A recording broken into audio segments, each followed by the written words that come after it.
unfortunately, came this morning. Before you start, maybe your colleague and the others, you referred me to a number of cases in the legal department. You missed one very important one. You referred me to the trafficking again. You referred me to other cases on circumstantial evidence. I am going to ask you about state versus lady. Just 2016 SCA. But you don't have to go there immediately. But you've also listed out the case because it's unreported. But it's the matter of state versus Kumani. It's on Saturday as Kumani Kego in A versus S. In brackets, round brackets, 51, 2019, square brackets, 2022, CA 55, delivered on the 20th of April 2022. And in that particular matter, the reference is made to all the cases that's relevant, including Lady, including Lubaka, including everything that went before it, and also deals with the right to remain silent, as set out in Kusak, in the Constitutional Court judgment, more particularly paragraph 23 of that judgment. So just added Lady, if not in argument in chief, I am going to ask you to take me through it. Similarly, I'm going to ask the defense to take me through it because it actually answers a lot of questions. Thank you, my Lord. I'm indebted to the court. Thank you. And please, I will request to have the opportunity to study the judgment and then address you on it, if you will allow me. Yeah, even in reply in the morning, but I want the parties to be aware of it, that it's one of the cases Thank you, my Lord. that I've looked at and was not mentioned in the hints and was not mentioned in the cases provided by Mr. Harrison and Mr. Signer. And then just for housekeeping, the process I'm going to follow is that I might not look at you, doesn't mean I'm not listening to what you say. To my right over here, I have all the authorities that you refer to, and I can open it up on the screen already. I also have the audience of argument, and I have all the cases that Mr. Adams and Mr. Saldanha brought to our attention last night. I also have the electronic evidence available for everything that we've dealt with. So if you want to refer me specifically and you're unsure, I will just refer to my devices that we've set up. Thank you. Thank you.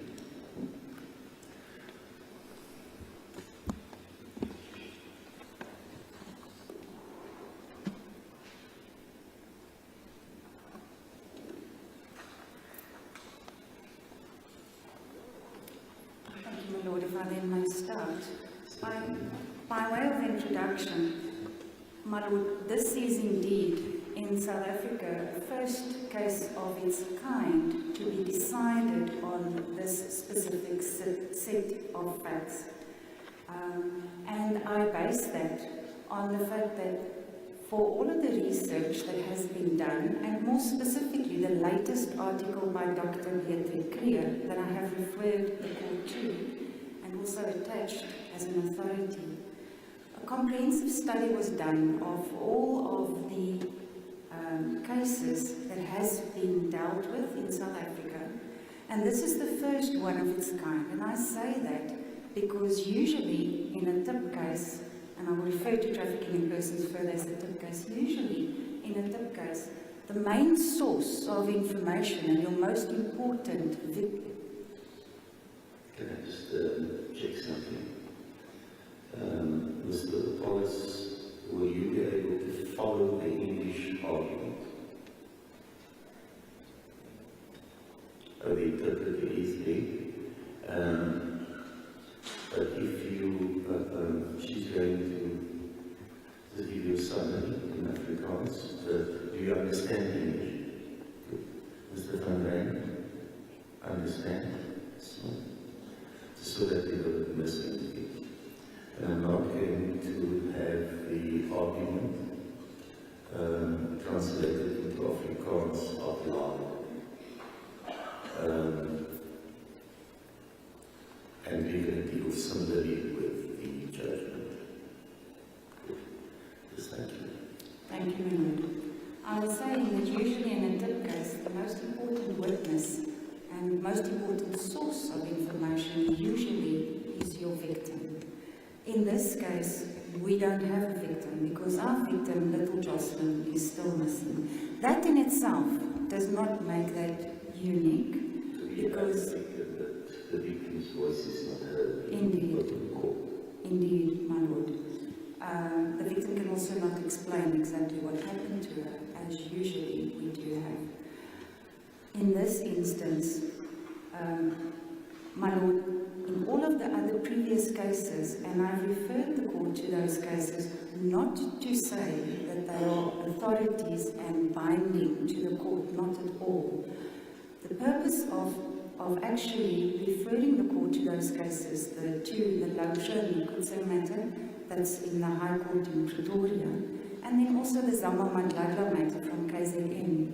My lord, in those cases, all of them, where the child was sold, it was actually a trap or undercover operation in terms of Section 252A. So in other words, the harm was stopped, and actually the child was never handed over, or if handed over, immediately then seized. So there was a police agent involved. In this instance, we don't have the victim, and that is why it is seen as a first on that basis. So my argument is, and no pressure, my lord, but this is a very important case also for jurisprudence for South Africa. When we look at the crime of trafficking in persons, it indeed is a very heinous crime. My lord, it is often referred to as modern-day slavery, and that is in essence what it is. It is the commodification of a human being, commodification of a person, for the purpose of exploitation. My lord, in this instance, we are saying that our victim was sold, and that is our case, and that was a planned agreement between the accused. So, my lord, contrary to normal belief, one would not want to say that one can value or put a value to a person or a person's life. When we're dealing with a hit murder, then the murderer is paid to commit the crime of murder. But in trafficking in persons, we're actually placing a value on the person itself. And that is why it is seen as such a terrible crime. A person is never supposed to be a commodity, and for that reason, there is no offence in common law or in statutory law that prescribes that the selling of a person is a crime. So that was a lacuna, and that is exactly why the legislature then, and in following the international obligations, more specifically the Palermo Protocol, the legislator then enacted this specific piece of legislation so that we can deal with that. For the reasonable person on the street, it would sound bizarre to think that a person can be sold, more specifically that a child can be sold. But unfortunately we see in the cases that it happens, and therefore there was a need for this legislation. My Lord, if I then go to legal concepts in my heads of argument, more specifically to the offence of trafficking in persons, which the definition in South Africa is found in section 4.1 of the Pakotip Act, then we look at the elements of the offence. My Lord, it is so that all international standards and following the Palermo Protocol, as I have referred to earlier, my Lord, our legislation follows that, and it's accepted that for trafficking in persons we have three elements. The first element being the conduct or the act. In other words, what exactly was done. The second one being the means, how it was done. And the third one being the purpose of exploitation. My Lord, it's important to remember that in South Africa, or in our legislation, if you look at section 4.1, it doesn't specifically say that the elements itself is only applicable to a child or an adult victim if you only look at section 4. But you need to look at section 11 as well. So I deal with it, section 11 in point 2.1.2 of my heads of argument. And if one reads section 11, then it is my understanding, and this has successfully been argued, my Lord, that when we're dealing with a child victim, then there are only the two elements. Section 11 precludes the means as an element. My Lord, and I respectfully referred the court to two cases in this regard. The Nasana matter, my Lord, that was Becky, Nasana, and two others. Although it's an unreported decision, my Lord, it was a case that I prosecuted in front of Judge Joshlin, who's now a judge in the Supreme Court of Appeals. And my Lord, he deals with all of the concepts, international obligations, and also the understanding. And I specifically, my Lord, refer the court to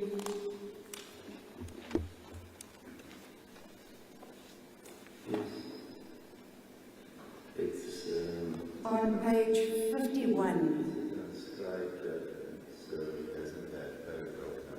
Yes, my Lord. But that is the signed judgment that was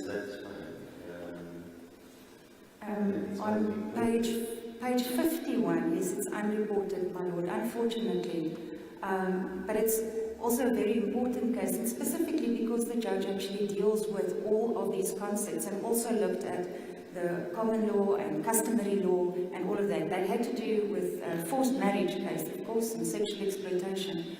But the principles are still the same. Now, in this specific case, you take me to page 51. Is that the portion where it says now the section? That's correct. Because you quote section 11 Yes. of the book. Yes. Indeed, my Lord. So that's at line 10 of the judgment.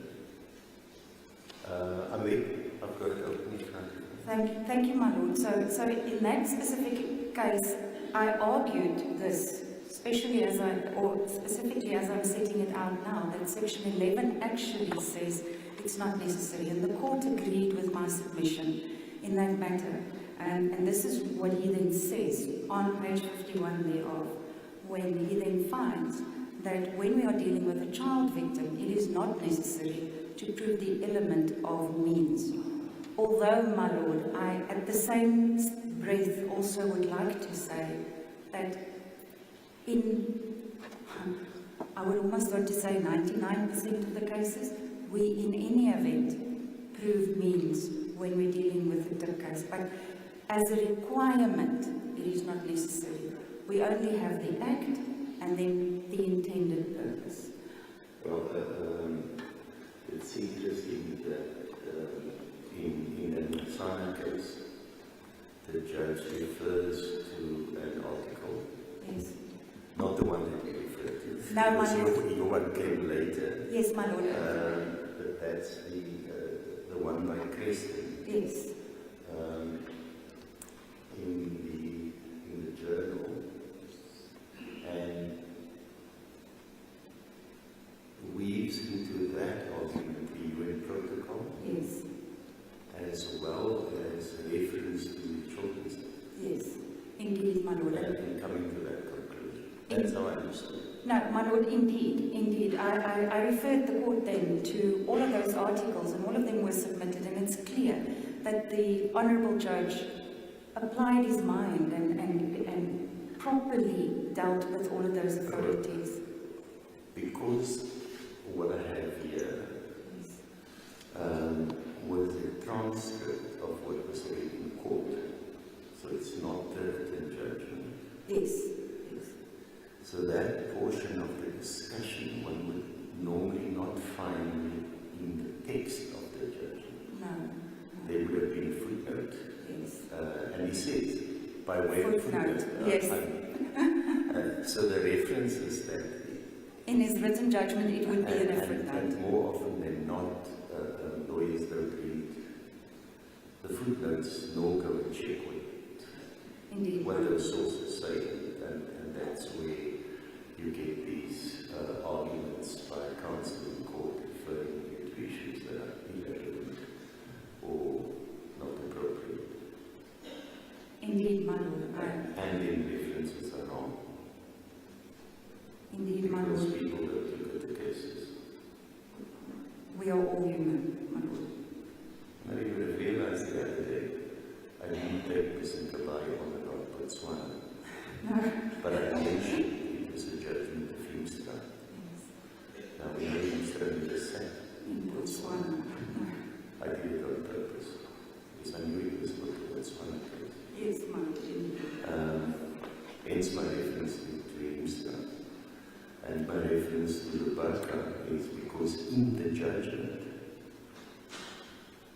not in the footnote, in the judgment itself,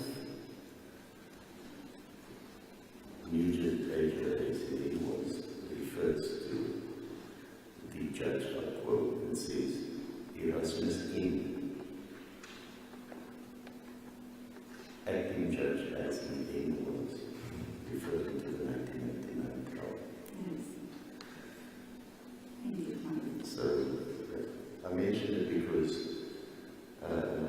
this is a typical way of understanding where the judge clearly explains that context. Indeed, my lord. I don't have yet from the defense on the elements of the offences charged. I don't know whether they might take a different view. Indeed, my lord. My lord, that is why I am referring, my lord, to this specific matter of Nasana. Similarly, my lord, it was also found by Regional Court Magistrate Montgomery in the matter of Martini and another. That was also a matter that I prosecuted, so I have the... Yeah, but the Regional Court Magistrate had no choice. Because they were bound by the judgment. Forcibly, as in what? No, my lord, no. Nasana came after Martini. Martini was first, and then came Nasana. So that is, for that reason, I'm not suggesting... But it's a very persuasive, even though I'm not bound, yes. it's a persuasive argument. Thank you, that's made up. And coupled to that, it seems that we, the outlier, if it's a requirement, yes. Because in international law, it's not a requirement when it relates to a child. Indeed, my lord, indeed. And our legislation, our public legislation, to a great extent, corresponds with the definition as in Palermo Protocol. our Section 4.1. It's just a little bit wider than in Article 3 of the Code. But even if the purpose would be a requirement, that just doesn't influence me still. Do you have to prove it positively, or is it an inference the court can draw? The means, my lord, or the purpose? That the exploitative purpose. Yeah. No, the exploitative purpose, my lord, I was just dealing first now, not just with the means. So my submission in this regard is, although we are dealing with a child and we do not need to prove the means in this instance, my submission is that we actually do have the means, and the means is in the form of the exploitation of the vulnerability of our victim. And as defined, my lord, one can actually see the abuse of vulnerability is any abuse that leads a person to believe that he or she has no reasonable alternative but to submit to the exploitation. And that includes, but is not limited, so it's not an exhaustive list, but it includes taking advantage of the vulnerabilities of a person. And that vulnerabilities may result from, and in this case, my submission is, what is relevant is that we are dealing with a child. One can also consider the social background or circumstances and the economic circumstances, as I set out in page 4 of my heads of argument. Well, I don't know how far you've taken the timeline and the plan. I'm just opening it up because I haven't seen this before this morning. My lord, when we deal with that... So it seems to me that Mr. Hammond that drafted this. My lord, it was a team effort between Ms. Hiraman and Captain Lombard, and insight from my side. So I'm interrupting you because we're dealing with the means, the purpose. You say to me we have to look at the social background, you have to look at vulnerabilities, you have to look at the relationship between the alleged perpetrator and the victim. So when I was looking at it last night, I was wondering, asking myself, where do you start? Where do you start with your timeline? Now, we're fortunate in this case that we've had the evidence of the social worker. Yes. Which dates back to 2016. Now,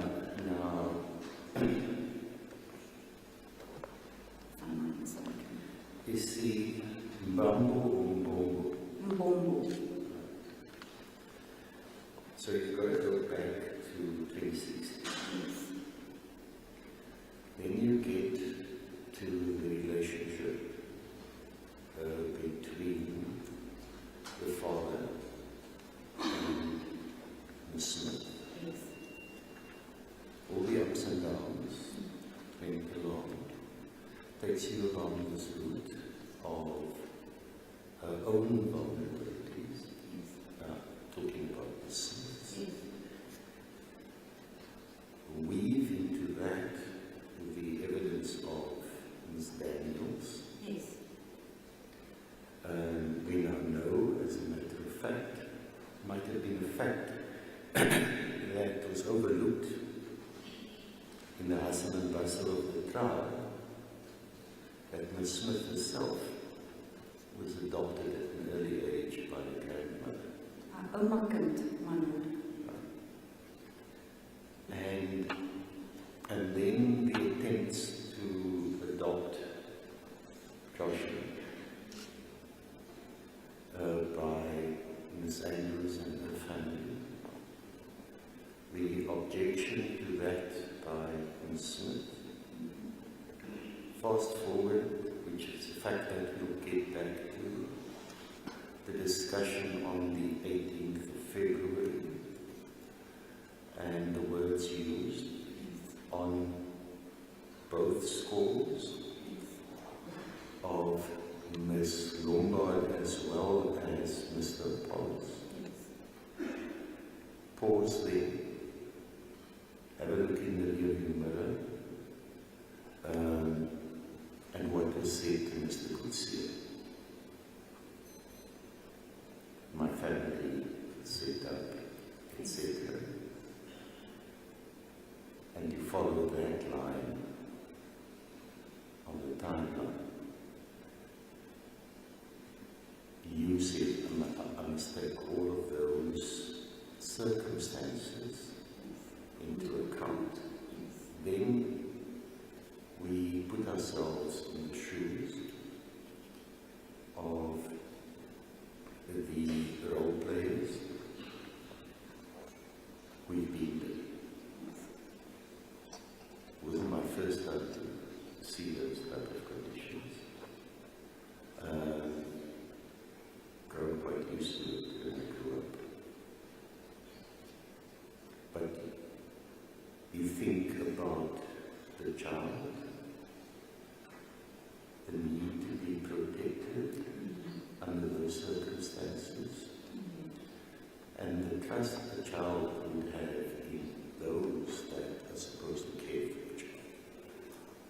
Indeed, my Lord, which brings me to the third element. Indeed, I'm also going to understand your argument, so that's on my own reading and my thinking through it last night, after I received it it was 10 o'clock or so in the morning, I think. That's what you want to tell me.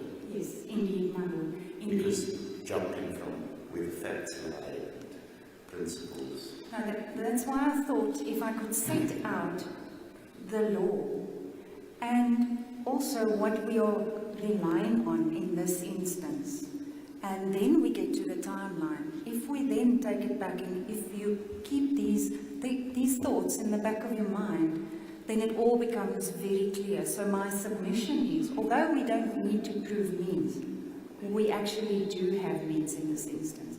And it's because of the abuse of the position of vulnerability of our victim, Joshlin, as set out. But that's which I told the other day, don't give me he said, she said. Tell me a story. I'm getting there, my Lord. And you gave me he said, she said minutes, but that's fine. My Lord, I hope that when we deal with the timeline, it all will fit in. I had to deal with the evidence, and therefore I'm not going to read the evidence as it was summarized. We will only refer to the timeline. So I don't intend to underestimate my Lord's intelligence at all. No. I might not make a lot of notes because I want to listen to you. No, thank you. Argument. Thank you, my Lord. In my court, it's not a one-way story. Thank you, my Lord. Thank you. I think Ms. Ehrman is I'm so the only ones that appeared before me. It's always a nice engagement. Thank you, my Lord. So it's very robust because we need to clarify things. No, of course, my Lord. So that's why I am happy in my Lord's exposition as you now explained this. And going to the economic and social circumstances, as I said, this now brings me to the third element. And the third element is actually, and has always been, when it comes to the selling of a person, that is our difficult one to define. Because, and more specifically so in this instance, because we don't have a victim. And more so when you deal with a child victim. The reason being, they cannot tell you why this was done. They cannot tell you whether this was for sexual exploitation, whether it was for labor exploitation, whether it was for child labor, if you don't have the victim, as we do in this instance. So that is why, my Lord, Our argument is that in this instance, the exploitation, which is defined in the section 1 of the Act, in this instance, we are relying on to say it is slavery or practices similar to slavery. And please allow me to explain why we get to that submission. If you look at the definition section of the Pakotip Act, section 1, slavery is defined there. Slavery means reducing a person by any means to a state of submitting to the control of another person, as if that person were the owner of that person. In other words, being controlled by the other person. Now, if we consider, in this instance, we have a child.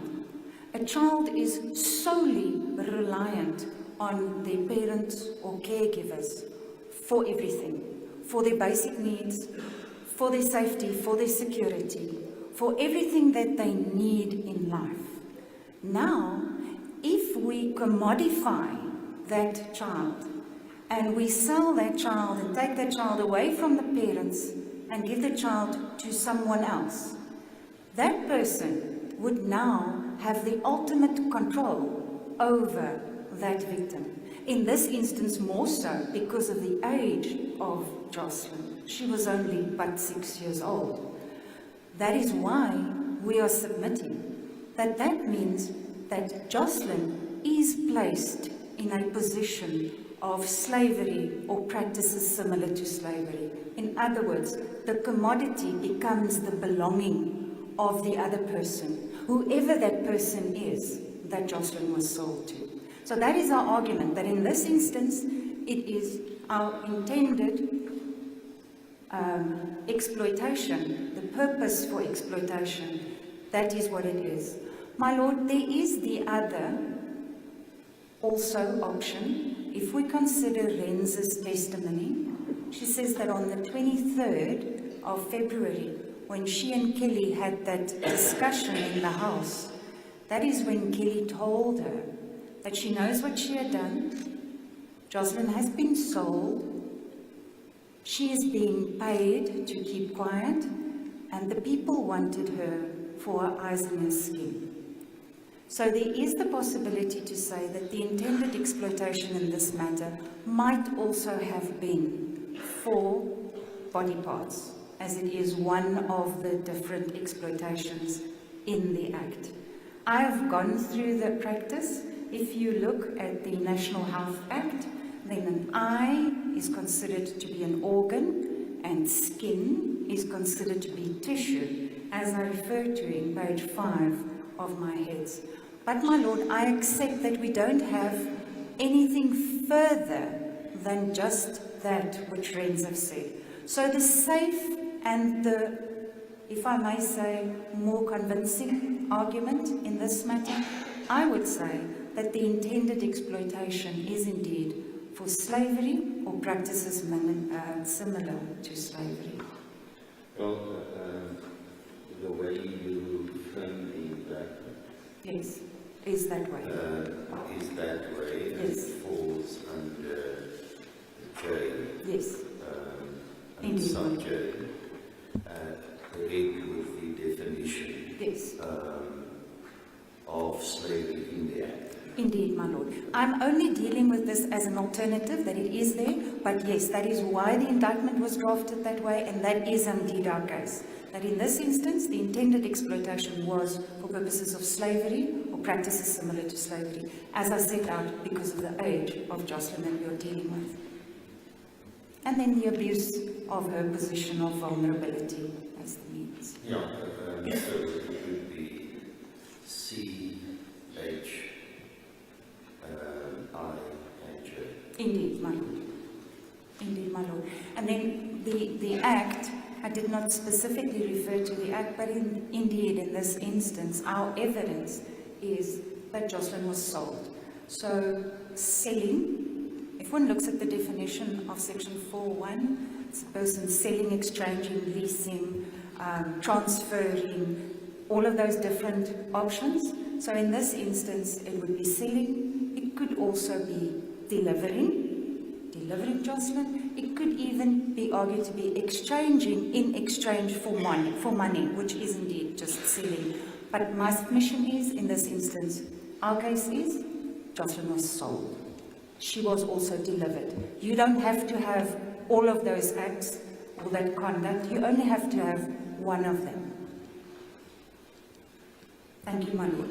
So those are the elements, and I will rest by that. Then, if we look at the interpretation of certain expressions, and this is an interesting one, my Lord. If you look at section 2, it deals with the form of guilt, actually, that one requires in terms of this legislation. Because it's similar to what we have in the POCA legislation. We get reference to a person that knows or ought reasonably to have known. You will note that section 4.1 doesn't have the words intentional or unlawful. The indictment also does not, because the section doesn't mention it. Section 2 deals with the form of guilt. So what should be proved is that the accused knew or ought reasonably to have known. In this instance, we submit that if the court accepts the evidence as adduced, then they all knew that this is what they were doing. Joshlin was being sold for the purpose of exploitation.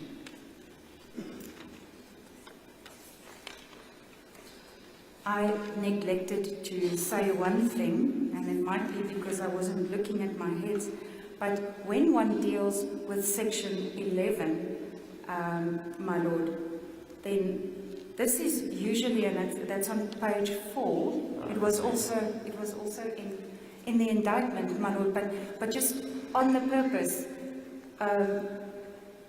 this is generally referred to as the defences section, because it says when it is not an offence. In other words, if the victim consents to, or the parent or the caregiver, the guardian who has control over, consents to the intended act or the intended exploitation, that is no defence. That consent does not give or substantiate a defence thereto. A second leg of that also, my Lord, is that it's not necessary for the intended exploitation to actually happen.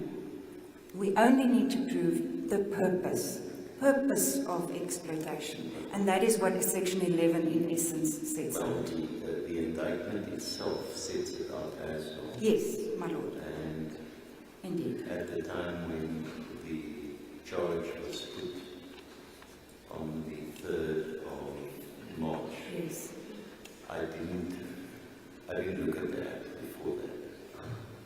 And I found it strange that the indictment was drafted in the way it was. Now I know. Thank you, my Lord. Because I recall you reading it out, and I'm saying to myself, What am I missing? what am I missing here? Why is the indictment put the way it is? Indeed, my Lord. But that has, because of through the years of cases and developing, and this piece of legislation was written a long time ago, and there were so many different insets and additions. There were even amendments to the legislation. So yes, it's been a while. It's come a long while, but yes. My Lord, if I may then, I think I've dealt with everything on trafficking in persons. Yeah, you've dealt with section 2 now. Yes. Which is the offences. Yes. Section, yes. Thank you, my Lord. So I've dealt with 2 and I've dealt with 11. Those are the important ones that I wanted to bring to the court's attention. I am now on page 6 of my heads, dealing with section 204. Now, my Lord, my apologies for not having referred the court to the Komani matter. As you said, I will definitely look at it. I will study it. The Komani deals with the circumstantial evidence. Oh, okay. Going back to events, but coincidentally, in Komani, all the other issues are dealt with that we encounter in this case. Okay. So I'll definitely study it, my lord. It's not a long judgment, it's a quick read. It's an easy read. Thank you, my lord. But I did refer the court. No, and so this is still that sample stuff has been uploaded. Thank you, But my lord. look at the DVD once we get there. Thank you, my lord. Thank you. So, my lord, it is trite that when we deal with a Section 204 witness, the court has to apply a certain measure of caution. And that is just because such an accomplice has intimate knowledge, usually, of the offence that has been committed. And for that reason, it's easy to apply the facts and falsely incriminate someone else, or substitute yourself by someone else. So that is why a court needs to apply caution before just accepting the evidence of a 204 witness or accomplice witness.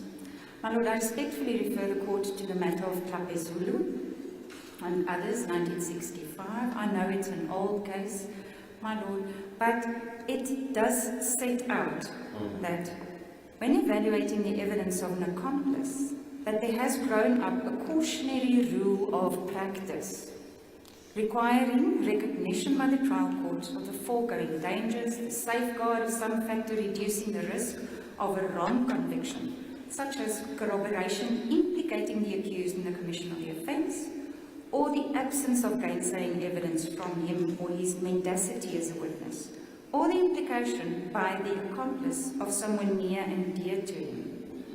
Then the judgment refers to a number of other appellate division cases, and then satisfaction of the cautionary rule does not necessarily warrant a conviction, for the ultimate requirement is still proved beyond a reasonable doubt, and this depends upon the appraisal of all the evidence and the degree of safeguard that is necessary. Now, my lord, it was argued in the unreported matter of Majola and two others, which I refer the court to. It was argued in that matter that it is then a rule of law and requirement that you need to prove, or that there should be corroboration implicating the accused before a conviction can be sustained on the evidence of a 204. Can I interrupt you by saying the following? It's easy to put labels. Cautionary rules, yes, that's how it's been labeled. Yes. Then you're going to have single witness. we're going to get to, because that's going to be the argument. Why there was a need to include Section 208 in the Act, I don't know, but it's there. All it says, you can convict on the evidence of the single witness. But over time, these practices that became known as cautionary rules have developed. But the starting point is, you don't evaluate the evidence in compartments. No. You look at it holistically. Yes. And is it but not a common sense approach Yes. to determine whether the evidence of a witness in some respects might not be trustworthy or credible, but it is reliable.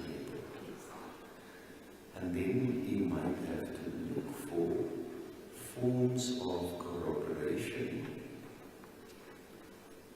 to ensure the reliability of that evidence. For example, we're going to deal in detail for the next day. I have my way only for this day. but it seems we might go over to tomorrow with Lorenzo. You're going to look for corroboration on certain aspects from the state's perspective. I'm going to be told an argument by the defense most probably. All the criticism. Lie. I'm not going to add the other part to it. Therefore, don't even take the evidence into account. Yes. You're going to argue, as you told me the other day, there's a golden thread. Yes. So we're just going to see where the threads on your argument is going to be more wound and strengthened so that it becomes unbreakable for the test of reliability. Indeed, my lord. Indeed. And that is what we tried also with the mind map, but we will get there. So you don't have to refer me to those cases. Thank you, my lord. Because it's tight. Thank you. And you've referred me to the textbook. Yes. Which is also just a summary of the jurisprudence in the leading book on evidence. Yes. It used to be called Hoffman's Ethics. It's now called Yes. and others. No, definitely, my lord. And I did refer the court to the very old case, and that is just for the principle thereof, that the mere fact that a person tells one lie does not mean that everything that that person has testified about is then a lie. Well, it's the Gumeli decision, Yes. and that's a question I posed to counsel in the discharge application. It's the old Latin, Yes. falsum in uno, falsum in omnibus. Yes, indeed, my lord. Indeed. Untruthful in one and truthful in others. Oh, yeah. Indeed. So that's the reason why I've just referred the court to that. And then State versus Francis, of course, it's not necessarily expected of an accomplice, before his evidence can be accepted, that he should be wholly consistent and wholly reliable, or even wholly truthful in all that he says. And I think that is what the court had just also said. Now I'm going to fast forward you because Yes. we're going to deal with Lorenzo Lombard. Yes. When you apply the common sense approach, Yes. cautionary rules, Yes. in that as well, to a typical 204 witness, will in most cases find that distancing him herself from the offense initially Yes. and then flipping. So you invariably have two versions, Yes. or a watered down version and a full version. Indeed. So in the case of Ms. Lombard,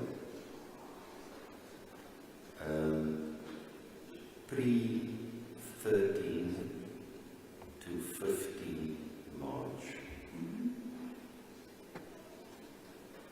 and more particularly 20th of February, her version was different. Yes.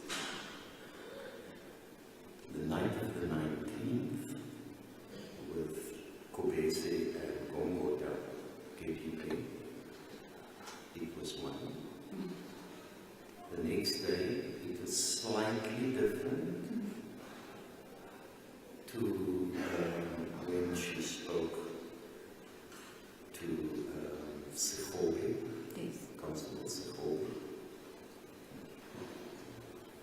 Her evidence of the 19th, she says, I told Kenny, but you know what you did to the child. Tell the police. Now we know the circumstances that night at their house because of Ayanda, and whilst I mentioned his name, there's no evidence about Ayanda in this case at all. Yes. Except for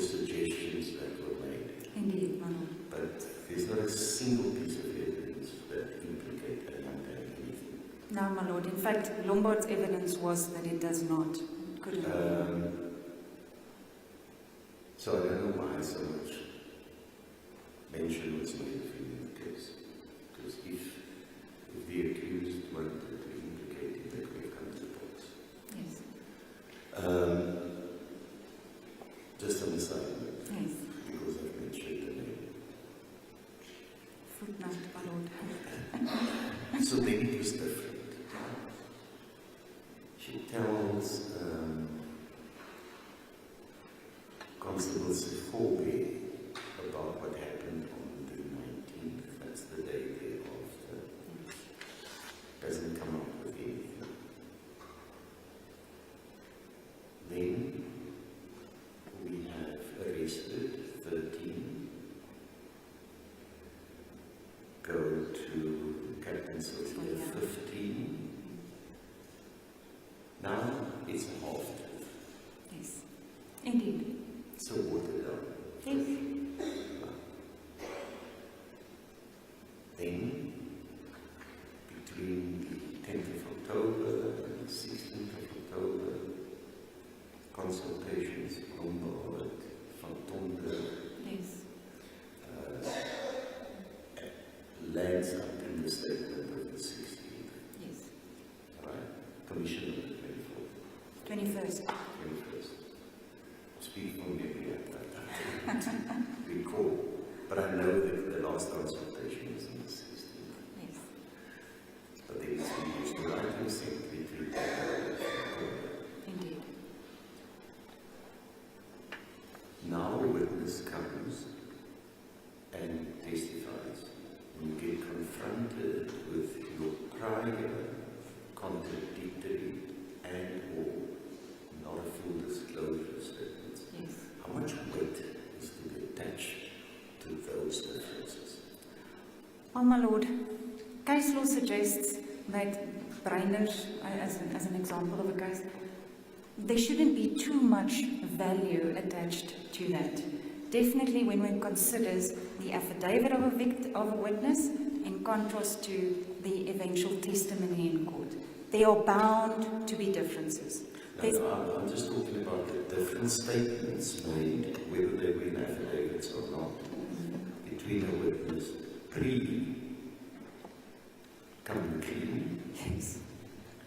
or to use the words of Mr. Paulus, Yeah. or the words of Mr. Van Rijn in his statement, divide the pride. Yes. How much weight do you attach to contradictions that then come about Yes. between the two different stages, or sometimes it's a run-up? Yes. Remember, I started on the 19th, Yes. and then it grew, and then 13, 15 March, and then it grew. So it was a progression. My lord, How much weight do I attach to that? My lord, I submit with respect, you cannot attach much weight to it at all. In this instance, which actually is more so, is we have a testimony that this was an agreement. That's why I was going to be paid. I was going to get payment for my silence. So therefore, I did not tell the truth initially. I did tell a lie. And when I realized now I'm in trouble, I'm being arrested, I need to tell something. Okay, so I'll give you something, but I'm not going to give you everything. Then I spent time in custody. And then I realized, and this was her own testimony, I decided now I need to tell the truth, the whole truth, everything. I need to lay it bare.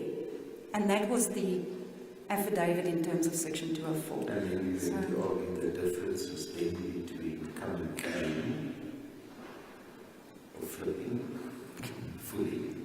Yes. And it's not spun out. No. Which also changed. Yes. It became swinging. Swinging.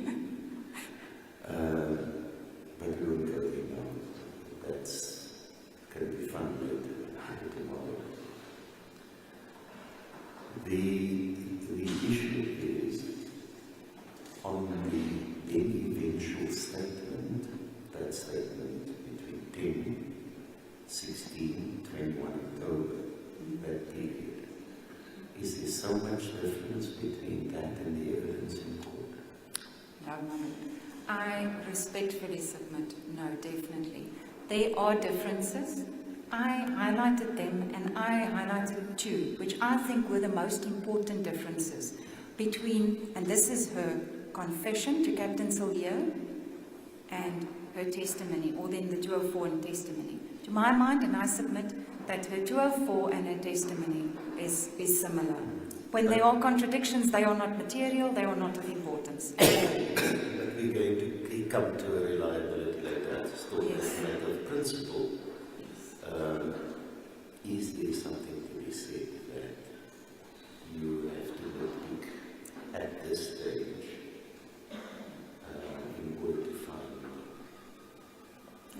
compliance with or satisfaction of the court rule? No, indeed, my lord, and one would actually expect there to be those contradictions between the initial version and the ultimate version. But my submission is the 204 and her testimony is very similar. Contradictions or differences are minimal and not material in nature. There were two important contradictions between her testimony and 204 in contrast to the confession. And that is whether it was one trip on the Sunday to the polo or two trips, whether Buddha was included, and then the other one, I take that as one, and then the other one with the discussion about the money was only on the Monday or whether it was on the Sunday and the Monday. Testimony, and she explained the reasons for, and I know that the defense is going to nitpick and show all those differences. To my mind, those are the two biggest contradictions between her initial confession and her 204 and testimony. But my submission is, my lord, one would expect those differences precisely for that reason. She has now had the opportunity of almost from March to October, 7 months in custody before, and time to reflect, and that was her testimony. I had lots of time to think about this. I realized I need to tell the truth, and that's why she then told the truth. So, my lord, those are my submissions, and as set out, my lord, we will definitely argue that there is, although there's criticism, yes, there is. One needs to take into account the person, Laurentia Rongbot, and yes, she's the most important witness to our case. But one needs to take into account her background, who she is, prolonged drug use. All of those factors do weigh down and affect her. But, my lord, my argument is, when one considers everything that she said, then there is that golden line of truth. Well, we saw the transformation. Yes. With our own eyes. Yes. We saw her on the Exhibit 1 with Captain Sillier. I made comments when she testified. She told us that prior to her arrest, often she was using the drugs. And by then it was 16 years. Of prolonged use. Yes. 2 to 3 times a day. Yes. And you saw the video. Yes.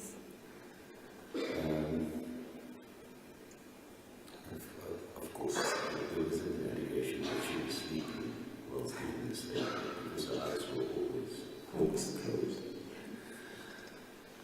But and that might be a factor to be taken into account in evaluating the later version that she used. It might be. So when we get to the evidence, that's exactly what I did and tried to highlight. I know my lordship said, don't do he said, she said, but just an explanation. I started, contrary to how we led the testimony in this matter, to set the scene first and get to it. When I'm dealing with my heads in argument, we focused on our most important witness, who was Laurentia Rongbot. So I then start off with her testimony. I do deal with what I regard as contradictions or criticism, but my Lord, I do respectfully and we submit that her testimony, in essence, despite the criticism, despite the little inconsistencies, is still reliable, trustworthy, and can be relied on as credible witness and credible evidence. My Lord, from Renz's, and I really do not intend to go through. No, we're going to get to her in a moment, because that's from paragraph, from page 8 onwards. Yes, my Lord. But maybe you can just deal with 2.3 of your heads and let's get it over and done. Okay. All right. Thank you. Because then we're going to go to the evidence. Thank you, my Lord. And when we're going to go to the evidence, maybe when we deal with her evidence, you can reference the ones where you find the corroboration so that we don't have to do a he said, she said in that regard. So we're going to go through her evidence and then try and find the touch points, which will also come on to your mind plan later when you get there.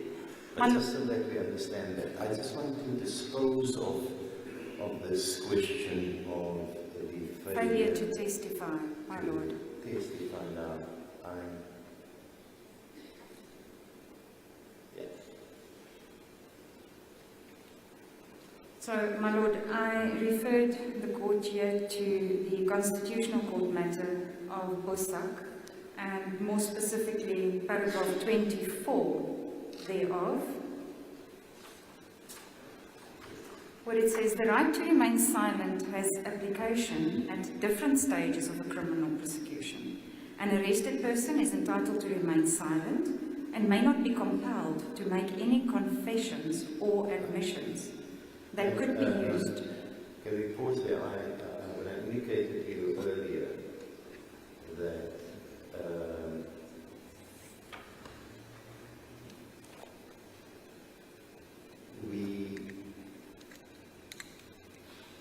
I went to paragraph 23 because of the context. Now, you don't have to read that, but I want you to read because the public has an interest. Thank you. That they hear what the Constitutional Court said. Thank you. But context is everything. So, in the Bosak matter, the type of charge that he was facing on the ones where this were applicable, Yes. related to funds being paid into trust. So you're looking at two things. You're looking at the general deficiency, but it was also the forgery Yes. issue. And then the decision was made it was not going to testify. Yes. So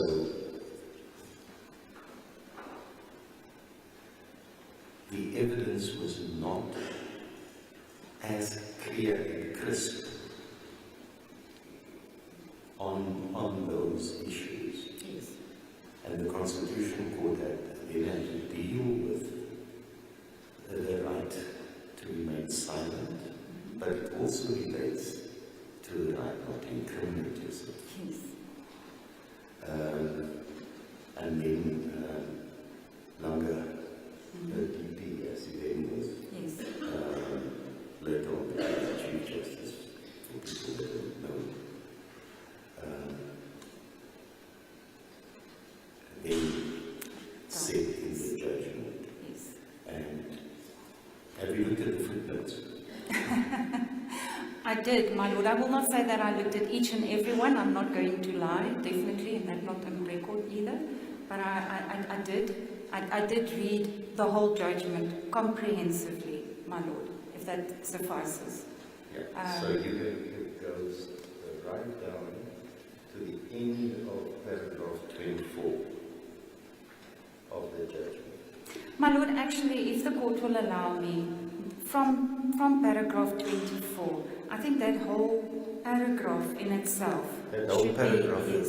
that whole paragraph is important. Yes, my lord, that's my submission, that whole So I'm paragraph. going to allow you to quote it. Thank you, thank you, my lord.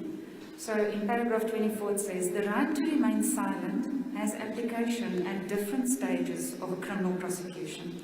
An arrested person is entitled to remain silent and may not be compelled to make any confession or admission that could be used as evidence against that person.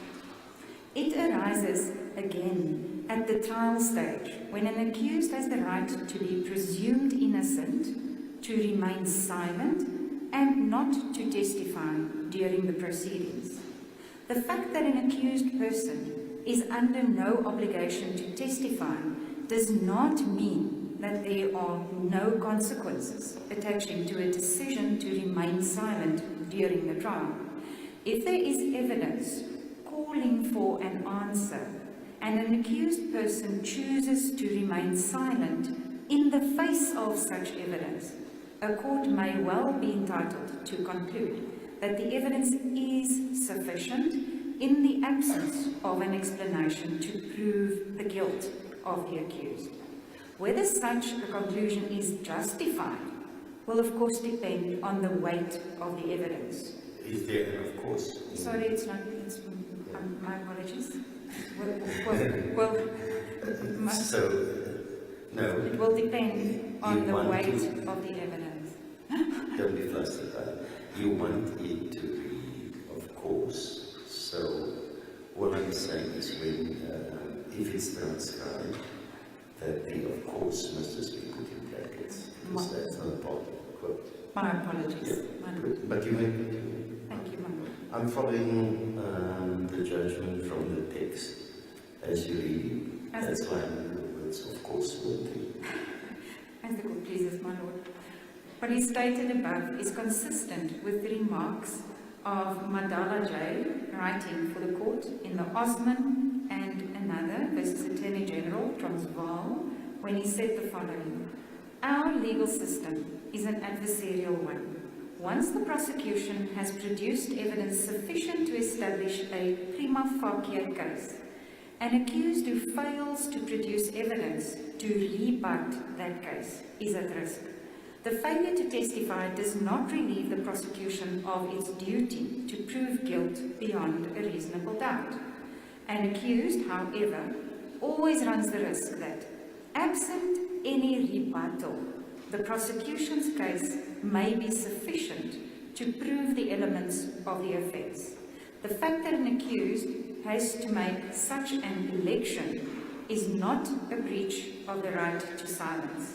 If the right to silence were to be so interpreted, it would destroy the fundamental nature of our adversarial system of criminal justice. My Lord, and that is what our constitutional court, the highest court, says in this matter. If the prosecution makes out a case that the accused needs to answer to, it's then a choice they make when they don't answer to it. And the court may then accept the evidence that was produced as conclusive and convict. And then they can't cry afterwards, I should have, because it's an informed decision, as it was informed and confirmed by this honourable court when that specific election was made, not to testify. So, my Lord, to sum it up, the State submits that the accused, in fact, had a case to answer to. That is our submission. They decided not to take up that opportunity. It was an informed decision. It might have been the wrong decision to make under the circumstances, and the State submits that it was indeed the wrong decision to make, and that the court may then accept the only evidence which it has, which is the State's case, the State's evidence. In the absence of anything rebutting it, that is the evidence that we have to deal with. My Lord, so my intention is that when I'm looking at the time... I'm looking at the time not to limit you. I'm not going to limit you. As long as we finish arguing by tomorrow afternoon. My Lord. Argument format is intense, not only for council, but also for myself. Yes. Because one needs to concentrate Yes. all the time. So I'm going to allow counsel on both sides. When you think you have a comfortable place to take a break, you want to take a 5-minute breather, a 10-minute breather, you can request and I will consider it. So I saw now that we've been busy for an hour and a quarter, and I know we're going to move to a new and intense section. Yes. So if you want to take a break now for 10 minutes, we can do that. My Lord, I please request that we do that. We are going to, from now on, my Lord, as I set out, although the evidence is summarized in my words, we're going to look at it there and in a timeline format. Yes. Let's do the defense. 10-minute break. Let's take a quarter of an hour. Let's take it to 10 o'clock. Thank you, my Lord. Give you time to test your systems so that you don't get frustrated with that. Ms. Nandijeti, can you just, I think we could refresh here. And this will be here for me as well. Are you going to the mind map or are you going to the timeline? No, my Lord, we're going to the timeline. Let's see, I have it open here, so if I can't see on the screen. We did try to make it big enough, my Lord. I hope that it will be visible. I came well prepared. Thank you. Except that some journalists thought it's appropriate to do their live recording with the country facing this way whilst I'm sitting. But maybe they didn't see me.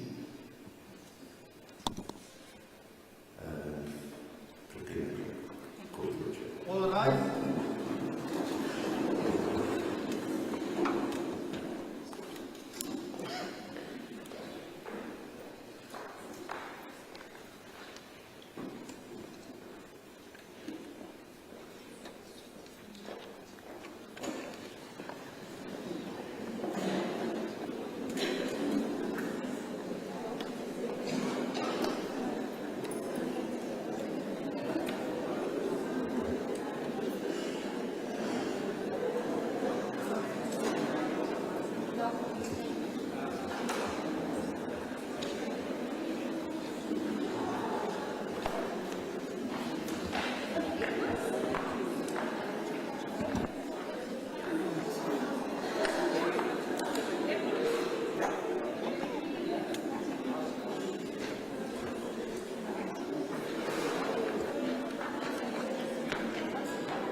Maar je moet naar jouw edge te gaan, hè?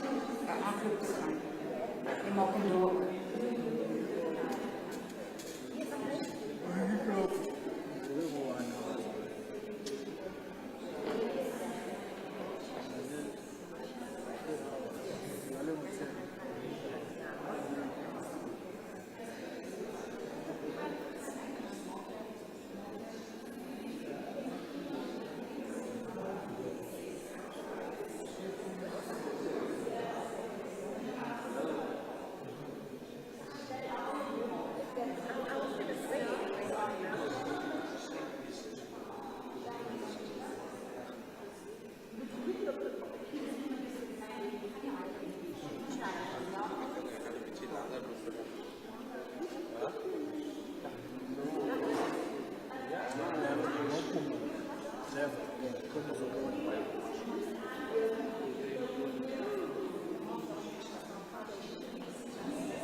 gotten out of it.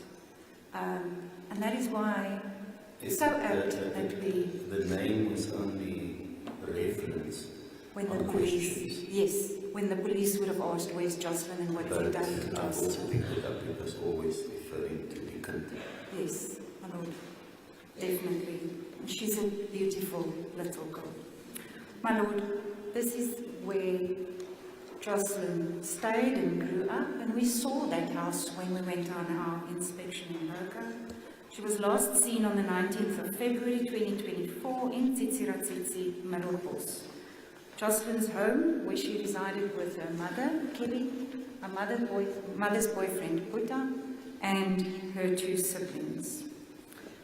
My lord, and this is our case, that there was a plan. The plan was pre-planned already by Kelly the previous year, but the plan, actual plan, came into being between these 4 role players.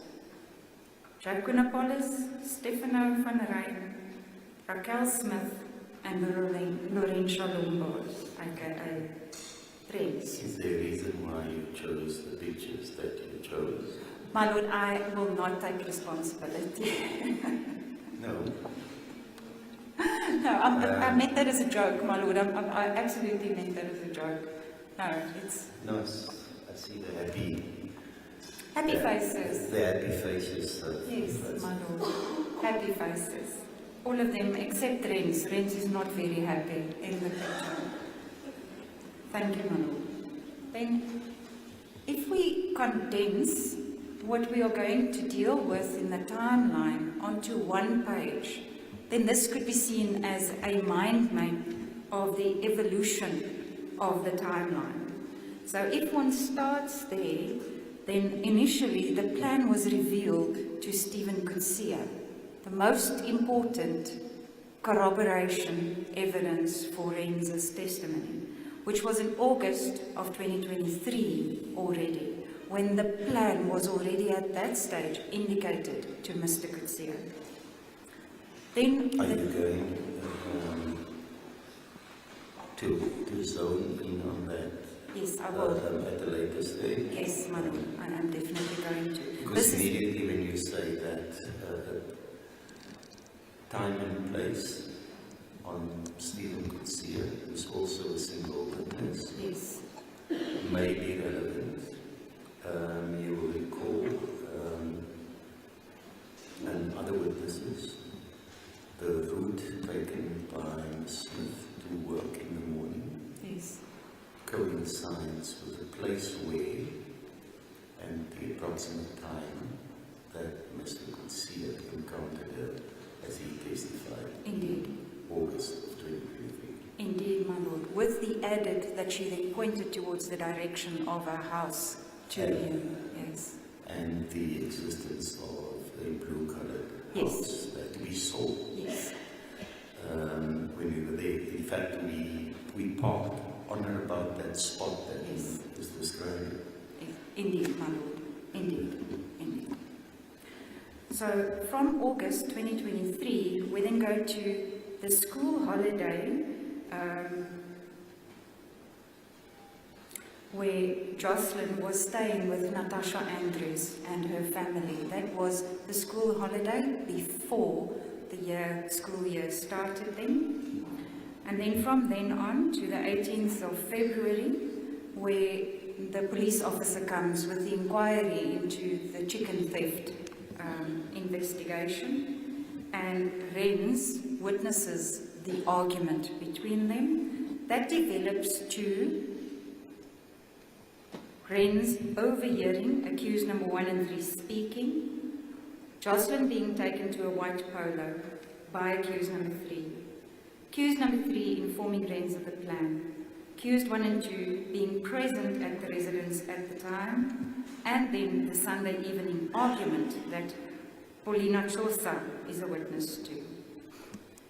And she places Rens on the scene. On the scene by saying she initially thought it was a male person until she saw the bus. Indeed, my lord, and she also referred to her as the one with the short hair.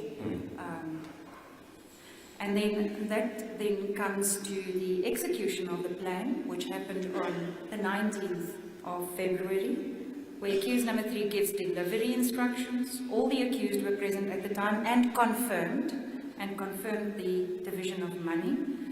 Then the handing over to the occupants of the polo, and then the late night reporting to the police.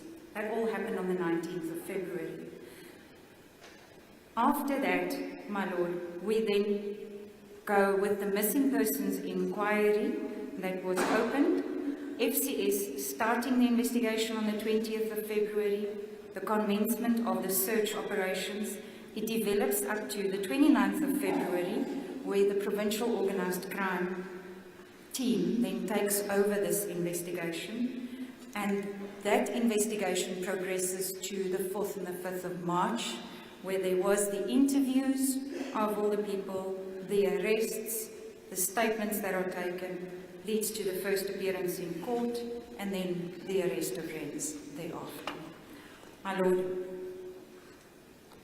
this court has heard the evidence of all of the police officers who testified here about the extensive search that we had in this matter, with the community's involvement, all of the resources spent, nothing being saved, my lord, in order to follow up each and every single lead, trying to find little Joshlin, which up to this point, unfortunately, has not yielded any positive results.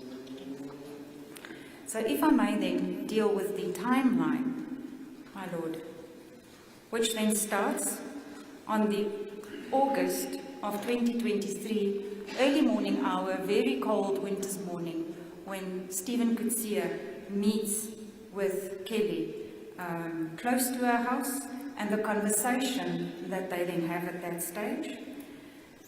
The next time that Stephen, that's an important occurrence when Mr. Kutsia meets or sees Kelly, is in the school holiday of September, October, when on a Saturday morning, he also, I think it was Orion Street, if I'm not mistaken, he sees her walking, pushing the pram, seeing the 3 little girls in between them, calling of Joshlin. He calls Joshlin and he sees her, and he describes her as having the most beautiful pair of eyes. That was his precise words under those circumstances. Then Sunday, the 18th of February, is the next important date.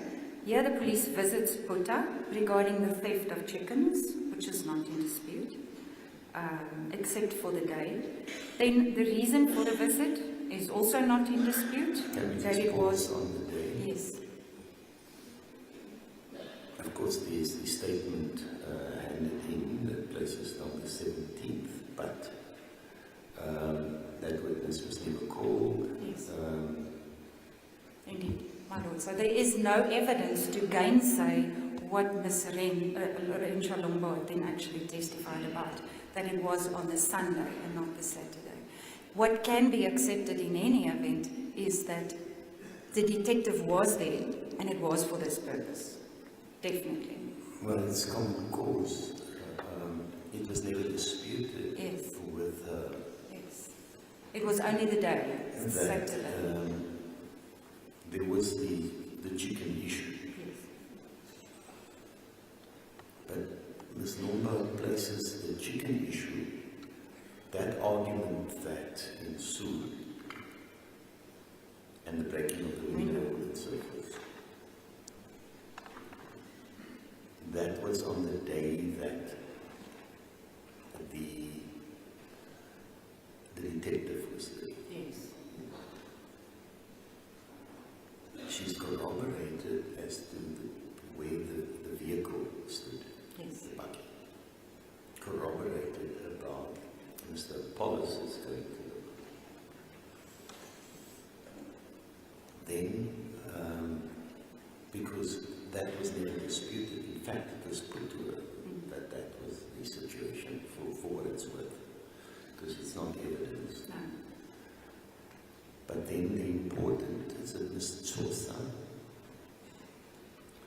What do you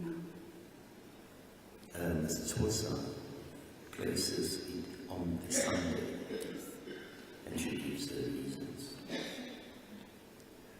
why she placed it on a Sunday.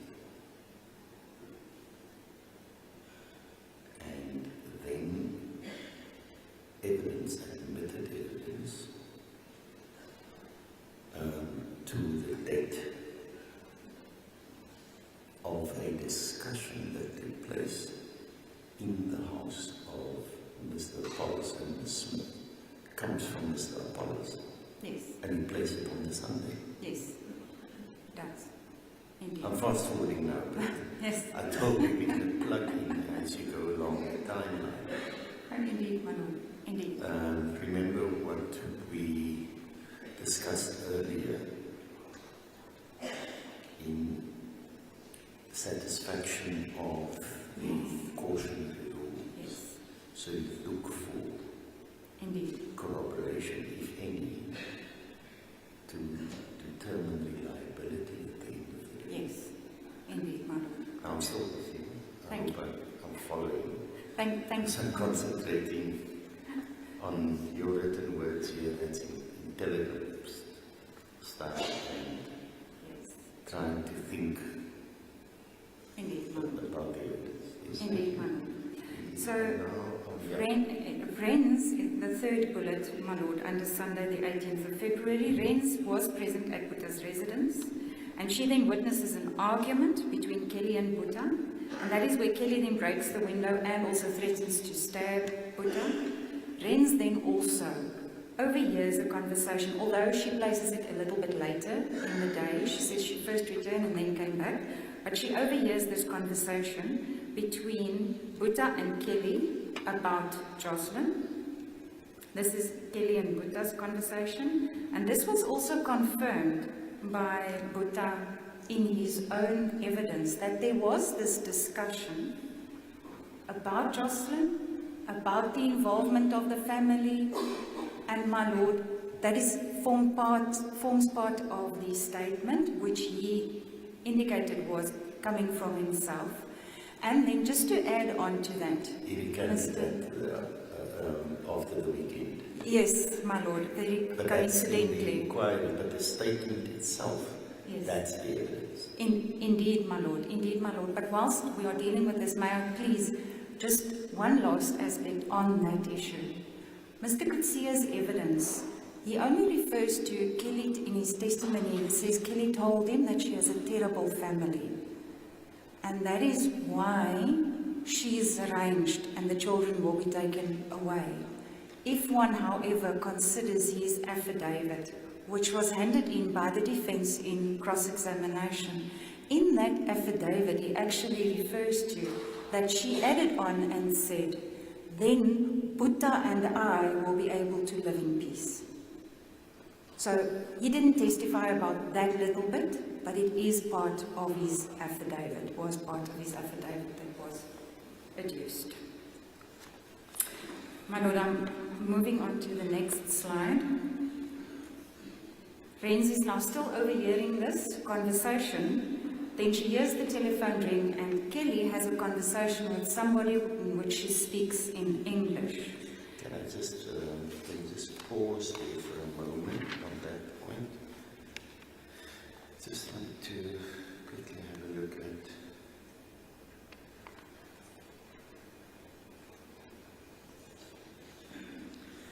now on the list of witnesses.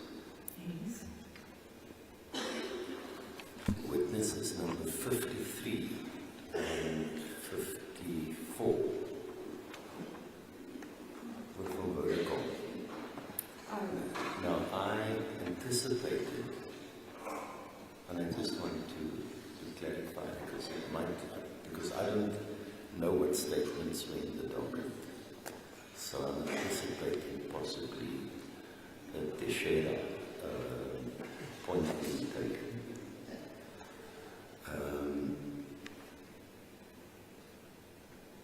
When I heard that evidence from Renz, I was aware that I saw witnesses on the witness list from cell phone providers. Now, normally, if there is evidence to support the call, and you have the device or you have the SIM card, one often finds that evidence. Does that relate to that call or not? My Lord, These two witnesses that were not called by the state. My Lord, there were phone records obtained, different numbers.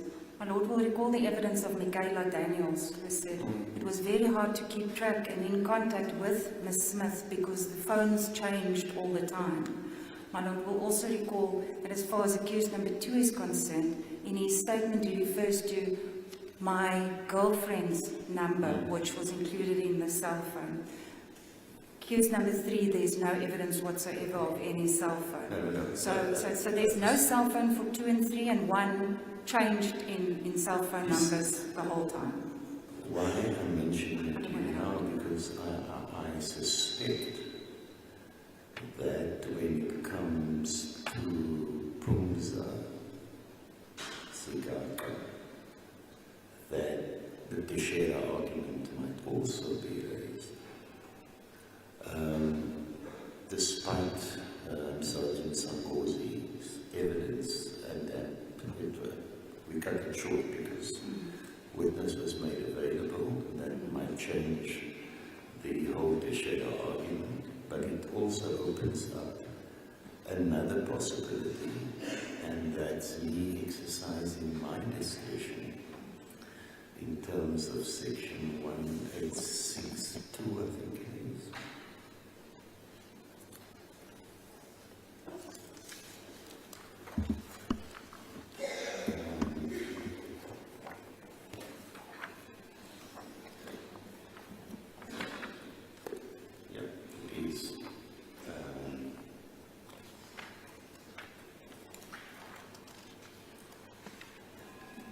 So 1862 is 186, where it says the court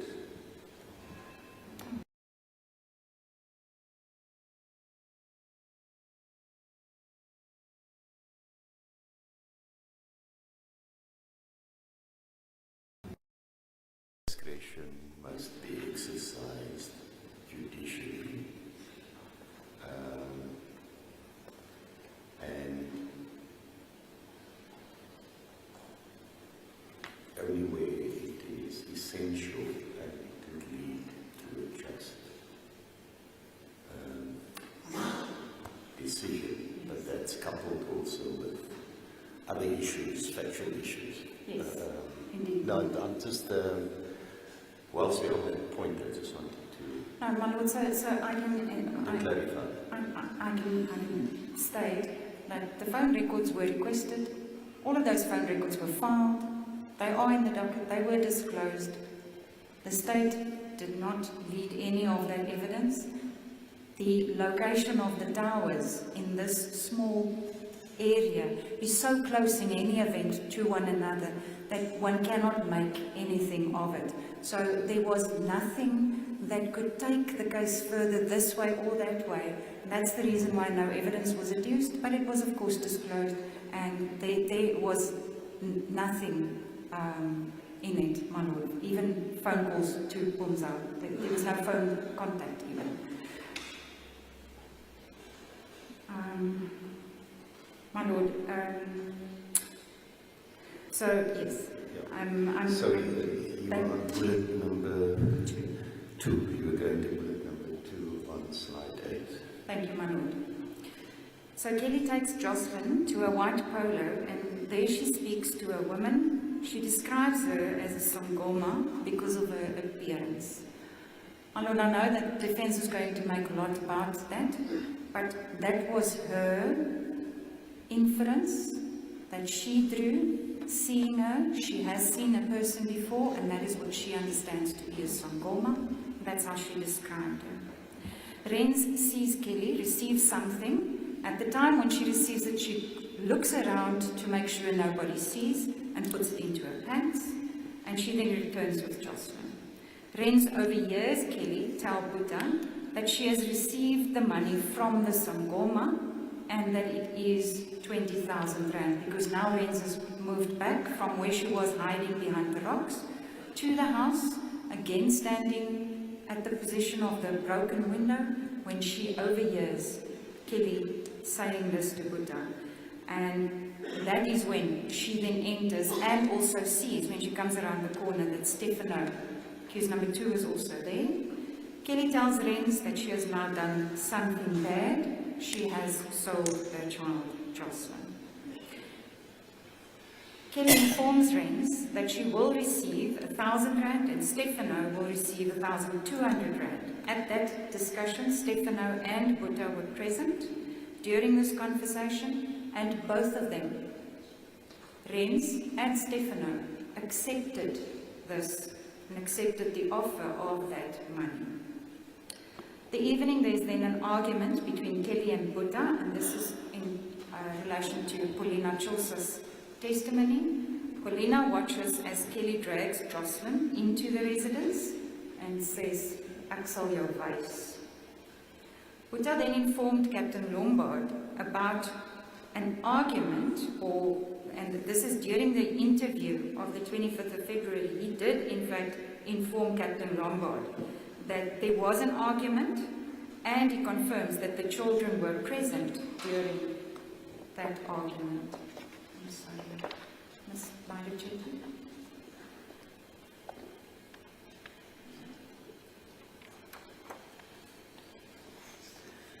Yes, thank you. Thank you, my lord. I'm on the next slide. Joshlin and Requin were not sent to school on the 19th of February. We have differing reasons for that, but that was a decision that was taken that they were not going to go to school. According to Rens, she arrived early morning, this is now on the 19th of February, at Kelly's house.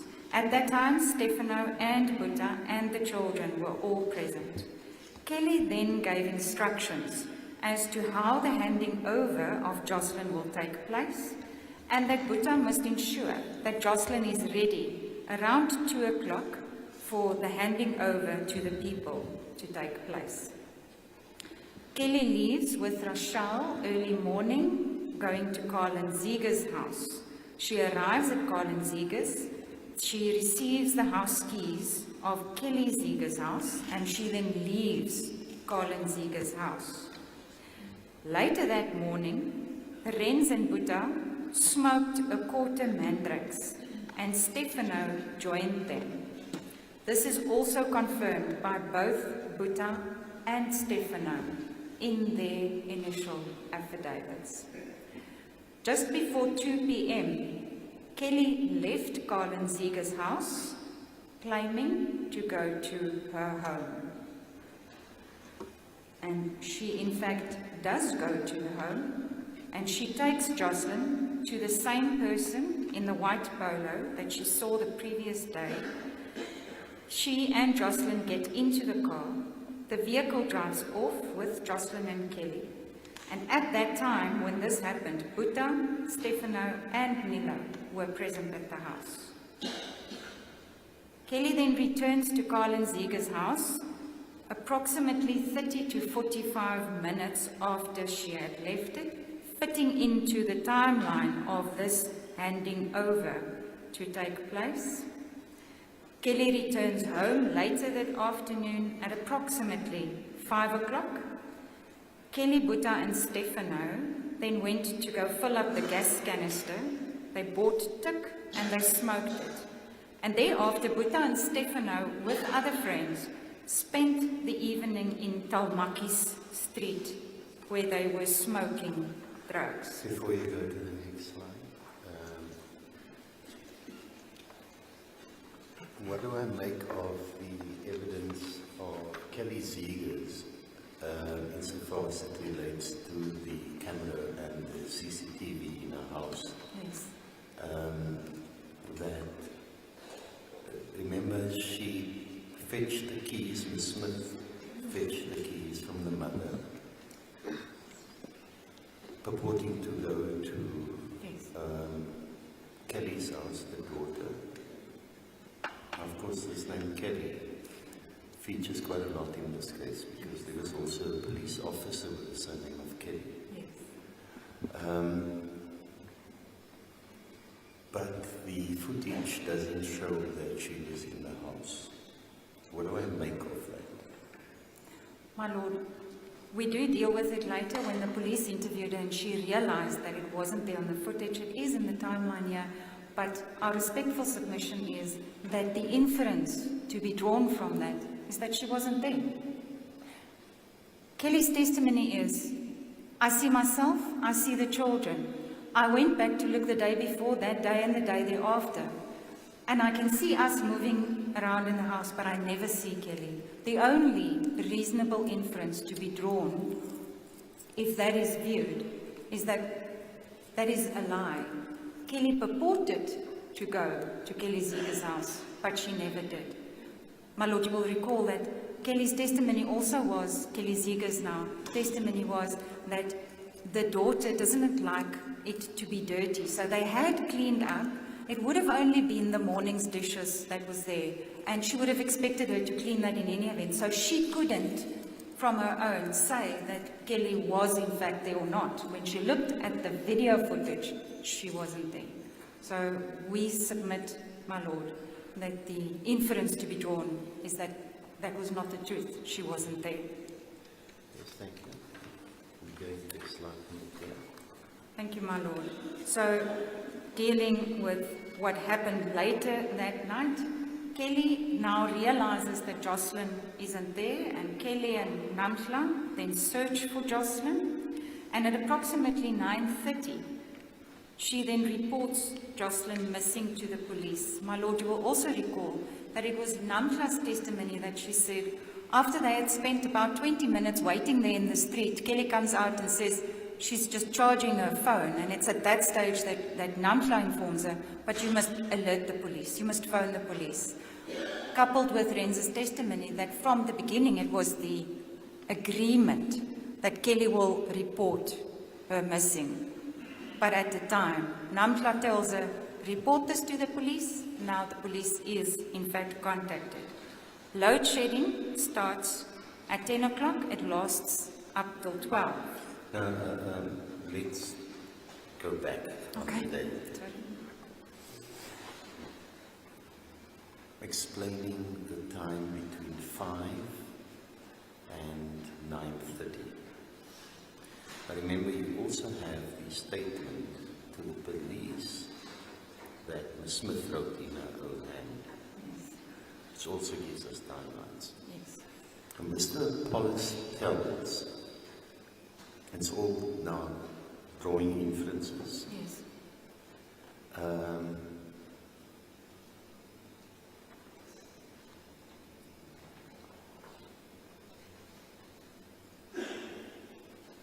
And that's where Kumani will come in at a later stage. And ready. And some people might still take me to Rex versus Blom. And the dual test in Rex versus Blom, I prefer to get closer in time. And there's a beautiful description of how to evaluate the circumstantial evidence in Ready. Referring to mistake. You would have heard me mention it as we were going along in the case. So Mr. Pollis tells the next day, he tells Mr. Molstein the reason why Joshlin did not go to school was because she was unwell. She had a cold. Now you have a mother that then leaves early in the morning with the little one, goes to work, come back at lunchtime. No mention of Joshlin. Yes.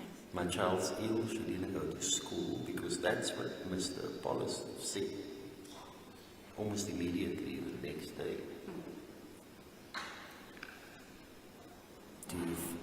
Do you read anything into it? Does it form part of those vague tiles that when the sun shines on it, it gives a better picture? Indeed, my lord. Then you come home at 5 o'clock. Where's my sick child? Yes. Nothing. Nothing. Nothing, my lord. Then you decide, yes, you might need the gas because you need to cook food, that I understand. So not much is made of that. Which we never cook. Then you go and buy drugs. Then you come home. Yes. Zero concern. Yes. Then you go smoke the drugs. Zero concern. Then more hours pass. Where's my sick child? Zero. Because we know that Requin only came home after 6. Yes. As a matter of fact, that comes up in the evidence. Yes. And Requin is sent to go and Look. see where the little one is. And Joshlin says, no, found her, but Joshlin's not there. No alarm yet. I'm mentioning it now because you gave me the timeline. Yes.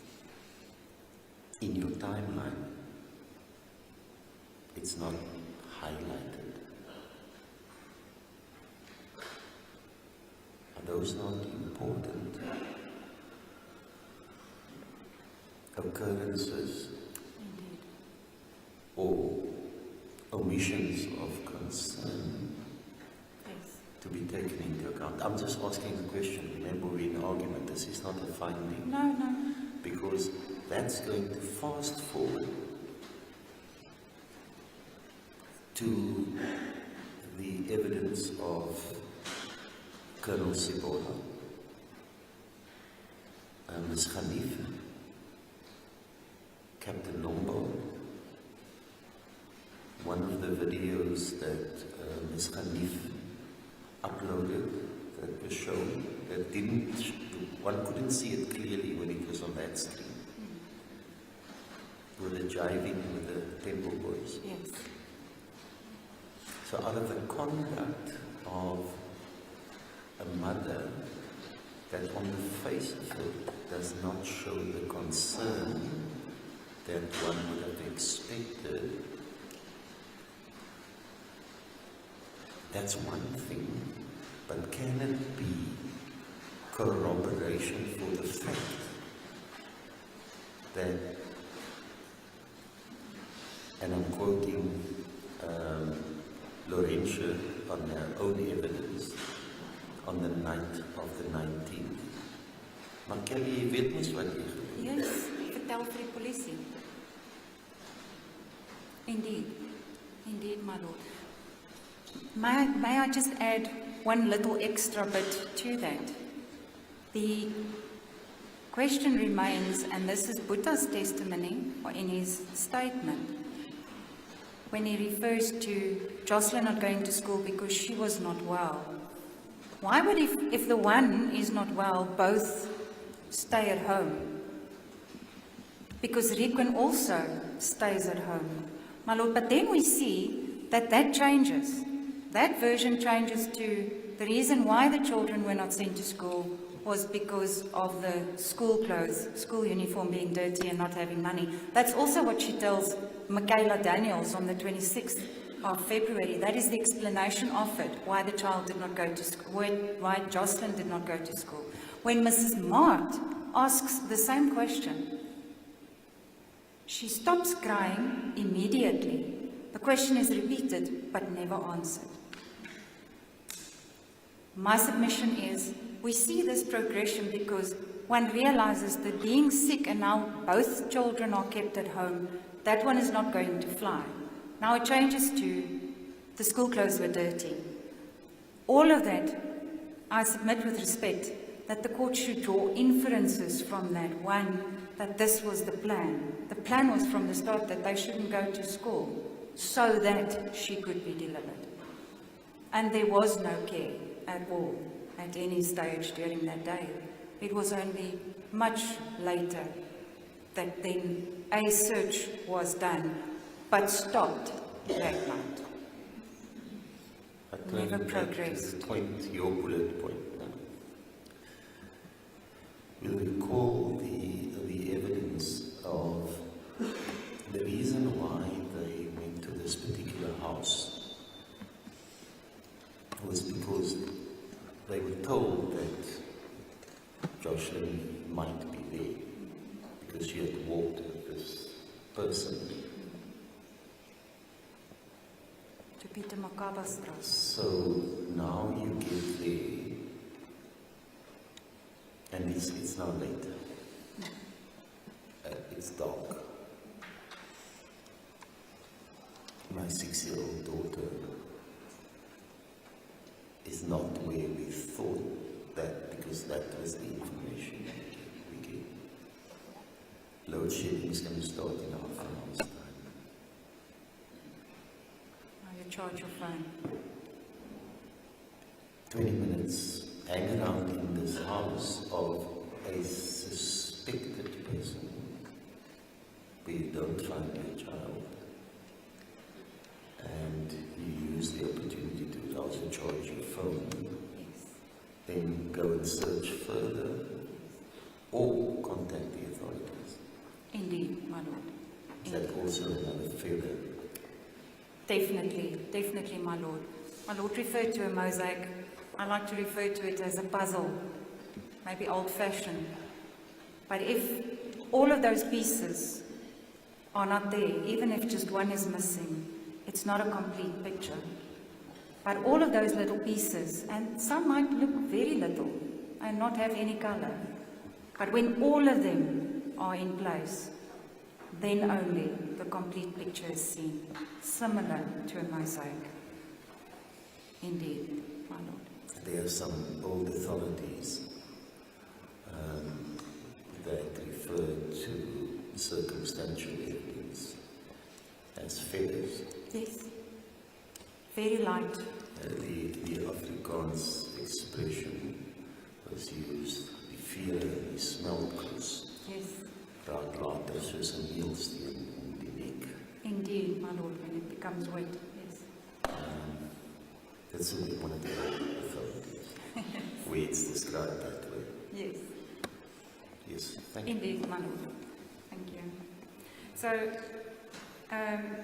Sergeant Kobese and Constable Gongota attend to this missing persons report that was made at about 9:30 that evening. Then Kelly goes to Garland and Kelly Ziegers' house. She also goes to Natasha Andrews' house because she's looking for a photo for Joshlin, which she doesn't have, in order to give that to the police for the missing persons file. Natasha Andrews and her family have always been in the position of looking after and assisting in the care for Joshlin Smith. That's where she finds the photo. Boeta is found in Talmaki Street in Deersville because he wasn't at home. They actually looked for him until they found him. Sergeant And of course we heard the instructions being put to the witnesses. Yes. And then in his statement he confirms Yes. that he was at home.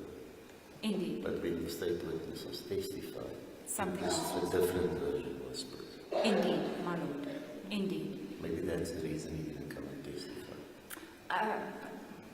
My lord, I can only speculate. That box would have been hot. I think so. Sergeant Kobese and Constable Gongota go to Rens. Ayanda is upset by the police's presence at his residence, especially at night. An argument then ensues between Rens and Kelly. We've dealt with that. And then Rens tells Kelly to inform the police what she did with Joshlin. The police leave and go back to Kelly's residence. That's where the SAPS 55 is completed. The statement is obtained from Kelly. And in that statement, she actually says that Boeta was not home on her arrival that afternoon. And she also does not mention Stefano. So it's not only Boeta that doesn't mention Stefano. She also does not mention Stefano.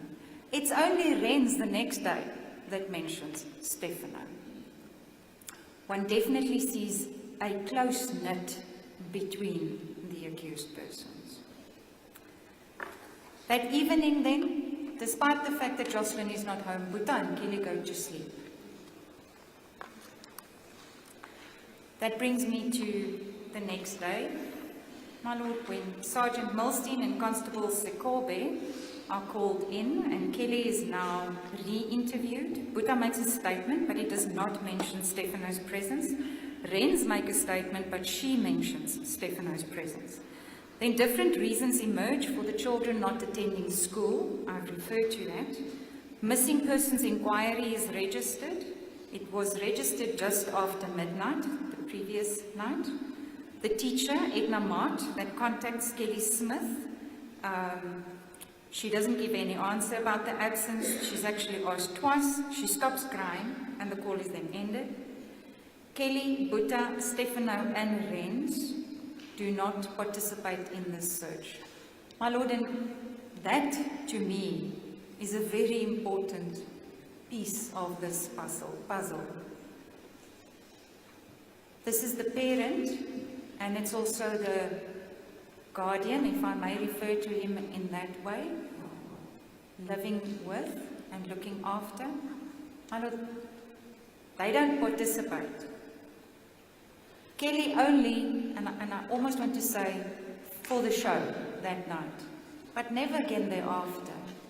Boeta never participates. Stefano never participates. Rens never participates. Why?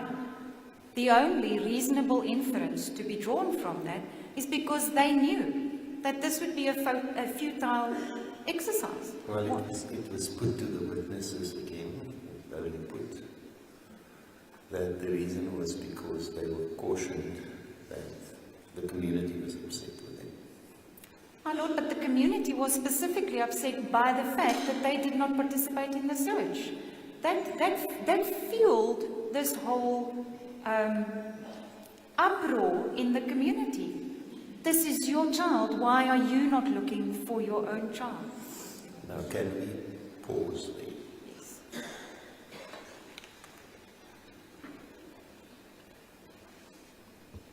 It's conduct that's unexpected, that leads to, on the state's version, the animosity towards them. Let's take a deep breath. Let's listen to Langa DP in State versus Wessex. Does that call for an answer? For sure, without a doubt. Absent which an inference can be drawn. Definitely, without a doubt. Yes, thank you. You may proceed. Thank you, Lord. Lieutenant Colonel Sebola overhears that Kelly say, Joshlin has made me famous. This has been said on a number of occasions, but Colonel Sebola also hears this and testifies about it. SAPS and the community members are involved in the search. Kelly gives an interview when she stays at Kelly Ziegers' house that night, the 20th, where it's necessary for Kelly Ziegers to tell her that she must stort 'n traan darm, show a little emotion. Kelly Ziegers is concerned that Kelly Smith does not appear concerned about Joshlin's disappearance. Kelly Smith is eating and sleeping while Kelly Ziegers cannot do any of those things. Kelly Smith is interviewed by Shakira Khanif on the same evening, and the minute that she mentions Boeta, or the possibility that Boeta could be involved, Kelly becomes aggressive and defensive, trying to protect and shield Buddha. Now, can we just again pause on that bullet point, and you might come to it later. Yes. Now, in this instance, Kelly Zegers tells her to start the trial. But there are also other evidence where she tells Mr. Apollos Yes. to show some emotion. Yes, because the people will be watching them. This is at the prayer on the Sunday. I thought I was doing well.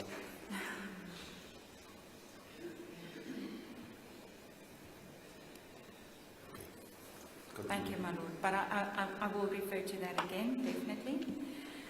Kelly Zegers notes, as we have dealt with, that Kelly Smith cannot be seen on the CCTV footage of her house on the 19th of February. I've already dealt with the inference we seek the court to draw from that Kelly was not at Kelly Zegers' house on that day. The police launched a comprehensive search involving K9 unit, LCRC, uniformed officers, everybody to participate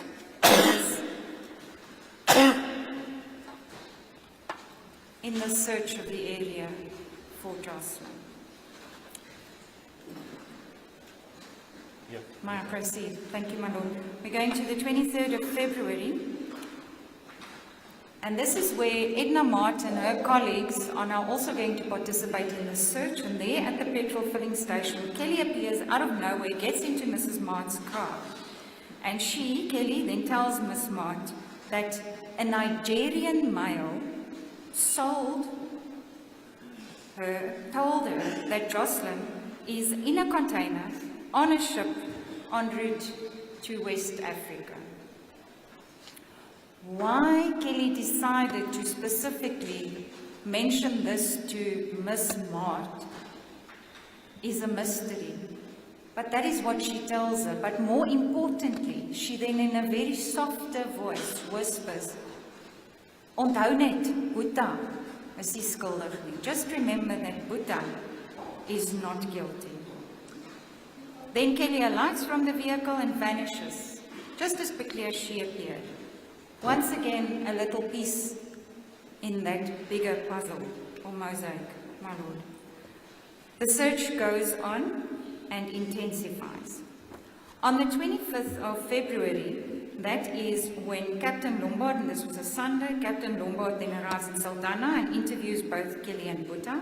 He notes discrepancies and red flags in their versions and in their demeanor and conduct in general. Boeta confirms the visit of a stock theft detective at his residence and further confirms the argument between him and Kelly on the Sunday evening and that the children were present during that argument. According to Boeta, Requin and Joshlin did not attend school because they both were sick. Boeta is evasive when he is questioned about Joshlin and when he is questioned about his relationship with Joshlin. He refused to answer. Before you go to that, now remember this is 25-2. Yes. Boeta still says both of the children didn't go to school because they were sick. Yes. They were sick on the 19th. Yes. The day thereafter The 26th. was when, because this was not to Milstein, it was to Lombard. Yes.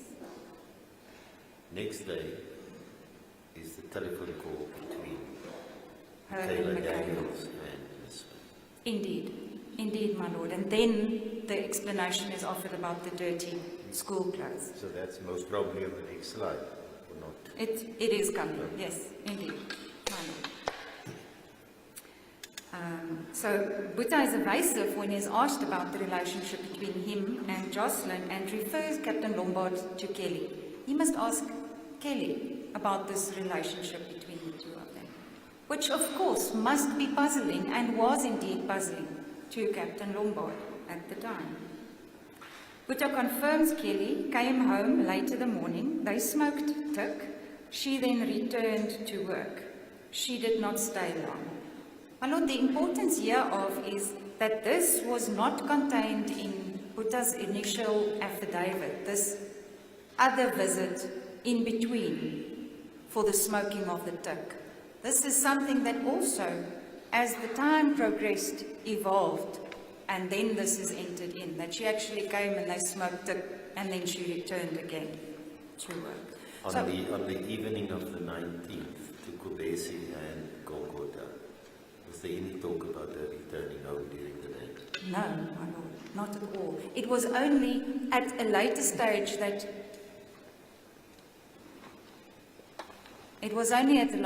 said that she had actually returned home for lunch. The initial was she had just come home after work and then found that Joshlin and Boeta were not there. But later on, that changes to say that she's actually also gone home during lunchtime. That was also Captain Lombard's testimony in this interview, that she then said, "Ek het verkeerd gepraat" in that statement. She actually did come home during lunchtime. So on the early hours of the morning of the 20th, at 1:10. Yes. She does not mention it. Remember, that's when I queried the time, Yes. because the cell register shows that they had visited the cells. So she says she came home at 1:50 on the 19th.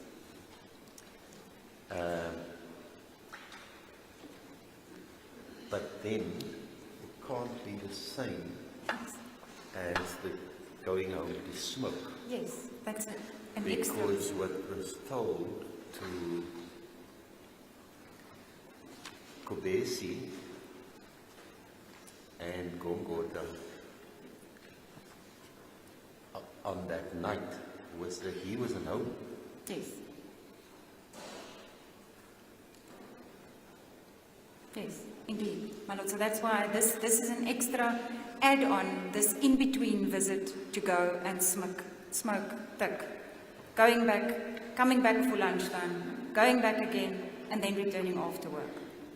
So, and that's why, and this is my submission, as the time evolved, so also did the story and the storyline and the add-ons that we get all the time. And it is precisely that, and the specificity, or the lack thereof, of the time when Joshlin would have gone missing, that caused the red flags in the mind of the investigating officer. That's why he had unanswered questions and needed to re-interview all of these people. It's specifically because of all these inconsistencies, changes, add-ons, changing in details of that day. Well, I took you to that statement for another reason.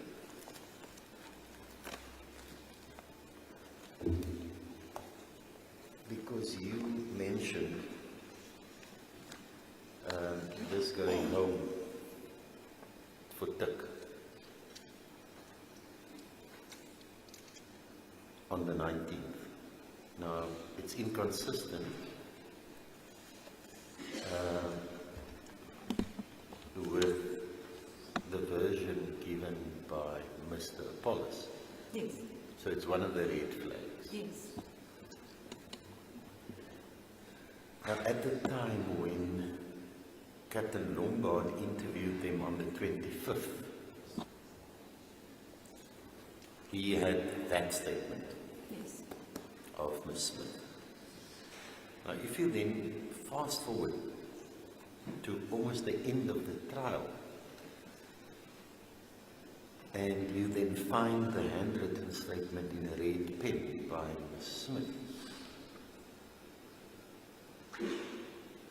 According to that statement, when did she realize Joshlin was missing?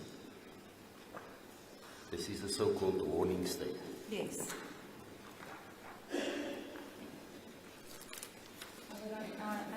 I know that she places that much later, after 5:30, if I'm not mistaken. I don't have the document. The statement, in front of me. the affidavit, the statement is marked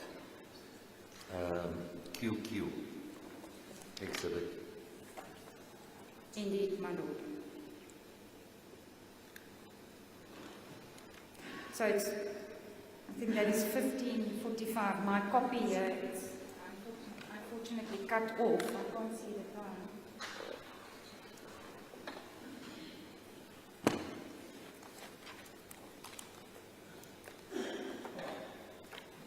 But on the original, my lord, the times are clear. Unfortunately, I wrote mine in my Well, according to this statement, that she wrote in her own hand yes. after her arrest. She said 11:30 het ek by aan Karel R50 geleen en 'n sakkie tik gaan koop by Gams.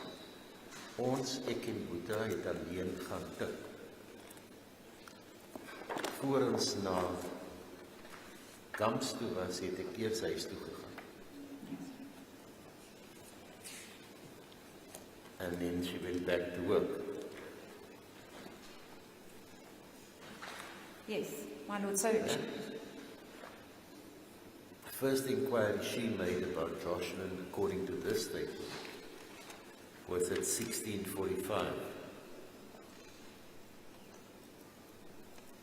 But in the statement of the night of the 19th to the 20th, she realized Joshlin was missing at 10 to 2 when she came home. yes, indeed, my lord. She, in all fairness, according to Captain Lombard's testimony, it's that when he confronted her with that, she said, "Meneer, ek het verkeerd gepraat." So she tried to correct that, that it was later, but yes, my lord, indeed, Now- this is what she herself wrote. There's no evidence from the defense. No, Remember, this whole discussion is what inferences yes, can the court draw.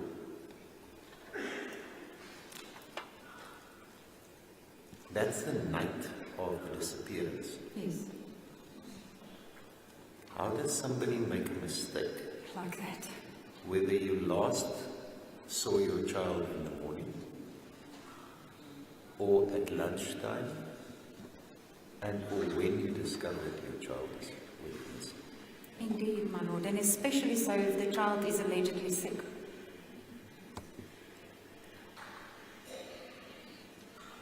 Indeed, my lord. Another little puzzle piece. You prefer to work with puzzles. Yes, my lord, I'm a picture person and I'm a puzzle person, definitely. Yes. Maybe to be more concrete, I suppose, it's just to have it in hand. I have no idea. I'm just trying to, as I'm going, because I didn't see this timeline before. It was delivered this morning, Yes. just before we started. So Yes. I'm going through it, so I don't know what's on the next slide. No, my lord, it will be dealt with because this is now the interview with Boeta, and then the next one is the interview with Kelly on the 25th of February. So we are getting there. So now we're going to 13. Oh, was there not something that we missed?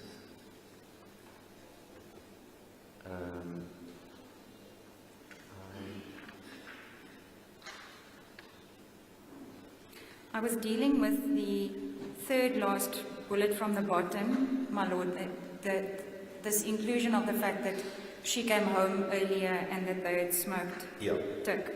And then after that, in the afternoon, they went to fill up the gas canister, again bought tick and smoked that. It is very important, and maybe I have skipped something here, but the fact that Buddha, I think I definitely skipped. May I please start at the first bullet? I turned my page and I think I... Are you on the last one where I asked you some clarification issues was... Yes. That was 12, but we've dealt with that now. So now we can go to 13 and start at the top. Indeed, my Lord. I turned my page. I'm a concrete person, so I turned my page and now I remembered I was at the last bullet. So, the first one then, Buddha confirms the presence of Stefano, Rens and Nilo on the day, the Monday, at his house, whilst Joshlin and Riquin were both present. He confirms that Rens sent Joshlin to go and check on her kids at her residence and later returned with Joshlin to Buddha's house. Buddha confirms that Riquin left to go to Brother Lowe and only returned home around 6 o'clock that evening. Rens went home not long after Riquin left to Brother Lowe. Joshlin remained home with him and Stefano. He could not account as to what happened to Nilo.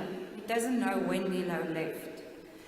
And then his explanation is that Buddha and Stefano would then take turns watching Joshlin in their quest to sell this microwave and other items. They took turns looking after her. He could not explain when Joshlin disappeared. Strange. A person in care, in the parental role, in the absence of the mother, does not know when she disappears. He confirms that after Kelly arrived home from work during late afternoon, he, Stefano and Kelly went to fill up the gas canister, and they went to buy some tick and they smoked that. After they were done, he and Stefano left to Stefano's house, where they continued to smoke drugs, and they only returned home late evening after load shedding had already finished. He confirmed he never participated in searching for Joshlin the evening of the 19th. Kelly and the community members searched for Joshlin, but he did not. Kelly appeared, okay, so now we're dealing with the interview of Kelly on the 25th of February. Kelly appeared irritated and aggressive, even before it started. She confirmed that she left Joshlin and Riquin in the care of Buddha. She returned home late in the morning to smoke tick with Buddha. When she left home, the children remained in the care of Buddha. Kelly mentioned to Captain Lombard, "Meneer, my kind is nie meer in Saldanha nie. Ek moet aangaan met my lewe. Ek het nog ander 2 kinders." Something that shocked Captain Lombard at the time. A follow-up question to her to explain how she knows that Joshlin is no longer in Saldanha, she replies, "My kind is weg." My Lord, definitely. That implies knowledge on her part that her child is no longer there. She's gone. That is the inference that the state requests the court to draw under the circumstances. Kelly shows no emotions and she's cold during this interview. And aggressive. And impatient. And when Captain Lombard asks for an additional statement to be taken, she's in a hurry because they need to get to Spur. That is more important than finding her child and assisting with the investigation.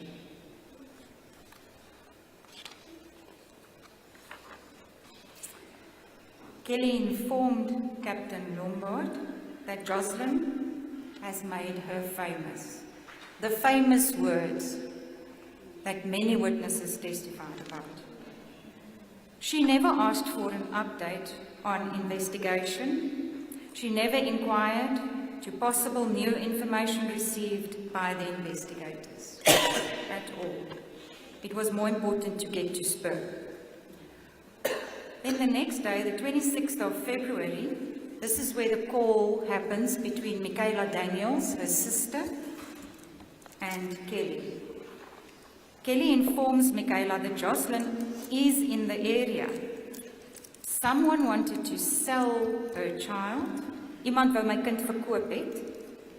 But it is too heated in Saldanha now. But she is in the area. My kind is hier in die plakkerskamp.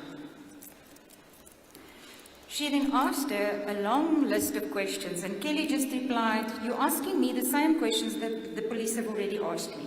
I know you're a policewoman, but I'm not going to answer all of those questions again." Kelly tells Michaela that, and this is important, on the 26th, as the court has just pointed to that now she informs that the reason why Joshlin and Riquin did not go to school was because of the school uniforms being dirty, and an add-on, she didn't have money to buy detergent in order to wash the clothes. So can I just pause you? Yes. So on the previous day, she had the interview with Captain Lombard at Vredenburg. And that's when I was surprised that it was put to Captain Lombard that she doesn't smoke cigarettes. Because there were other evidence of other witnesses referring to her smoking. Yes. And it was not challenged. Yes. But be that as it may. She tells Captain Lombard, Joshlin is no longer in Saldanha. And remember, there is not yet a criminal case opened. Yes. At that stage. Yes. It's still a missing persons inquiry. So, the next day, she tells her sister that Joshlin is still in Saldanha. Yes. Yes, it was put to Miss Daniels. There's no evidence from the defense, but it was put to Miss Daniels.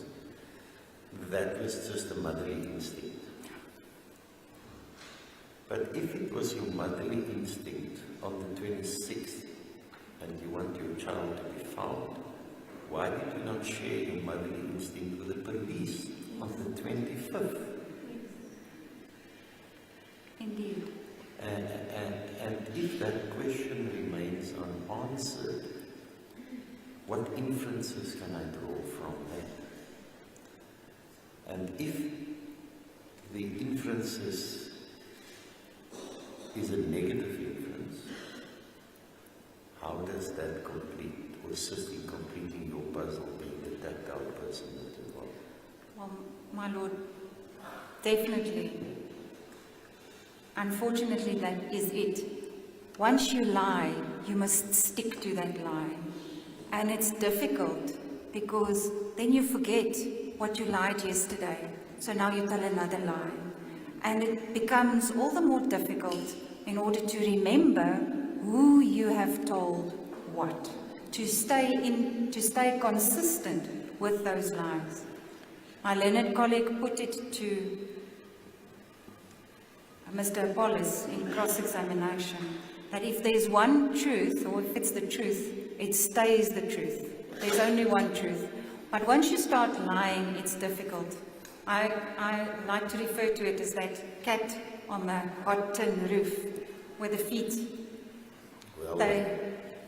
it's difficult to stand. What we're dealing with now in the analysis, because this is what we're doing. Yes. We're looking at the evidence, and I'm trying to understand the evidence, maybe on a lighter note, if we can, because we've already been busy an hour and a quarter. Your colleague also put it to Mr. Apollos. This is what we're busy with now. Yes. The devil is in the detail. Oh, yes. Indeed, my lord. Definitely. And you must just remember, the accused before me are not charged with lying. No. Definitely not. Because if that was so, it would have been a totally different and easy story. No, for sure. I wish it was, but it doesn't work that way, my lord.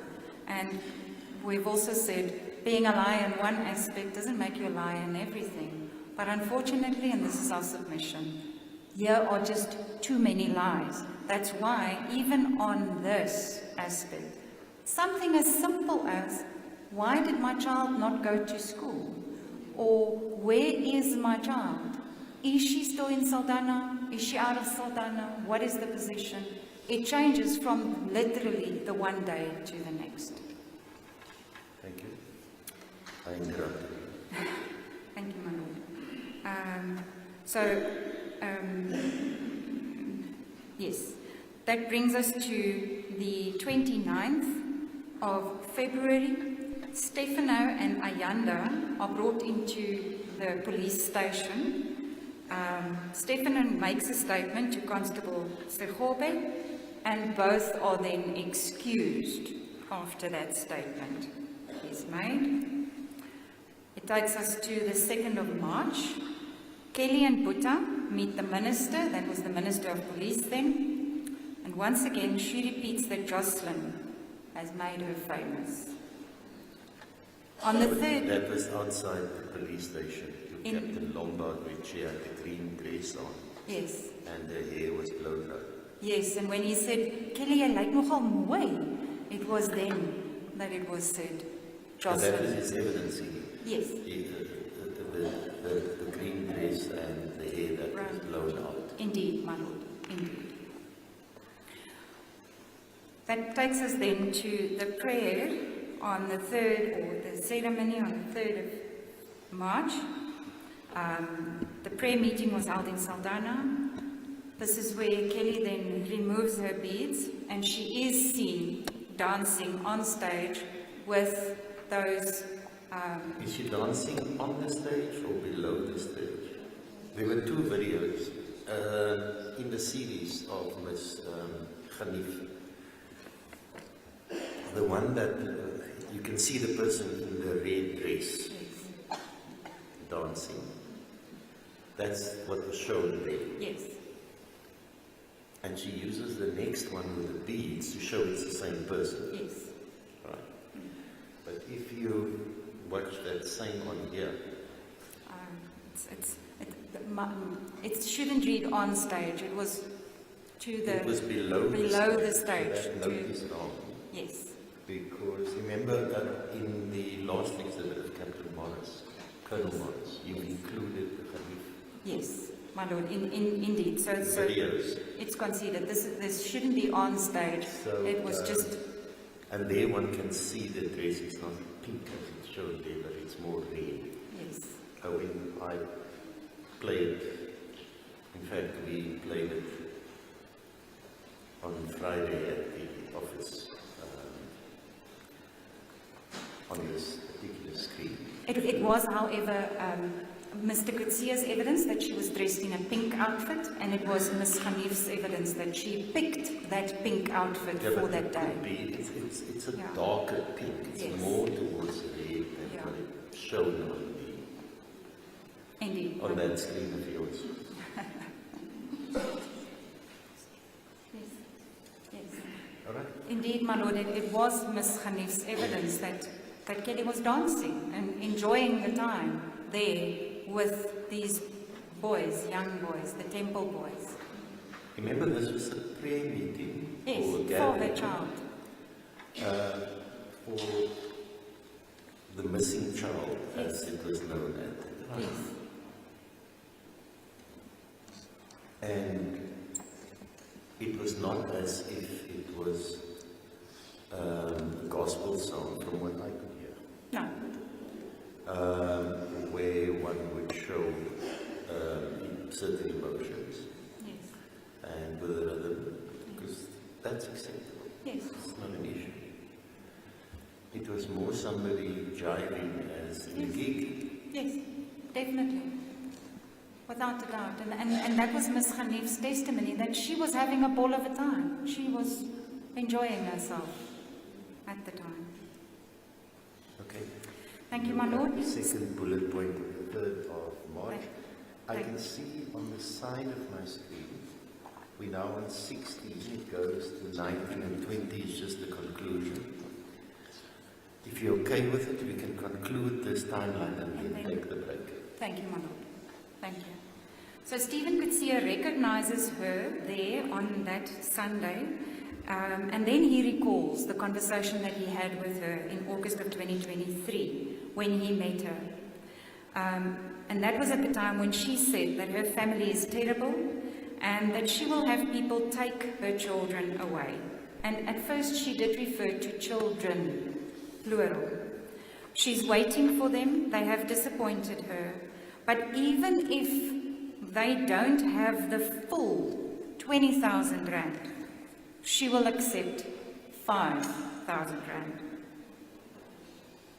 Furthermore, she tells him it will happen in January or February of 2024.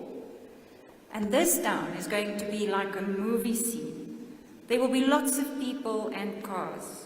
People will search, but they will not find anything because the child, then it was singular, the child will be taken far away. And Mr. Kutsia was very pertinent in this testimony. My Lord, and I submit that if one considers Mr. Kutsia and just his demeanor, the way in which he testified about this, there can be no doubt as to his credibility and certainty about this testimony. He was very specific on the wording even, initially referring to children, plural, later just the child will be taken far away. This bothered him so much when he made this realization that this is Kelly's child, the child that is missing, that at first he tried to report it to his wife. That didn't work. She didn't want to listen, didn't want to be involved. So he then reported it to his employer, Mrs. Creer, who immediately realizes this is too big. She first calls her husband, and then she says, this must be reported to the prosecutor, Mr. Van Zyl. And it is then reported to Mr. Van Zyl on the very same date. There's no possibility for an argument of a recent fabrication or anything like that. And there was no evidence or any suggestion that he knew that by then Ms. Smith was already under arrest. Not at all. Remember Mr. Van Zyl, I found it at that stage, of course, it was early days in the trial, so one didn't have the full picture yet. I found it strange that he said, well, he didn't follow anything up because it was known to us. So him being the control prosecutor in Vredenburg, it was obviously known to him that Ms. Smith is already in custody. Yes, it was known She to was him. going to appear the next day Indeed. in court. But Mr. Kutsia But Mr. did Kutsia not didn't have know. known. There's no suggestion that he would have known. Not at all. Not at all, my Lord. Brigadier Hanana or Captain Lombard then gives an instruction that these 3 people must be brought in to be re-interviewed the next day, the 4th of March, which then leads us to the 4th of March. At first, there's a massive police action. It involves the City of Cape Town, uniformed members, surrounding stations, community, sea border, LCRC, K9 unit, everybody that could possibly be involved was involved in this search. My Lord, I pause there just for a second, and this is just on the probabilities. Colonel Sebola's testimony was that he specifically, the team that he was the head of, remember that the whole area was divided into sectors and teams, and then each team had a leader, and he was the leader of his team. His team actually searched the Jacobs Bay area. And it's Mr. van Ryn's contention that he was taken to the Jacobs Bay area on that very day to be tortured. what is the probability that that could have happened. Colonel Sibola and his team was specifically searching the Jacobs Bay area. I'm just adding that in there. Right. Between 4:30 and... I think we missed it in the trial within the trial. My Lord, I was keeping that for the cross-examination. Well, you were cross-examining.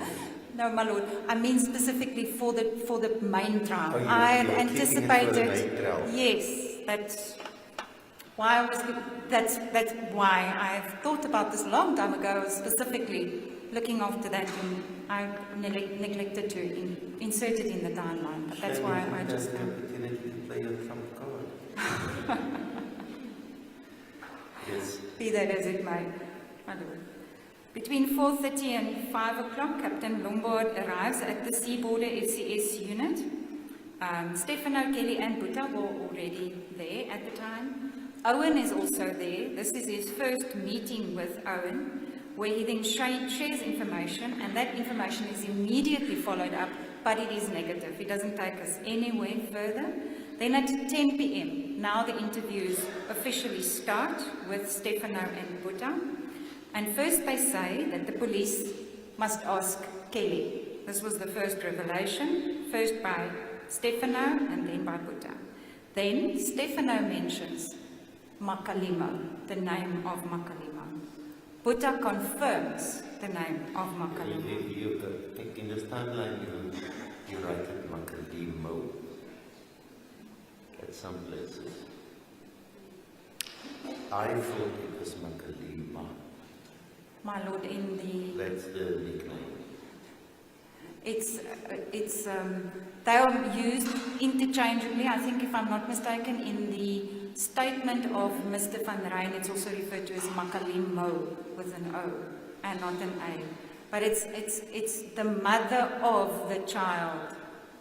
That's where the Makalima comes from.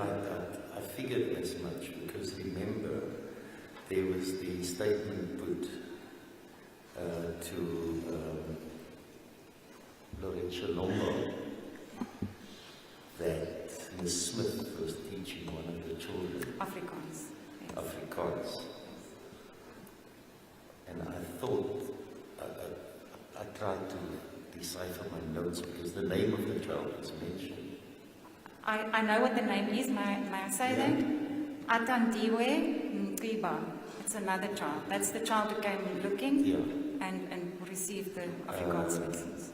So I also thought that because she has small children, she's got a daughter and a son that I know from the trial evidence. Yes. And I was wondering whether one of her children's name is most probably Lima, or shortened for Lima, and that's why she's called Makalima. That's the stuff thinking about. Yes, my Lord. Well, it could also be, because people pronounce it differently, it can be Lima, Limo. It can be any one of the two. I just noticed the spelling here, because when I took notes, as we were going through the evidence, I was writing Makalima. But I thought I had seen it in one of the exhibits with an A, but it's of no moment. No, we know her name is Pumza. Yes, indeed, my Lord. Her first name. Indeed. Indeed, my Lord. So at 10 p.m., the interviews with Stefano and Buta commence. First, they say that the police must ask Kelly. Then, Stefano mentions Makalima. Buta confirms. The police mobilize once again and proceed to Makalima's house at 11 p.m. Makalima and her husband and the two children are then brought into the offices, and she is questioned. On the 5th of March, investigation group interview Makalima. Her version of the events is different to that of Stefano's. Stefano and Buta confronted with the different versions provided by Makalima. Both Stefano and Buta indicated that they want to tell the truth and opted to provide statements to the police. All placed under arrest and served with their SAP 14As. Both are taken for pre-confession medical examinations. Stefano appears before Colonel Clark on the 5th of March for the obtaining of his statement. Colonel Clark stops the process. Stefano is given a chance to eat, to take his pain tablets, and to sleep. Later the same day, he is taken to Captain Siekwe. Both the incidents are recorded, Exhibit 2 and 3. Then Butta appeared before Lieutenant Colonel Pretorius. His statement is obtained, Exhibit 4. And then both were taken for pre-confession, and that's a repetition. Both of them were taken for pre-confession medical examinations, and Stefano was indeed taken twice, once to Dr. Nell, other time to Dr. Zimri. On the 7th of March, both Butta, Stefano, Kelly and Pumza made their first appearance in court. All the accused abandoned their bail applications. All accused were represented by LASA, and there were no complaints of any assaults by any of the accused in court, and none of them opened any cases. On the 13th of March, the charges are withdrawn against Pumza. The interview with Renz happens and she is detained. The interview with Ayanda happens and he is excused. On the 15th of March, Renz makes a confession to Captain Sillier. It's recorded and that's Exhibit 1. On the 18th of March, Renz makes her first appearance. On the 21st of October, the charges are withdrawn against Renz. She signs her 204 statement with Advocate van Tonder, who was instructed by LASA to represent her throughout this process. My Lord, is this perhaps an opportune time, as what we will deal with hereafter is the corroboration that we find and submit to be corroboration for Renz? Of course, 11. Take the adjournment for quarter to 12, 15 minutes, and then we play from there. As the court pleases. Court adjournment. All right.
Looks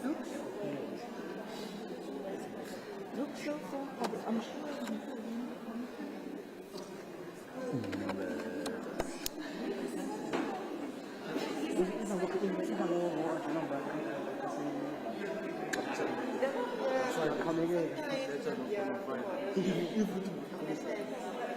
But you must always pray after lunch. So I can't give you a time to tell you now.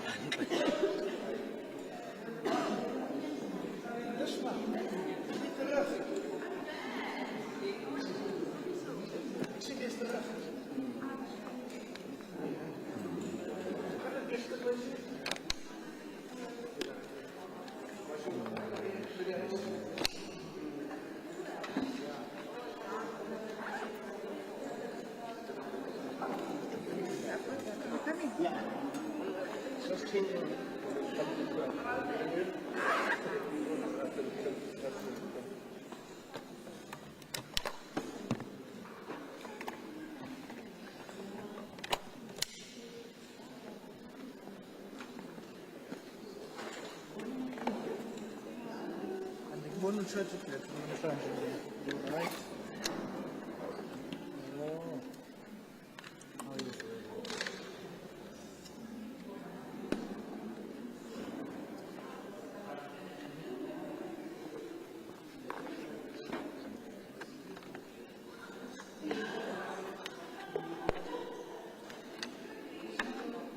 The free and Khalil?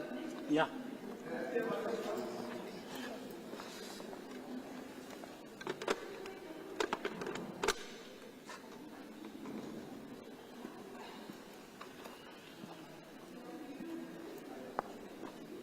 Itimandi kubolekezi ngathi ziyalasta at least. Yeah. But at least ngakubamba ngifike lunch or afterwards. Just a boring. Connected. Yeah.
I'm not sure exactly.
But it says, what is the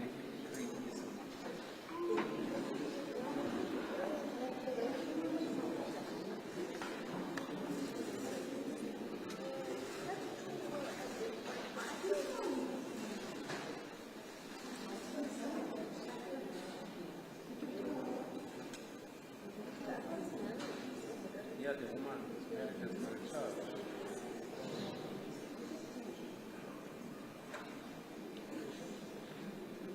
Yeah, I suspect so. I suspect so.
All right.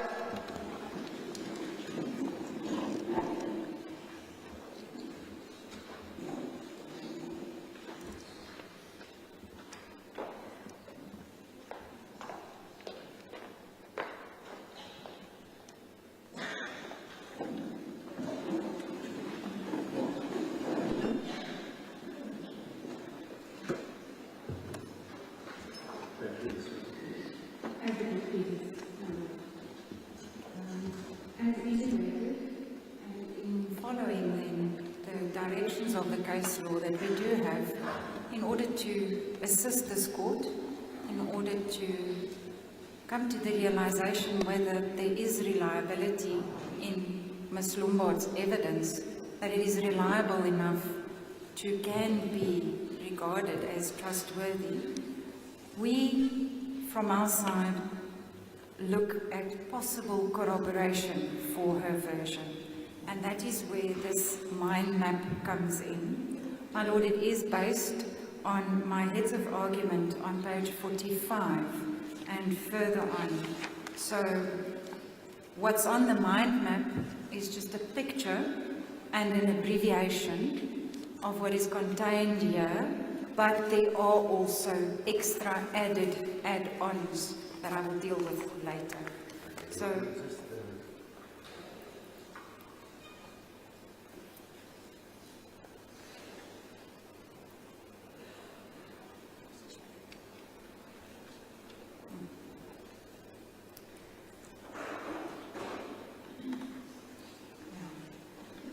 so if I may just fall.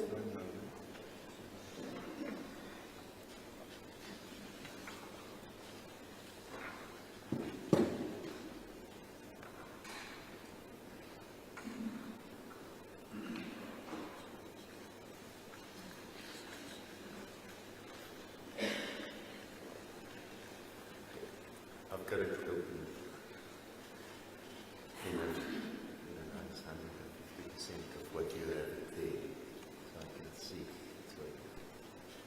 My Lord, just for an explanation, I know these, I refer to them as spinnerkoppe, but these things, if you look at it the first time, one doesn't know where to start. So we actually, from the center, was Laurentia Lombard, then to find the corroboration, and we numbered them similar to the numbers in the heads of argument. So that's why it goes to, from the right-hand side, up to 5.1. And then it goes to 5.2, where there is then an interlinking of those two, it comes down, but then it goes, so it starts at the top on the right-hand side, it goes down all the way to the left side in a circle formation, to the left-hand side then, and then the last ones are the, if I may say, the add-ons, that's not specifically in the heads, so they are not numbered on the left-hand side in the top. So it's a clockwise. So those are the light blue on my, you've got the numbered ones that makes reference to the heads of argument. That's indeed. And then there are the add-ons on that. On the left-hand side to the top, yes, my Lord. So clockwise from the right-hand side to the top, all the way around. Those are the numbered ones, and then the unnumbered ones, left side top. And it is difficult to, because it's quite a big thing, and it's small print, it's difficult to see, so we also focus on portions, so that's the reason why I'm just explaining. Thank you. I see all the Defence Council also has theirs open, because what we're going to deal with now are those, as I understand the heads of argument in your chapter 5 on page 45, and with this in mind, it's where you want to show me the corroboration that will provide the warranty for the reliability. in a nutshell. Indeed. Indeed, my lord. The authorities uses different terminology for it, but that's just to put it in layman's terms. In Yes. Afrikaans, waarborge vir betrouwbaarheid. Indeed. Indeed, my lord. And some of them may be as light as a feather, but some of them may have more weight. So we try to look at all of them, and I'm sure that there will be others that we missed, and I'm sure that there will be some that the defense can argue is not enough corroboration, but this is what we submit to be the corroboration. Thank you. So, for us, the most reliable and most important corroboration for Ms. Lombard's testimony. Just give me a moment, that's a sunshine. Take out different color pens. I'm going to do both this evening and tomorrow. I will work on the screen. But I brought my trusty tool. It's always with me in court. Always wise. Thank you, my lord. So I'm going to, this is not an exhibit before the court, No, but I will place it in the court file afterwards. please. So if I mark the line with green, it means the submission is made, that's a strong line. If I mark the line in red, the submission is, it's arguable. But the state still submits, it's a line to be followed. Indeed. And when the defense will argue, I will use a different color pen, and I will indicate where they argue that the line is broken. Yes. But it will be on the court file, just so that it's a guide. As the court pleases, my lord, and just for record purposes, my colleague did, in fact, send this electronically to Counsel for Defence, so they do have it. I can see And it. if they wish to Yeah. make use of it later, then it is there. And it's I've available. opened it up from our team. So all the documents that came in, It's we've already uploaded on the team, and it's sitting there. So I actually opened it up from there, Thank you, my lord. and it's under that Erasmus J tile that you will find it, and it's been under policy. Yes. Maybe I should have spectacles. My lord, so as I was saying, we submit that the most important corroboration for Ms. Lombard's testimony is in fact that of Mr. Kutsia.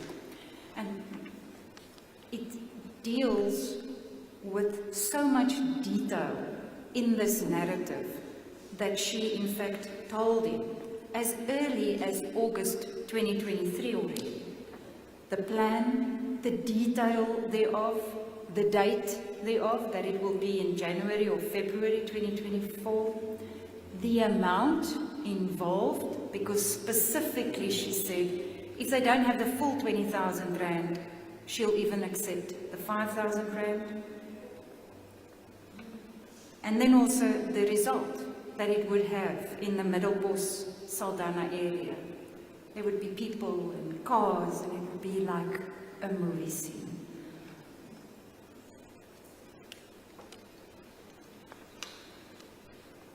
Then secondly, the fact that Mr. Kutsia specifically refers to 20,000 rand. My lord, this is of great importance. Ms. Lombard's testimony is that she overhears when Kelly tells Boeta, hier is die geld wat ek by die Songoma gekry het. He asks, how much is it? And she answers, it's 20,000 rand. Mr. Kutsia also refers to this 20,000 rand. That's what Kelly told him. It's the testimony of Rens, It's the testimony of both the accused, in KK and JJ. And that's why at this stage I moved to 519 and 520. That's why in the mind map it actually refers. So it's 5.1, 5.2, 519 and 520. Because in 519, Exhibit KK also refers to 20,000 rand. And when asked, so wat is die 20,000 rand voor? The answer is vir verruiling vir die kind, meneer, for exchange of the child. This is the specific words that's used in that statement. Then in 5.20, Can you just pause there?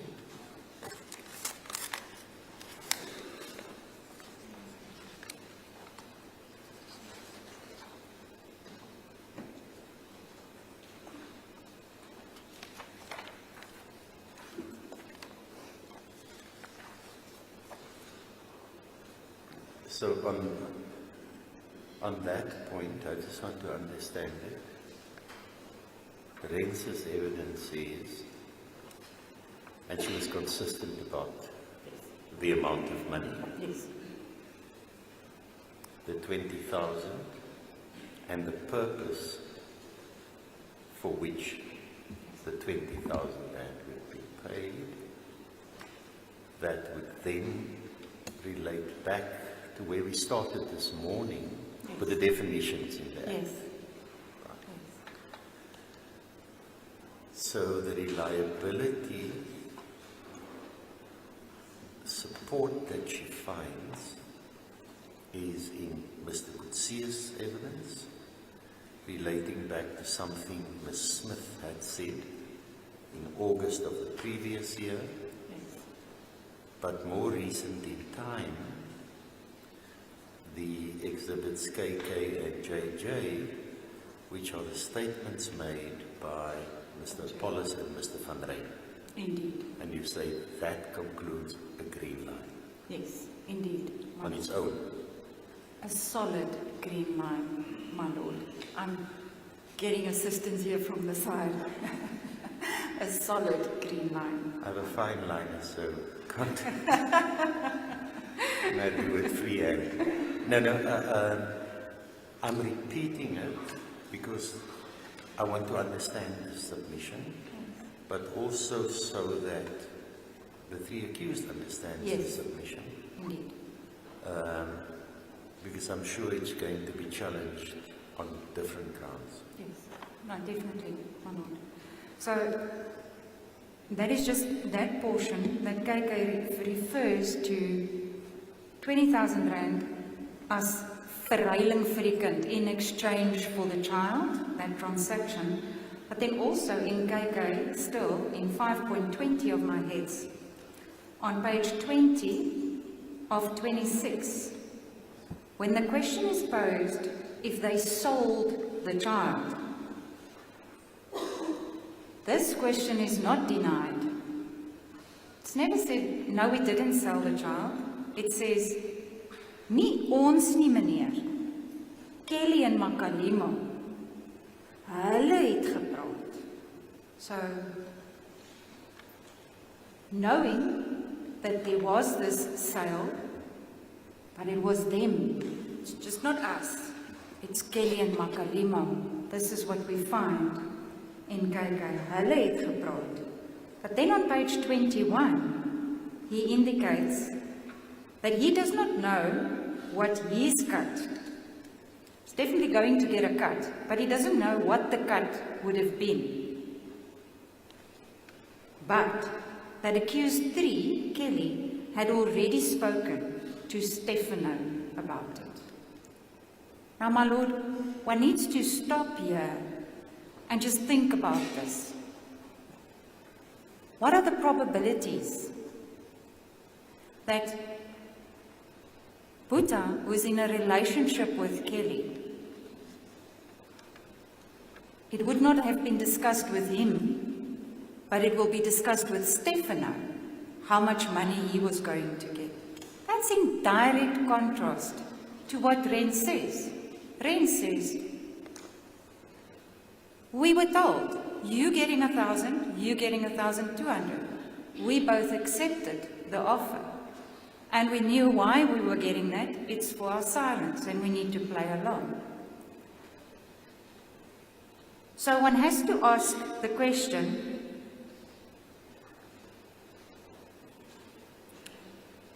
if Ren says,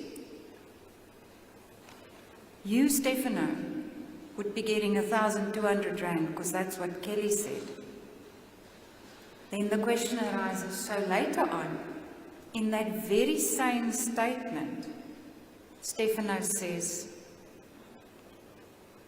I went for my cut, the 5,000 rand that I wanted to collect there from Makalima. So was there more in-depth discussion between Kelly and Stefano? Did he know more? Did he have anything more to do? Why would he be getting that 5,000?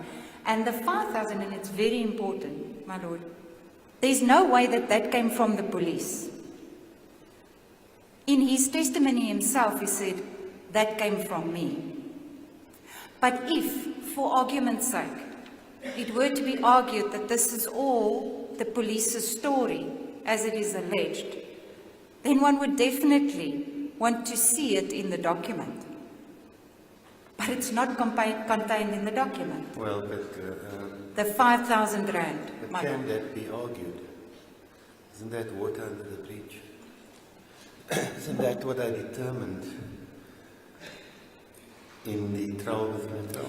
No, my lord, no, definitely. All I'm saying is that lends corroboration, but it also indicates the knowledge, the necessary knowledge of the fact that there was this transaction and that we know we are going to get money from it. Is the corroboration to be found on this line? I'm just talking about this line now. In the speculation that Mr. Van Ryn had on the 22nd in the presence of Sergeant Milstein. Remember, Sergeant Milstein went to his house. Yes. He was then talking to other people. That was the day that Sergeant Milstein formed the opinion that he was as high as a cut. Yes. And he wasn't going to engage in further. Yes. But then he spoke. He was speculating. Yes. So he said. Remember later on in the statement of the 29th, first there was speculation as well. Yes. About the disposal of Joshlin as an item. Yes. And I use the words deliberately because that takes you to the definition section of the Act. Yes. Is there any corroboration to be found in that speculation of his that will strengthen the chain in Rens's evidence, or does that take it too far? Oh, my lord, I would like to, and I think it is here, but the fact that Stefano was the first person to mention that Joshlin might have been sold to a Sangoma for Muti purposes. He was the first one. No, that was on the 22nd of February. Yes. That was the day that Sergeant Milstein attended at 8 Iron Street. Yes. And there were other members of the community there, and he was engaging with other people. And Milstein's evidence is clear. I didn't want to because I could see on edge and... Yeah. Yes. No, definitely, my lord. But what I'm trying to say is that supports or gives corroboration for the fact that Rens says this was the plan. And she sees the woman who looks like a Sangoma, and she hears Kelly telling Buta, this is the money that I've just received from the Sangoma. It's 20,000 rand. That is the argument, my lord, that all of this corroborates Renz's version in this respect.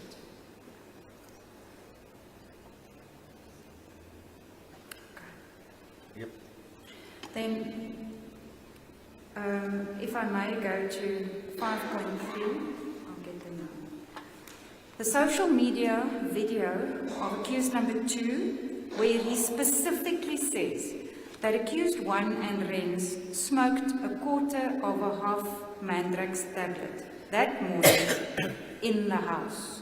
Now, my lord, the evidence is that Renz received that quarter of a half Mandrax tablet For the bag. For the sling bag.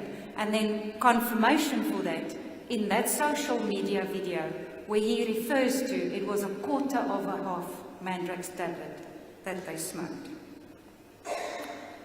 5.4.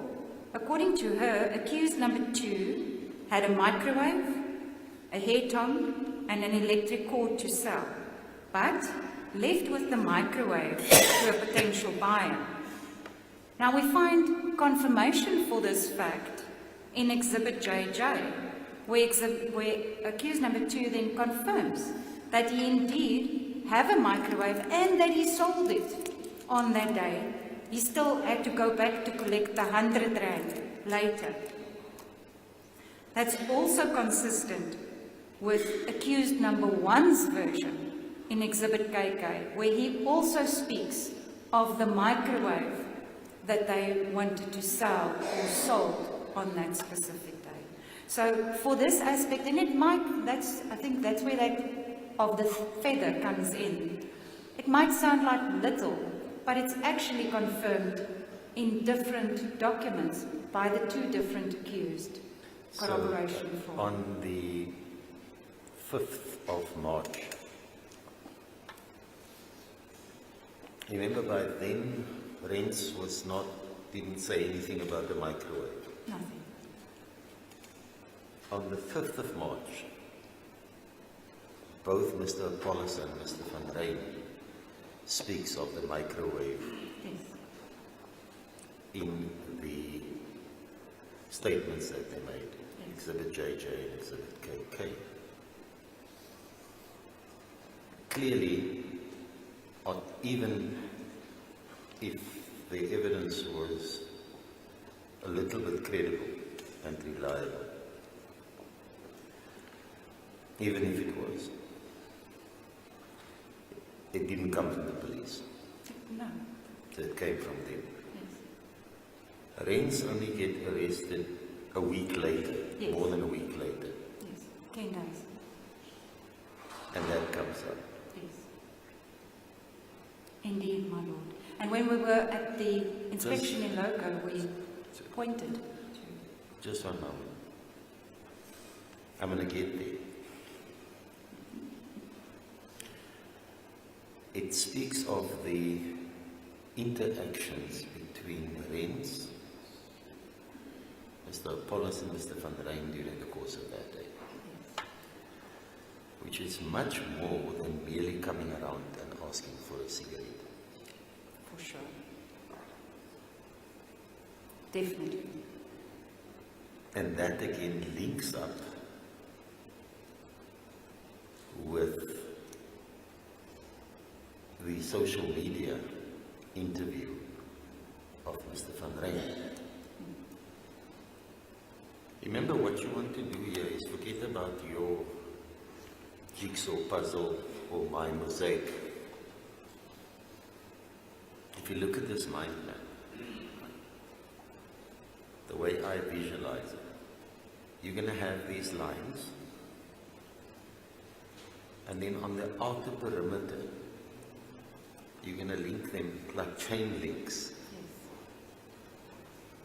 And it will be, that chain is complete. Cada question. So you take those, and I don't like to look at them in isolation, but see how they overlap.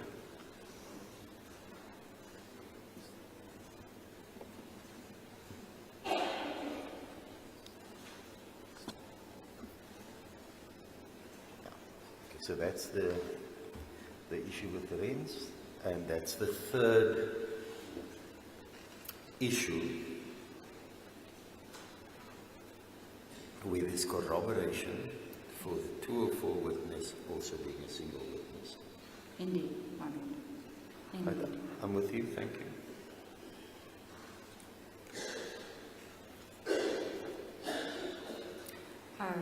Yes, and of course on the mind map, my lord, this was also confirmed by Buddha to Captain Lombard during the interview on the 25th. That indeed they did sell that microwave that day. Which then brings me to 5.4. No, that was 5.4, sorry, 5.5. So that's the 5.5 seems to be according to the events of the Sunday. Indeed, indeed, my lord. That during the interview that he had with accused number 1 and number 3 on the 25th, the version accused number 1 provided to him about what happened on the Sunday and the Monday corresponds largely to Ms. Lombard's version. And as the court has just correctly pointed out, it's much more than just coming around and asking for a cigarette. There was lots of activity happening on those 2 days, and in broad terms, everything is confirmed by accused number 1 and 3 as to what happened on that day. Then 5 But points. there's also in that regard support for her evidence by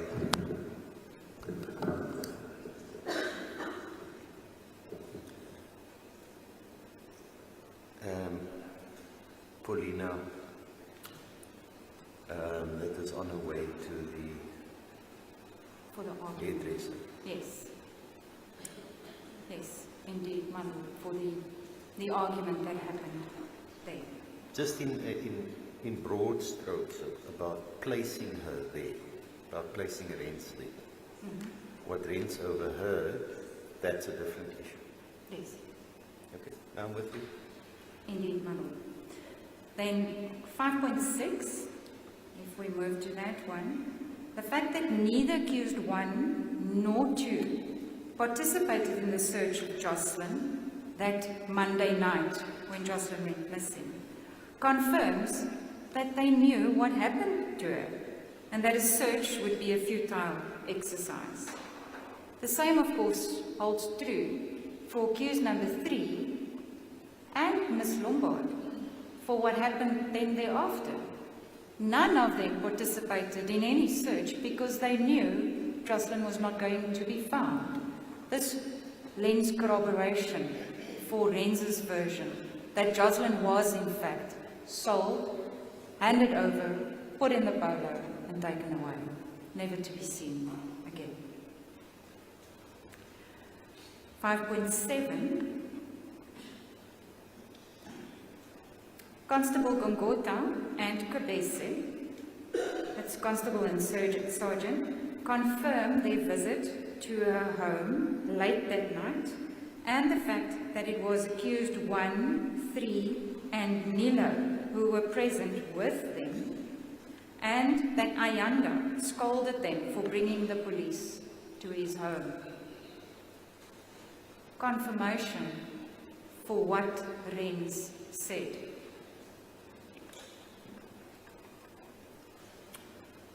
5.8, she narrated that they were transported by members of the police to Cape Town for their own safety. And here comes Brigadier Hanana, and in cross-examination he's asked about it, and he confirms that yes, indeed, that was authorized by the police. It was necessary for their safety to take them away. That's why the police did, in fact, transport them. This is independent corroboration for the version of Renz, my lord. And at that stage, Renz is not a suspect. Not at all. Not at all. Then 5.9, Accused 1 did not initially mention accused 2's name as a person who was present with him on the Monday. It's only Miss Lombard that mentioned accused number 2's name. Similarly also, Kelly does not mention Stefano being there in her affidavit. I'm trying to find your 5.9 here. Is it not there? Okay. My Lord, that appears to have been an omission. We did not, my apologies, it's an omission, it's not on the mind map. But please, it is relevant and we submit Yeah, it is it on your one that you have? No, my Lord, it was missed. Yeah, but so overnight you can just give me an updated one. We will, definitely. No problem, my Lord. We will definitely do that. But that's, you've also mentioned it earlier, Yes. that for the first day at least, both Ms. Smith and Mr. Apollos Did not kept mention. Mr. Van Ryn's name out of their mouths. Indeed, my Lord, and that's why I earlier referred to, one definitely gets the idea that this is an interlinked, it's a friendship, close-knit friendship, and they try to keep him out of this. Rens, on the other hand, my Lord, does not have any loyalty towards accused number 2. Her testimony is, I knew him, he was a friend to Buta and Kelly, but the two of us didn't sit along the same file. We were not friends. So that's why Rens is the one who mentions accused number 2. Accused number 1 and 3 don't mention him initially. When Rens mentions him, it's then confirmed and corroborated later by themselves of having been there. That accused number 2 was indeed there, the Sunday and the Monday.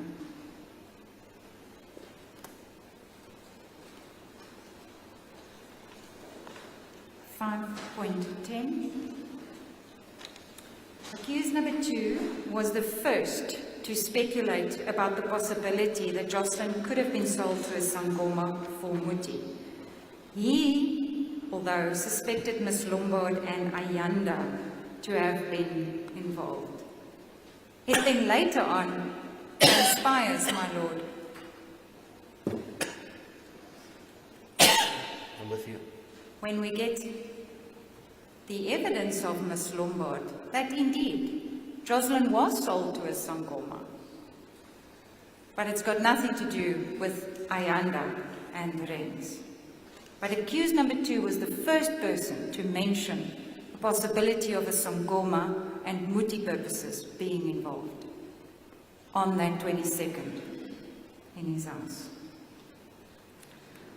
5.11.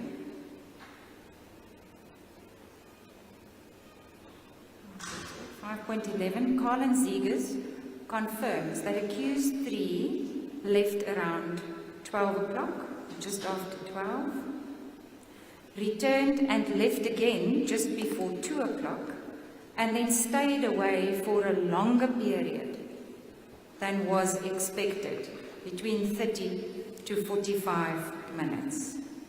These times fit in with what Rens says.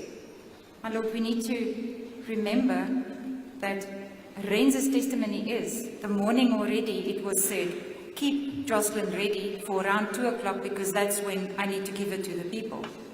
And now Colin Zegers confirms, corroborates this time aspect for when Kelly actually said, I'm going home in that lunchtime and staying away longer. It also fits in with what Ms. Smith herself told Sergeant Kobese on the night of the 19th. Yes. She mentioned the time 13:50. Yes. Remember, I took you there earlier Yes. because that time is then omitted in the warning statement. Yes. That's also the time that she told Sergeant Kobese was the time that she noticed for the first time that Joshlin wasn't there. Yes. Indeed, my lord. Indeed. 5.12, accused number 3 tells her sister Miss Daniels on the 26th of February that Joshlin is still in Saldanha and that someone wanted to sell her child, but it is too heated in Saldanha now. This confirms a sale or a prospective sale of Joshlin and that she knows where Joshlin is.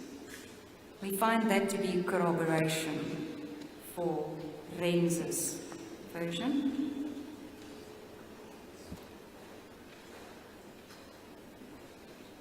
And of course it was also confirmed in the interview of the 25th of February. Kelly informed Captain Lombard that Joshlin is no longer in Saldanha. Then 5.13. Why would accused number 3 lie to Kelly Zegers by saying that accused number 1... Just one moment. Do I miss something on this printed page?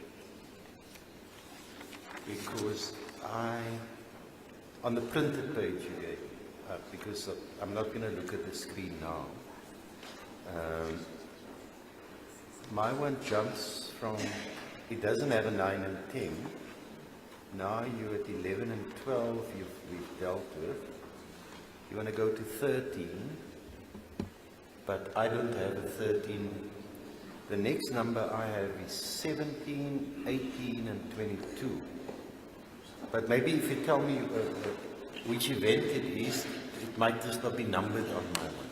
Yes, my lord, it appears that maybe last night in the very late hours or early morning hours this morning, that there might have been an error perhaps, but we will correct that. No, but you see, I've got a lot of, on the left-hand side, I have quite a number of items that's not numbered. So maybe if you tell me which of the items it is, it might be on this mind map, that it's just not numbered, and I can just write in the number. Yeah, my lord, I will... Number 13 would have been what event? The 13 would be that accused number 1 was also searching for Joshlin that night of the 19th. That is what accused number 3 tells Kelly Zegers when she comes to her that night. She says accused number 1 is also searching for Joshlin, whilst he never searched for her. And that's his version itself. Accused number 3 told Gongota and Kobese that she did not know where accused number 1 was when she came home. It wasn't only Joshlin that was missing, it was Buddha also. Both of them were missing. And the 3 of them then go looking for Buddha until they eventually find him in Talmaki Street, after Nilo pointed them to Talmaki's Street.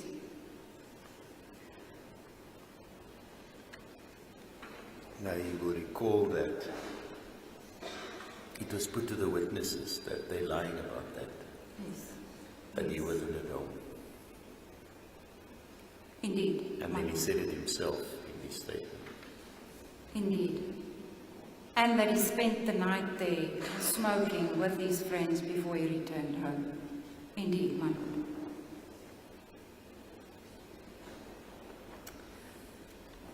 Takes me to 5.14.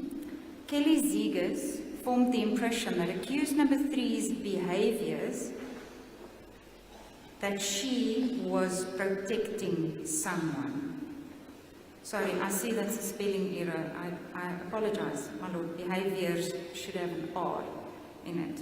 My apologies, it's 5.14 of my notes. I missed the R. But Kelly Zegers forms that impression that accused number 3, from her behavior, she's protecting someone. It's not only Kelly that forms that impression, it's also Ms. Hanif that forms that impression. She also expressed that accused number 3 became defensive and aggressive the minute that she mentioned Buddha and questioned whether Buddha could possibly be involved. Then Kelly became aggressive and defensive. She even left the live call, which we could see on Exhibit 5. By the mere mention of Buddha's name, she left. That was the end of her presence there. Now, remember we're dealing with Laurentia Lombard now. Yes. How does that fit in with her evidence? My Lord, if you will just give me a second. If I come to 5.16, I'm going to close the 3 together. 5.16, it's strange that accused 3 would find it necessary to report this call from a Nigerian male to Ms. Mart, and specifically then adds, remember that Buddha is not guilty. Ms. Mart doesn't even know Buddha. Why is it necessary for her to convince people that accused 1 is not guilty? Why does she need to protect him? So now we've got 3 independent women that all form the impression that Kelly is protecting Buddha. Now, my Lord, my submission is, Kelly was protecting Buddha because she was actually shielding. And this is my submission, and this is what we argue, and for the court to infer, that she was scared that Buddha would spill the beans. That's why she's protecting Buddha. That's why she is continuously keeping him away, and she's the one doing the talking. She's the mouthpiece, the monster was the evidence that we heard here. And isn't that exactly what happened at the end? Now, my Lord, to draw that back to, and that was your question, with respect, to Laurentia Lombard's evidence. That's the evidence. All 4 of us were in on it. All 4 of us knew that this is the plan, this is the transaction, and we are going to be paid for our silence. But Kelly was concerned about Buddha, and she's forever shielding him, that nobody must think he is guilty. If I might take it one step further, my Lord, if we consider the evidence of the 4th and the 5th of March, she's the one who continuously wants to go up, to go to Buddha, to be with Buddha, to see what is happening there.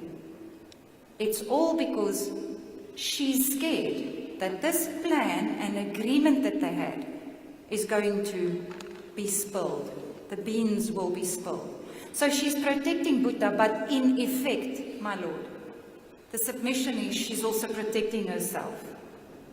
Because the minute that any one of the 4 speak about what they had decided to do and spill the beans, she's also going to be in trouble.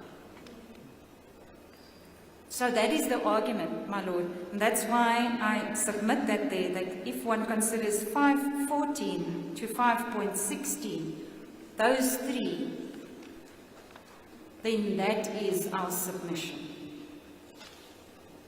That she was indeed protecting him, but in fact protecting herself.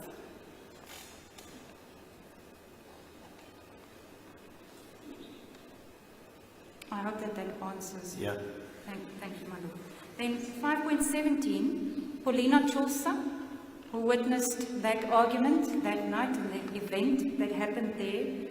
Yeah, 5.17 is on the mind map again. Yeah, we've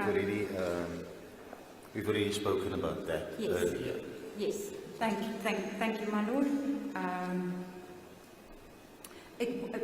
I just made an extra note here that it's important to remember that Lombard's testimony was that they had an abusive relationship.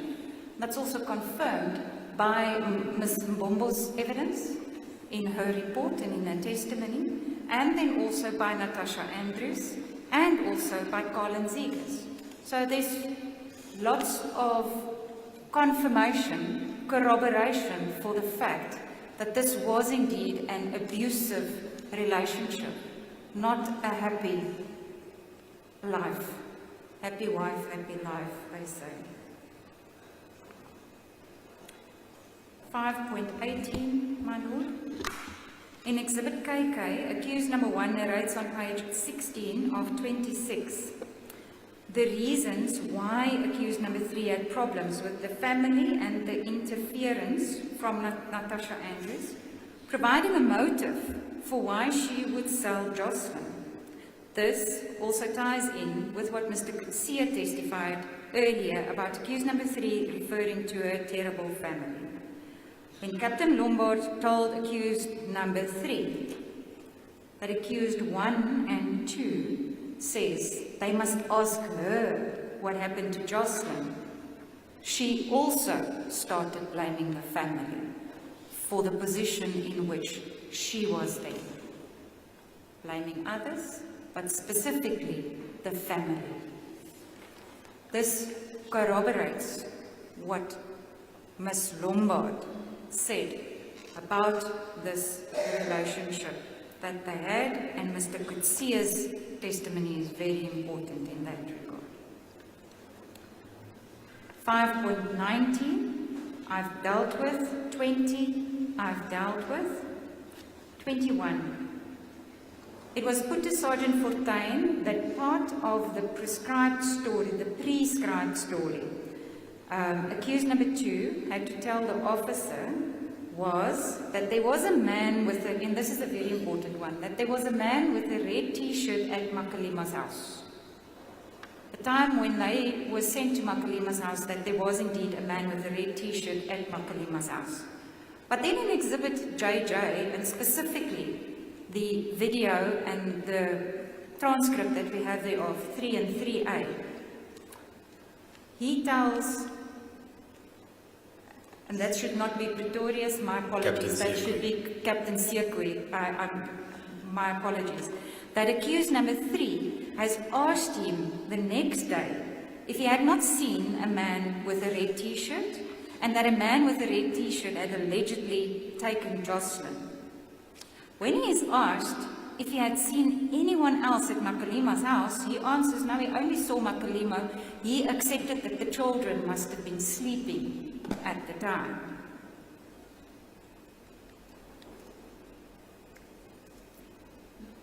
So, a very important part of this prescribed story that he is given to tell the officer is that when you arrive there at Makalima's house, there must be a man with a red t-shirt. Why the man with a red t-shirt, nobody knows. How does it fit in with Laurentia Lombard? Remember, we're supposed to deal now with Laurentia Lombard and where we will find evidence my Lord, that corroborate her version and will support her reliability. My Lord. So what does what Mr. Van Rijn says about Makalima's children have to do with it? No, my Lord. The point is only that it confirms the fact that there was a transaction. In the bigger scheme of things, those are all circumstantial evidence. Yes. That can stack up against the 3 accused. I thought we were just going to deal with Laurentia Lombard now. For now.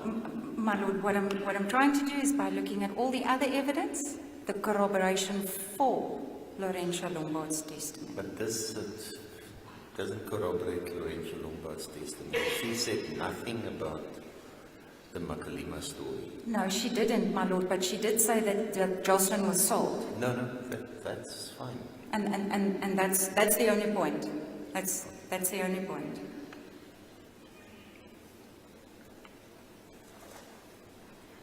.22, in Exhibit JJ and the same exhibit, accused number 2 explains that he returned to Makalima's house, and I've dealt with this, to go and get his cut, and that he then himself, from his own accord, says he's the one who then said 5,000 rand. And I've dealt with the fact that our argument is that that could not have come from the police. That's impossible. That was himself. That was what he said. It's the point that simply put. Lorenzo Lombard says he was going to share Yes. in the proceeds. Yes. He confirms that. Indeed, that he was going to share and that he went there to collect his cut. Similarly, accused number 1 also said that he didn't know how much he was going to get, but there had been a discussion about it, my lord. Then I would like to just also deal with the ones in the map that are the add-ons.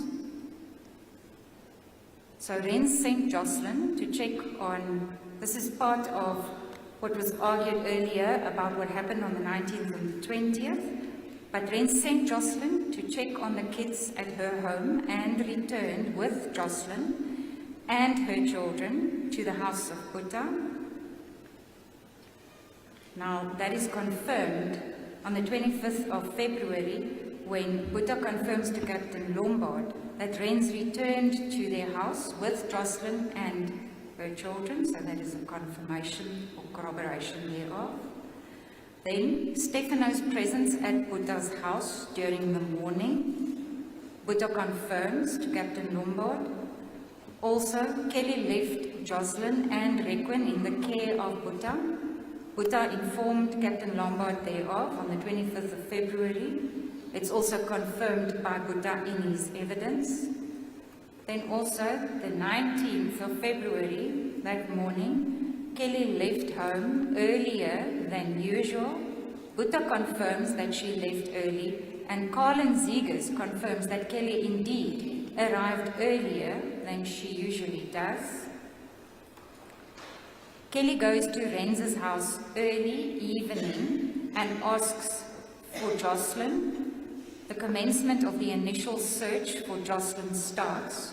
Nampla confirms the early evening search. And lastly, the police detective's visit, confirmed by Buddha, and Buddha informed Captain Lombard about this visit during the interview on the 25th of February. My Lord, that in essence are the points of evidence that we find to be corroboration and we submit to be corroboration for Rens's evidence. I understand that, but now let's... So what you're asking me to find is that Rens's evidence must be accepted, that as she testified, that A, there was the agreement,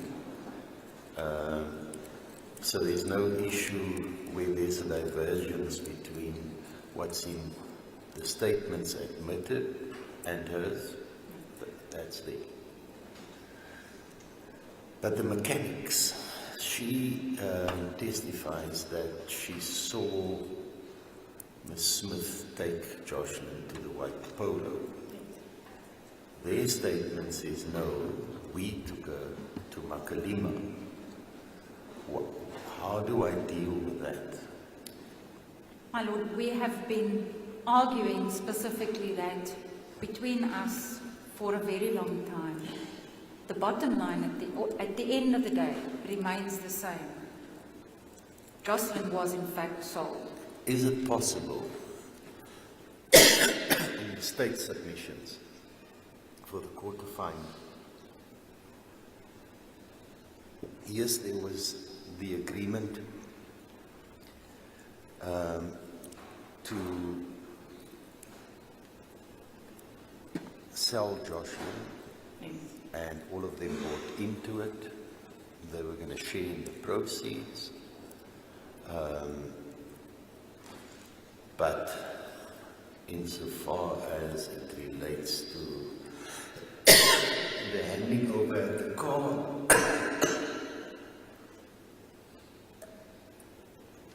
she's a single witness. There's no independent corroboration for that. Yes. But there's no need to make a factual finding about that. Is it possible for the court to argue that way? My Lord, that is exactly our argument. That it's neither here nor there. Whether Joshlin was put in the polo or whether Joshlin was handed over, Joshlin was handed over. There had been an agreement for the sale of Joshlin, and she was in fact delivered, handed over. That's all that is necessary. And then I come back to, if the court finds enough corroboration for Renz's evidence, then that should be the accepted version. Remember that the statements that accused 1 and 2 made to those officers, that wasn't adduced for the truth of the contents thereof. That was what they said to the police officers. It doesn't mean that portions thereof is not true. The court can look at all of that and find those pieces that is necessary and discard the rest. Whether Joshlin was taken, in other words, whether Joshlin was taken to Makalima's house or not, that's not the issue. The issue was there was agreement that Joshlin was going to be sold. They bought into this transaction, and she was in fact delivered and is still gone. Is it not a difficulty that the state has if I have to accept Ms. Lombard's evidence about the car? And yes, she's a single witness, as I've indicated. Yes. And yes, there's no corroboration for that version. Yes. So, if I can't find that beyond a reasonable doubt,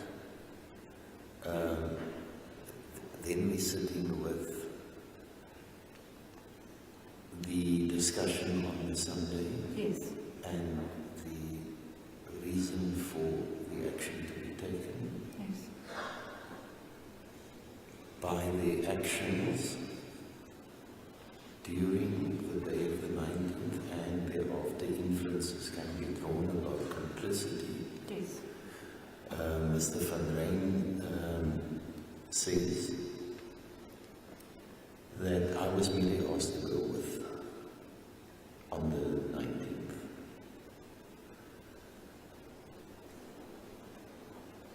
But I went back to ask for my cut. Now, he is not saying in the statement that I was unaware what the deal was. No. Just saying I went with her.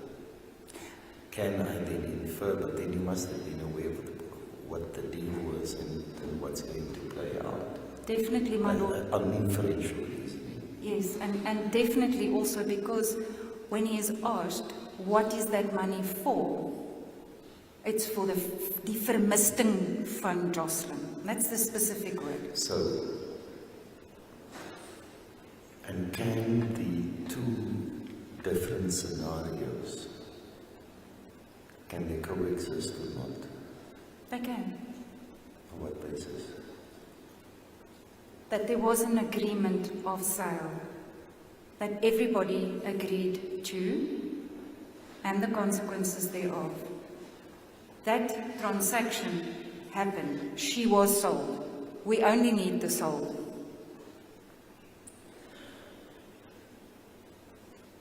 You see, insofar as it relates to Mr. Policy and Mr. Van Rijn, that version, they've given a version. On that version, it can be argued that it's sufficient, given the surrounding evidence that's available.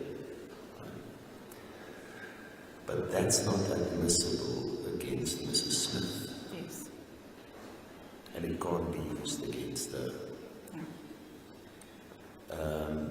Obviously, at the 174 stage, I haven't decided on Ms. Lombard. Ms. Lombard's evidence was there. And it doesn't mean that should I then find that, yes, there's not sufficiently reliable evidence on the polo and the woman with the green dress,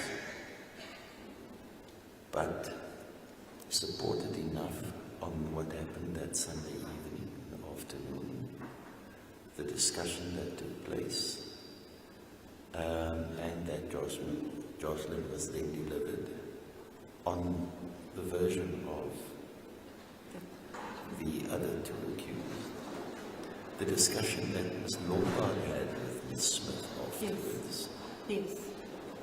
and then conduct and statements that's admissible evidence, and then she gets snagged by that same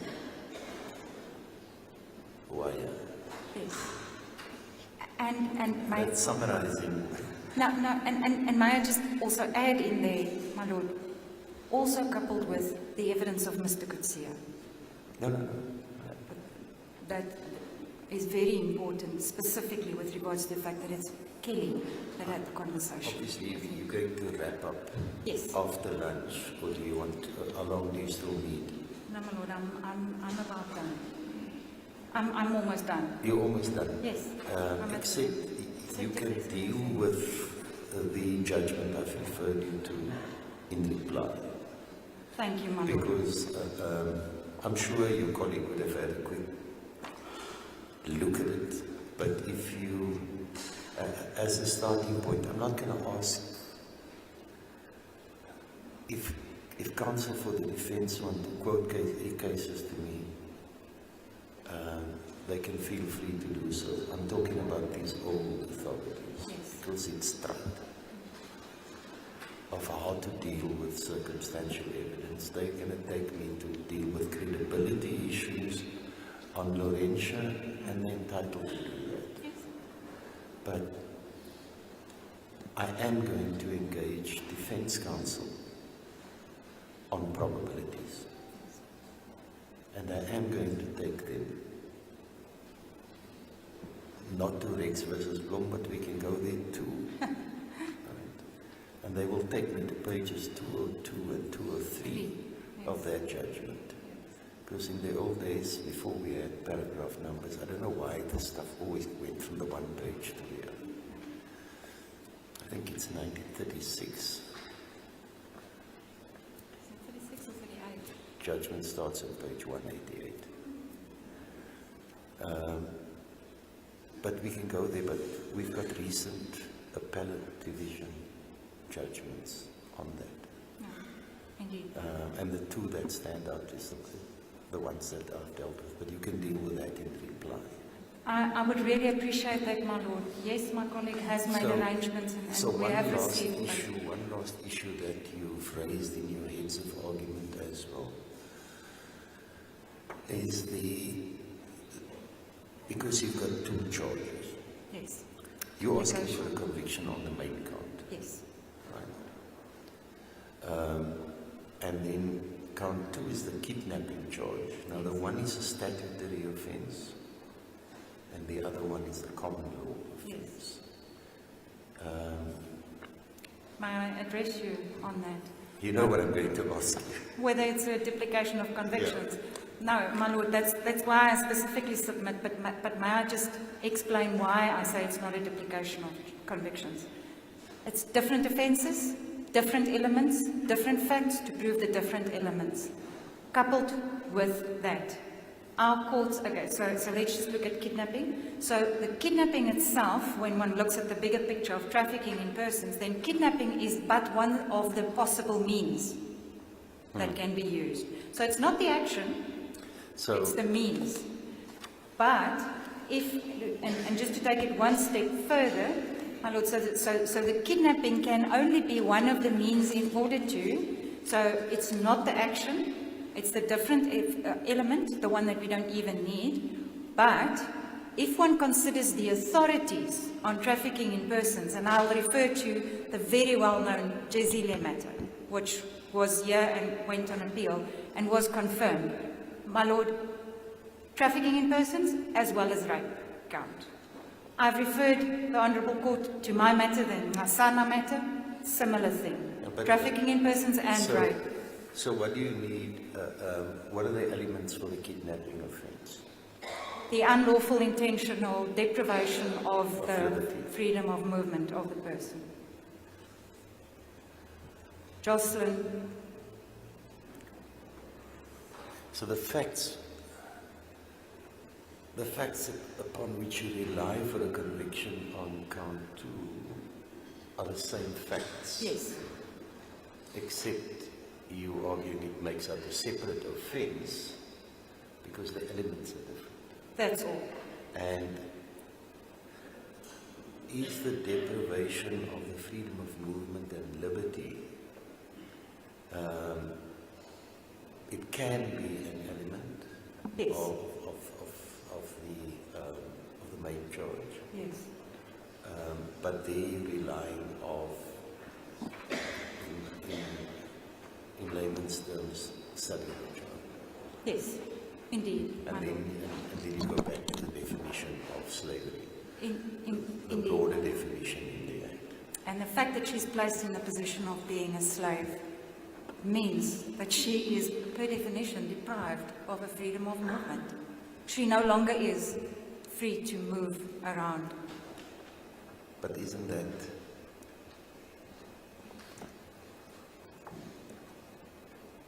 can't it be argued then that it's a duplication of convictions if you are convicted? My lord, that was specifically one of the points that was taken on the Joshlin matter, and I'm sorry I'm going back to that, the rape and the trafficking in persons for sexual exploitation purposes. There the court specifically looked at it and found that although it was for sexual exploitation purposes, which would encompass, because sexual exploitation is defined in the Sexual Offences Related Matters Amendment Act as including rape. So one would actually say that it is encompassed, but there the appellate division found that no, it's two separate offences because of the elements of those Now, I offences. will go and have a look at the Joshlin case overnight, at least before Friday. And my will do lord, that. As I say, even in the Nsana matter, similarly, it was also trafficking in persons for forced marriage purposes, for subsection 2, and then for 1, for sexual exploitation purposes, which would include rape, yet there were the 2 rape convictions. Of course, one will have to look at the test Yes. and the elements. That's why we went there. But there are also authorities who say it's not the end of the world. My lord, Because at sentence stage, Yes. it becomes a different issue. Of course. But one has to test the facts against the elements of the offences, and if there's more than one, so be it. Yes, my lord, indeed. And going back to where I started this morning, creating good jurisprudence, developing the jurisprudence on the legislation. So There's also, of course, the danger. If one wants to read in too much of the one into the other, supposing, because you're dealing with a statutory offence on count 1, and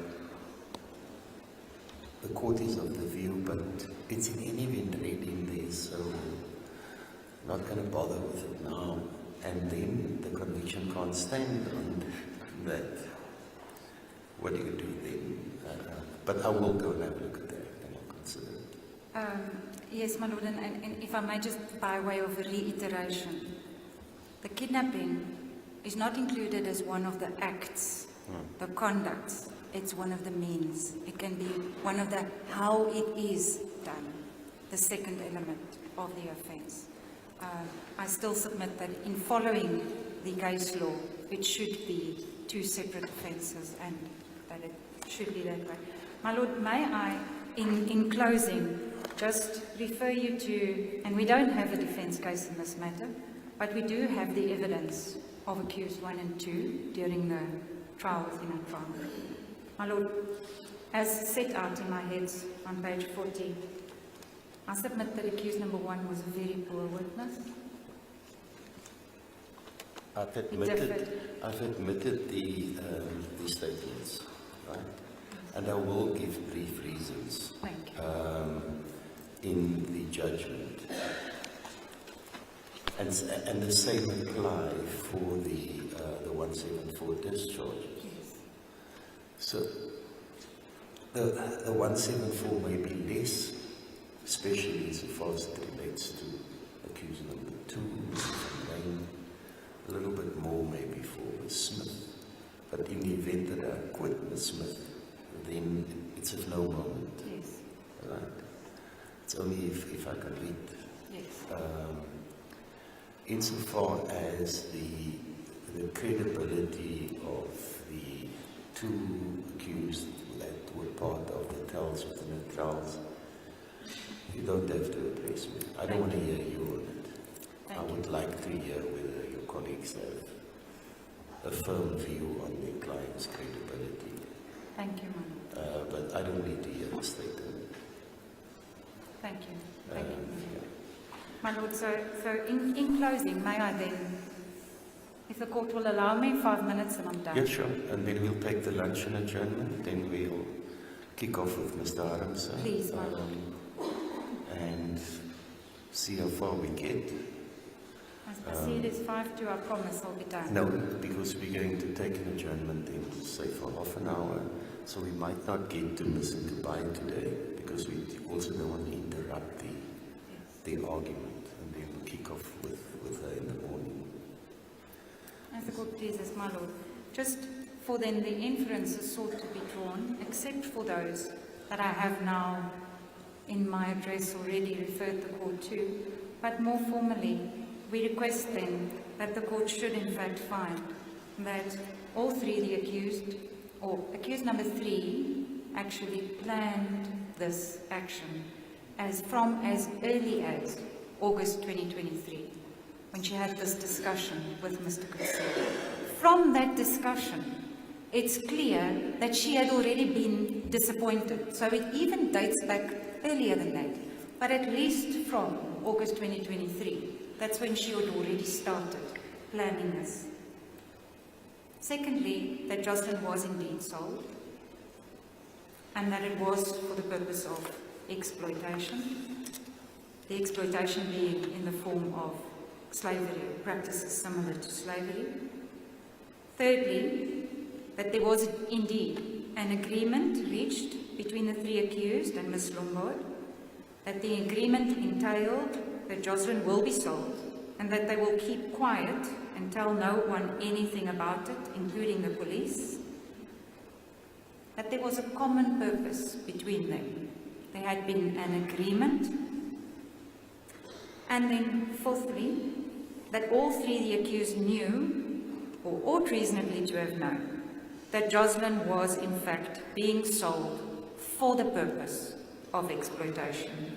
And lastly, that all 3 the accused and Ms. Lombard stood to benefit financially from this transaction. And once the court makes those inferences, I submit respectfully that a conviction should then follow in line with those inferences.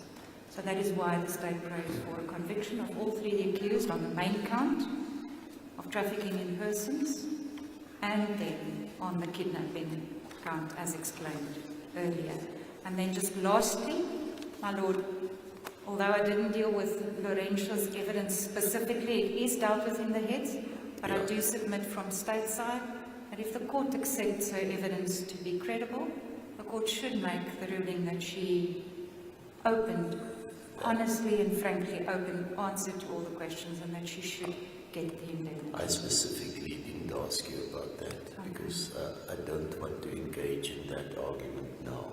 All right. Once I've made my factual findings and my findings on credibility and reliability, it's an issue that we will have to revisit. Indeed. In the event that I'm with you on your argument, as you've given me this morning, then clearly I don't have to engage further. But there might be a fine line where one finds on certain aspects, and that then one will have to apply the test in the act, because it's not just about reliability and credibility. No. The test is something different. Yes. But once I've made my ruling and my finding, then we will deal with it. Thank you, my lord. Then I rest. I have nothing further to submit. Thank you. It's almost 1 o'clock, till 1:30. Half an hour break. Mr. Ramsey, how long do you anticipate you're going to be?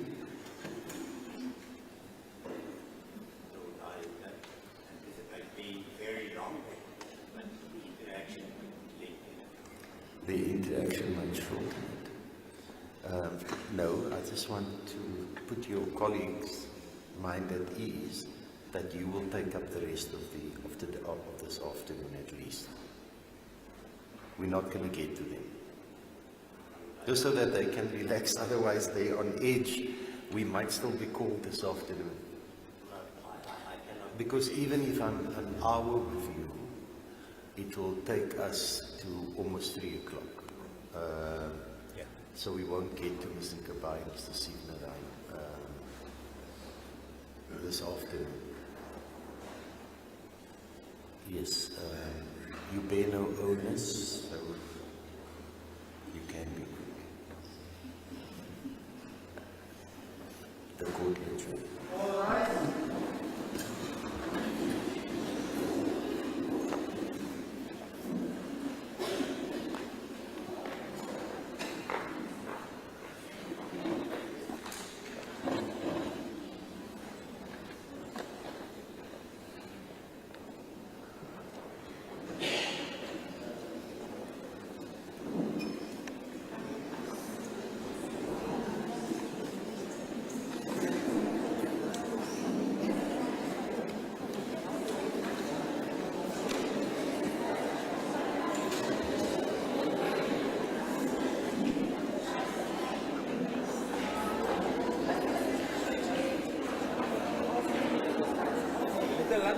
That's right.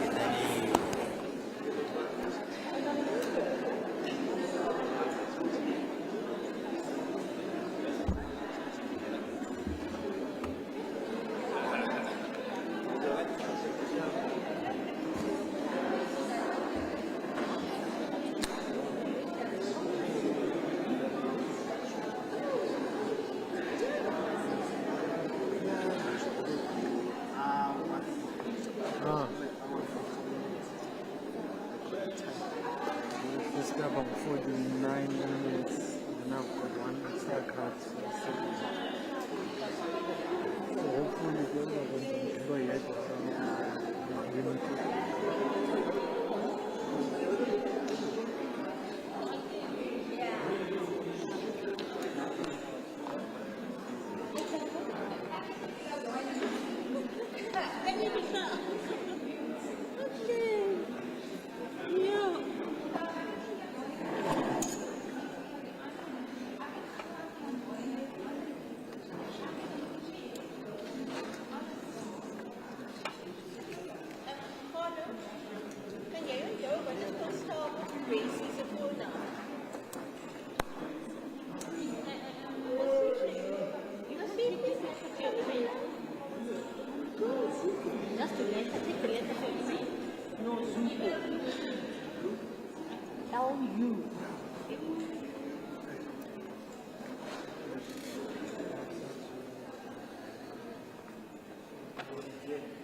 No, I do have a lot to do with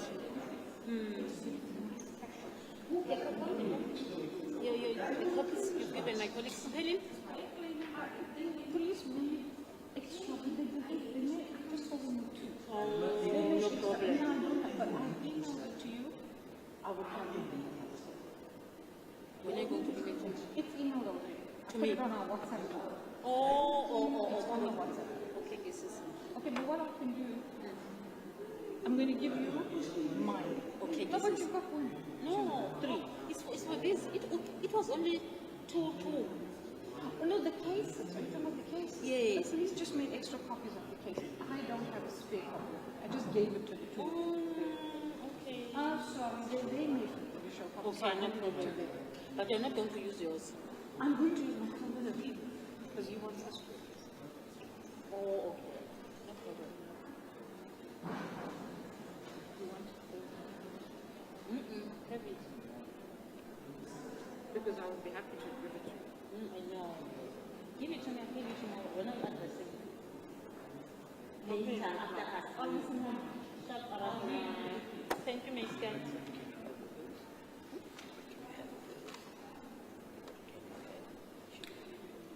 The copies she has given to me, those two cases. I just gave them. Okay. You have mine, huh? I won't even write anything. Okay, thanks.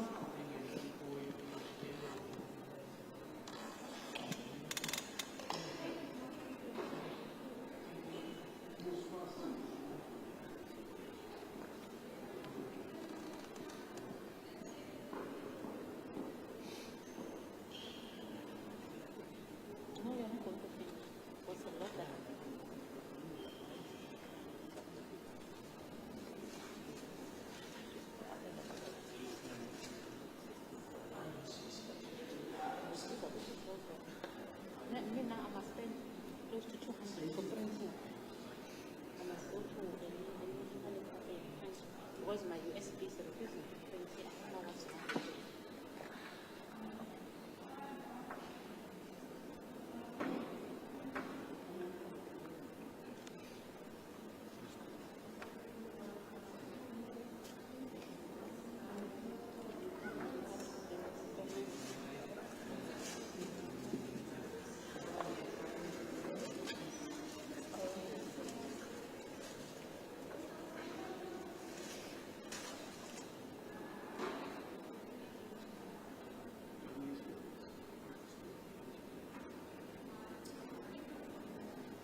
No, three. Floor.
That's why even when you are inside,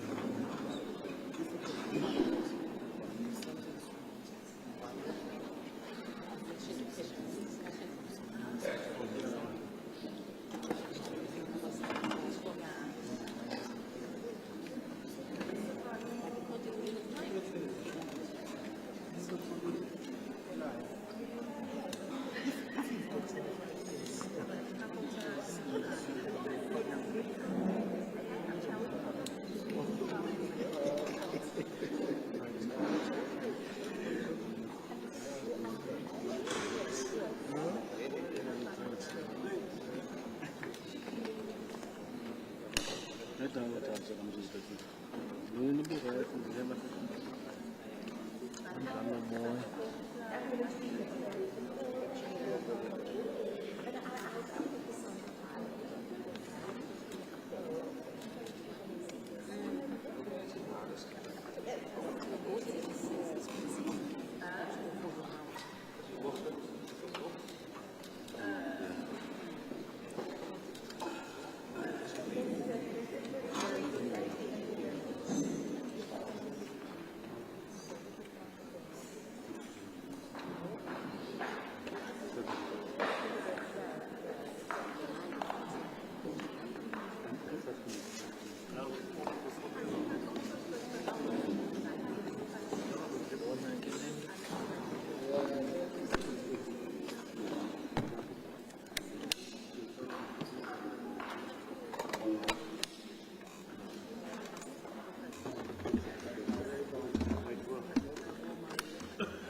All right.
Thank you. I've got your piece of argument here.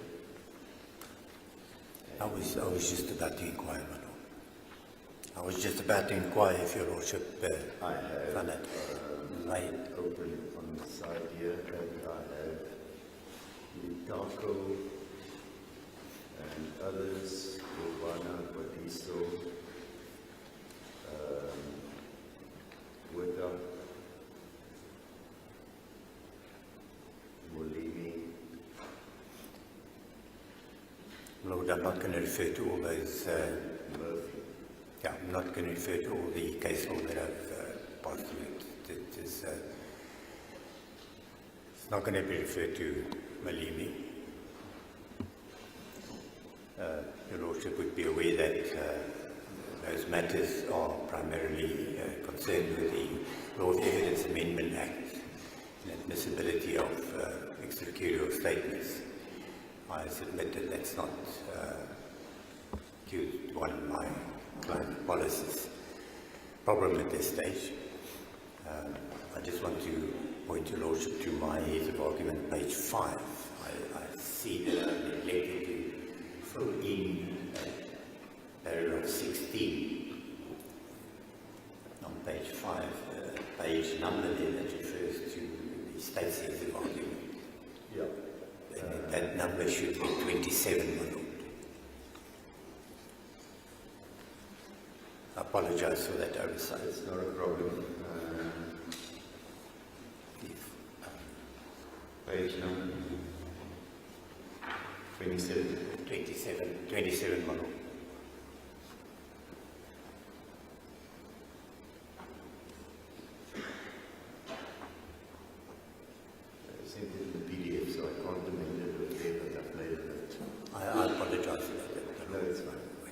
get to that, I will refer to that. I am now at this point uncertain how I should approach my argument, in the sense that I have some important references to the state's argument. And I don't want to jump around, so maybe I should just start with my heads. Yeah, and then we can deal with And that. then deal with these as what's not in my head. Yeah. Thank you, Mark. Look, yes, the defence on behalf of accused one, Mr. Pollis,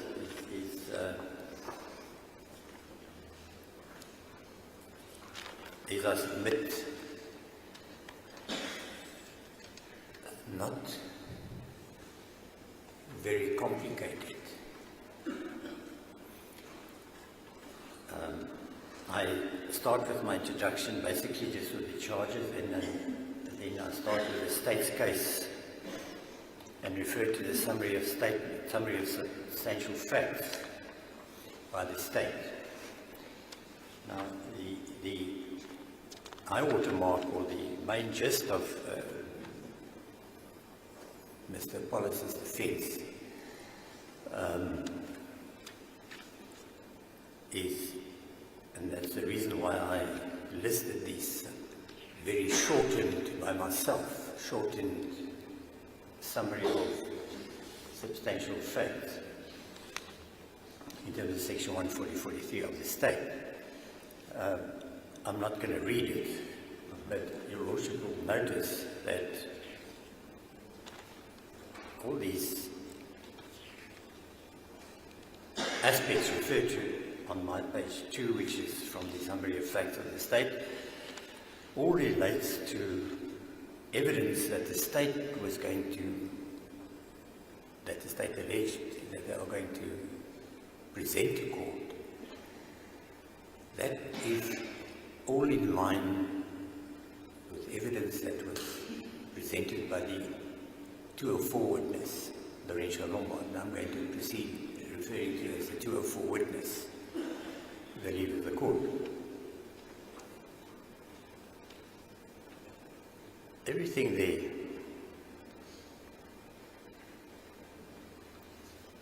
refers to what was evidenced by the 204 witness. And then in my paragraph 5, I state that the state summary of substantial facts undoubtedly accords only with the 204 witness version of what happened to Joshlin. And then it is submitted that although the 204 witness was in material respects largely discredited, her evidence cannot just be ignored or wished away. I concede that, my Lord, and I've heard the arguments and your Lordship's discussion with the state, interacting with the state. Yes, everything that the accused, that the 204 witness evidenced about cannot be said to have been untrue, but there are material contradictions. And the first one that comes to my mind now immediately is her evidence in terms of her confession, Exhibit R, and her 204 statement, and her evidence in chief. There's a contradiction, serious contradiction, material contradiction, and that was the discussion that she gave evidence about, the evidence that she gave about the discussion between accused 3 and accused 1 in the presence of accused 2 and the children, that on the one hand she said that happened on Sunday when she was listening outside the window of accused 1 and 3's house. Then she was questioned, cross-examined, but then a later version, or a version in, I think it was in her Exhibit R, confession, she said this discussion took place on Monday morning. I submit that is a material conflict, discrepancy.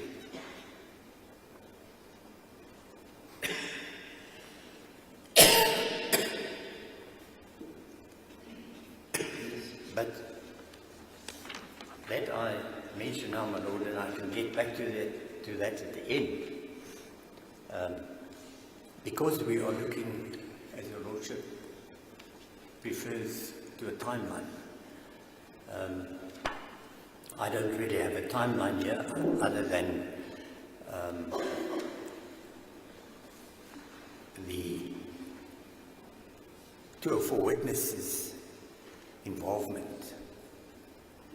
But I'll get to that. I just want to take your Lordship to my page 3 of the head. Paragraph 7, I say that the state's evidence in the form of a 204 witness, which clearly represents a version or a set of facts, proves their case against the state, against the accused. That's the state's 204 witness. In her evidence, represents a version, a set of facts, as to what had happened to Joshlin.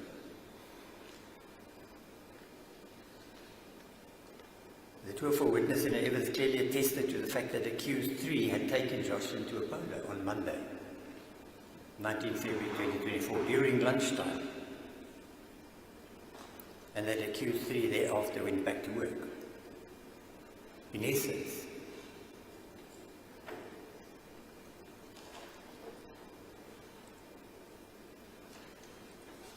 both in the 204 witness's confession, which is Exhibit R, dated the 15th of March, and in her 204 statement, which is Exhibit X, dated 21 October 24, she evidenced that accused 3 took Joshlin to the polo while during lunchtime on Monday, the 19th of 2024. Now, there were discrepancies in her Exhibit X confession, which was somehow corrected by the state, and herself in evidence in chief, where at one stage it was said that accused 1 had walked with accused 3, which she later said no, that didn't happen.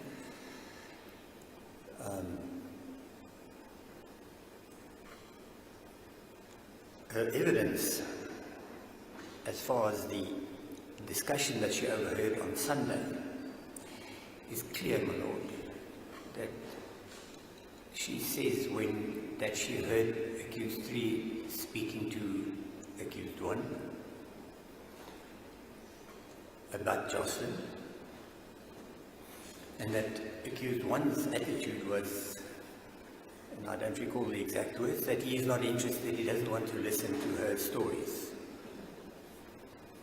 He doesn't want to listen to her stories. And then accused 3's attitude was, well, then I'll do it on my own. Now, I submit that is a clear indication of accused 1's non-involvement and not acting in concert with accused 3 as far as that's concerned. According to the state's 204 witness. And then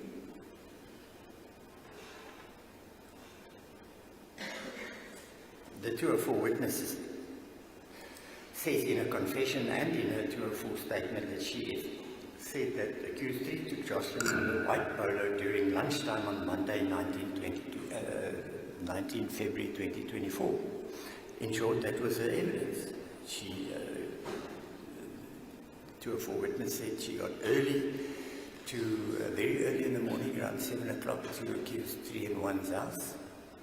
She overheard the discussion. There's where the contradiction between the two, the discussion about the money contradicts with the Sunday hearing it. And that accused 3 would then have packed a bag, spoke to accused 1, said she must keep Joshlin ready because somebody's come coming to pick up Joshlin at 2 o'clock.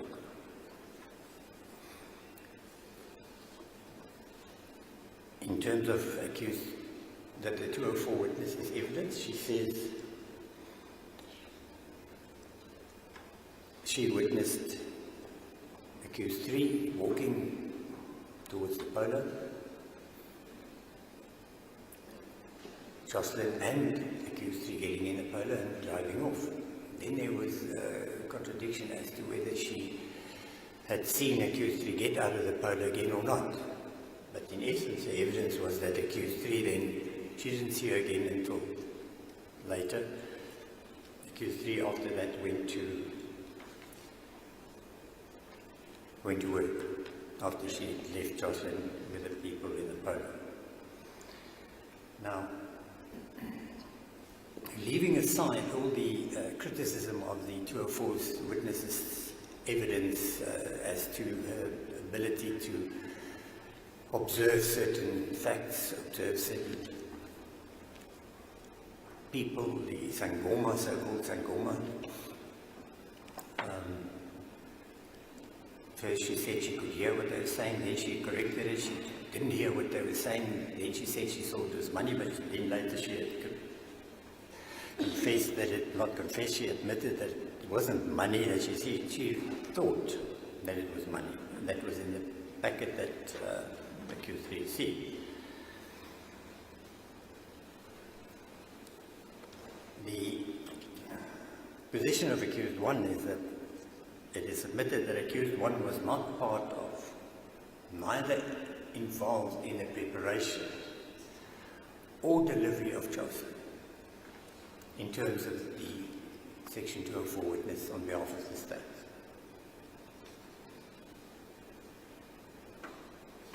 Now, my Lord, that is a version that the state decided to present to this court.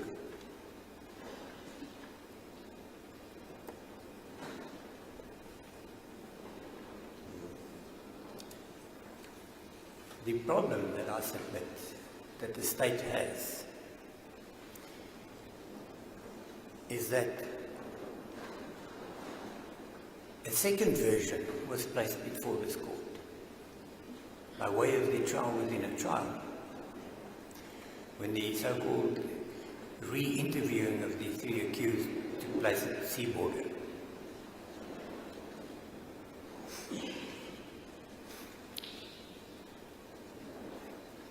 Now, after the trial within a trial, this court found that the extracurricular statement of accused 1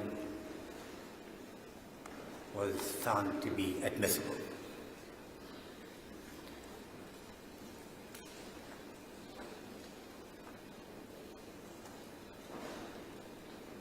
Of importance, I submit, is that the fact that the state, by presenting the facts of how the extracurricular statement of accused 1 and accused 2 was obtained or procured, it undoubtedly associates itself with a version of events that the evidence suggests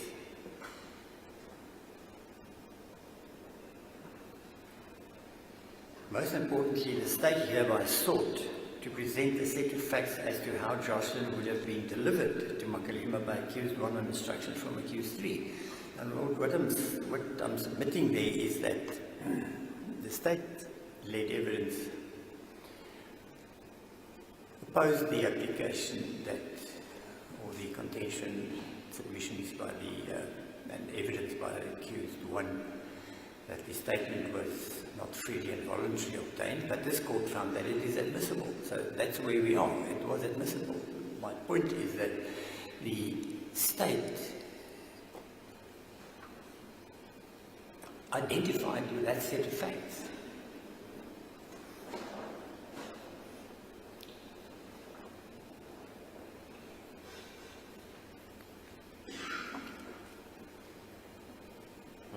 Now, accused 1 must admit, irrespective of the fact that he may be found to have been discredited in several respects, the effect thereof, it is humbly submitted cannot wipe out or remove the fact that the material aspects of the extracurrial statement are denied by accused one. Now, that was accused one, whether he was a discredited and unreliable witness. His evidence in the trial, within the trial, was that he was not the author of that version. Now, I'm mindful the court is very well aware, and so is the state, that there are certain aspects that's very questionable as to, and then the recanting by accused one of certain aspects that he said was true, and then he said it wasn't true. Yes, there's a lot of confusion there, my lord, but the bottom line of accused one version is that his version was, that he gave evidence about, is that he was told what to say. The material aspects that was revealed, the material aspects, not everything, the material aspects. And the material aspects was that there was a conversation between accused 1 and accused 3, that accused 3 would have told him what to do, the money involved, that he should take Joshlin to Makalima, and that is the material aspects, which he said.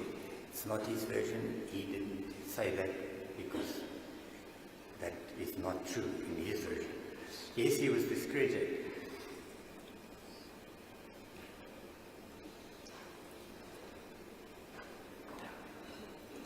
So herewith is in essence referred to the denial that he was instructed by accused 3.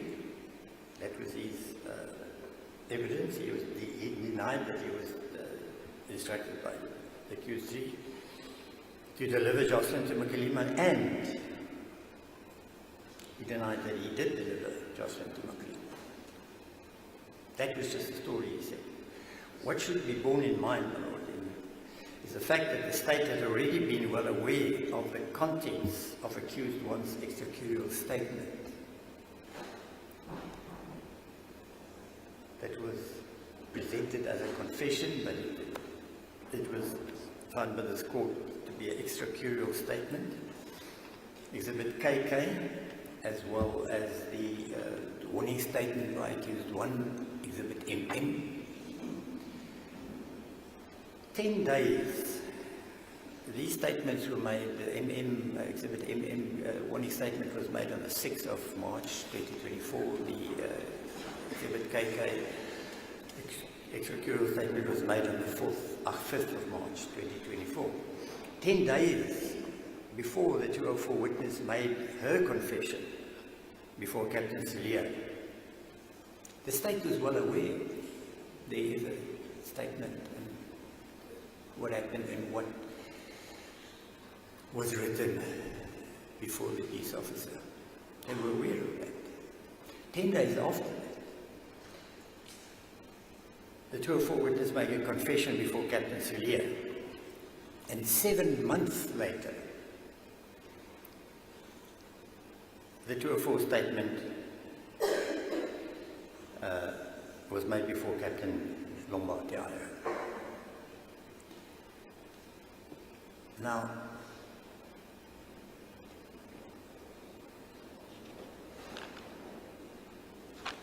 it is admitted that it can be inferred, after having obtained the confession, in brackets, from accused 1 on 5 March, that the state did not really view the confession of accused 1 to be a true confession. I say that, my lord, because if the state was satisfied that that wasn't the story that the police had told accused 1 and 2 to say, it was their own story that they really wanted to open up, why would they then go along with the version of the 204 witness? First, the confession, which is also contradictory to the version that was written in accused 1's confession, and then the long statement in terms of 204, of the 204 witness. So what I'm submitting is that the state did not really view the confession of accused to be a true confession. Now, my Lord, I cannot revisit the freely and voluntary aspect. This court has made a ruling. The argument is that if the state viewed the confession of the accused one to be a true confession, which was freely and voluntarily given, why obtain a true or false statement from a co-accused that contradicts the events or versions as stated by accused one in his statement?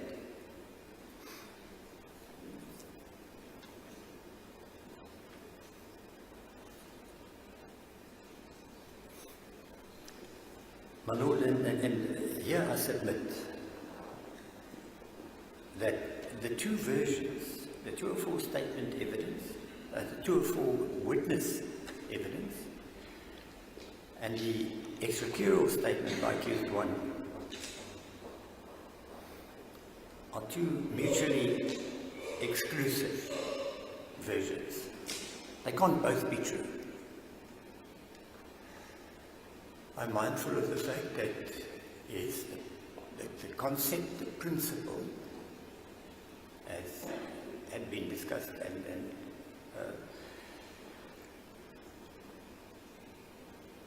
offered by the state, that there was a concept that Joshlin would be sold, irrespective of to whom and in what manner. I submit that that is not as simple as that, my Lord.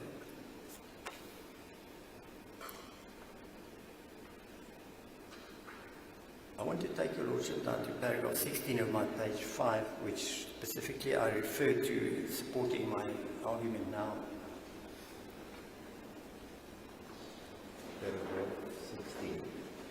Page 20, my paragraph 16, page 27 of the state's heads of argument. It comes from, I know my printer probably printed it differently. I don't know if it's on. I think I've got the right page number, page 27 of the state's heads of argument. It falls under the category of his testimony continued after the completion of the trial within trial, and his testimony refers to Captain Longmore. Yeah. On mine, page 27 on top, the very first 3 lines, it says, and this is the state that says, he, and that's Captain Longmont, was asked in cross-examination for his view on the fact that the accused implicated Pumza Sigaro. Page 27 of the state's heads. My page 27. If it's Top of the page has something else. then it must be lower down on I know what you're referring to. what I'm referring to is No, two. I recall what. It's 2 paragraphs above 3.20, Colonel Morris. If Two paragraphs above that, so that's on 20.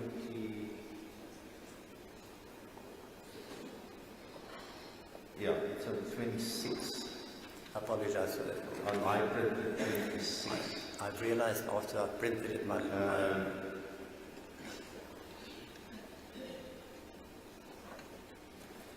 And it's underlined. Is that the portion that's yes, underlined? it's underlined, my Lord. And it says, if I may read it again, he, and that is Captain Longmont, was asked in cross-examination for his view on the fact that the accused implicated Pumza Sigaga, that's Makalima, in the extracurrial statements, full stop. His answer is that the story of Makalima is a forefront that was used by accused 1 and 2 to protect the truth or to cover the truth. My Lord, to me, if the state argues this, states this, it supports my argument that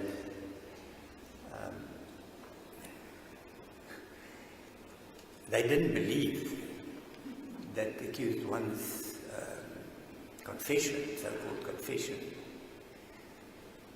was the truth.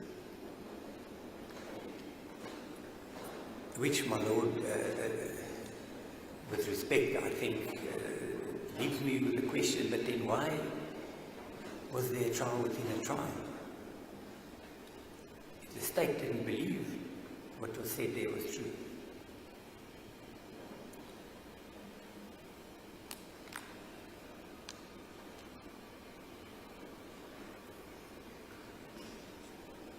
my paragraph 17, I say, the meaning of the forementioned shall be questioned in court during argument. I have done that, my lord. The above is true.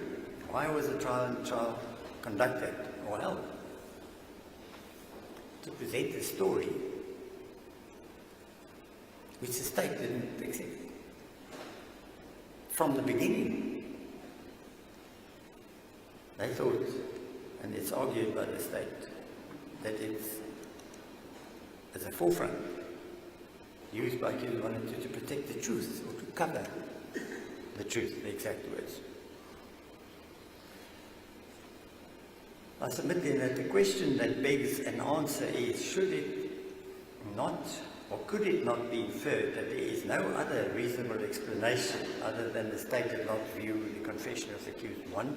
And I wrote this, my lord, before I entered my paragraph 17. The state did not view the confession of the accused one as complying with the requirements of section 17 of the Criminal Procedure Act, which is confessions, and then elected to base their case on the version evidenced by the 204 witness.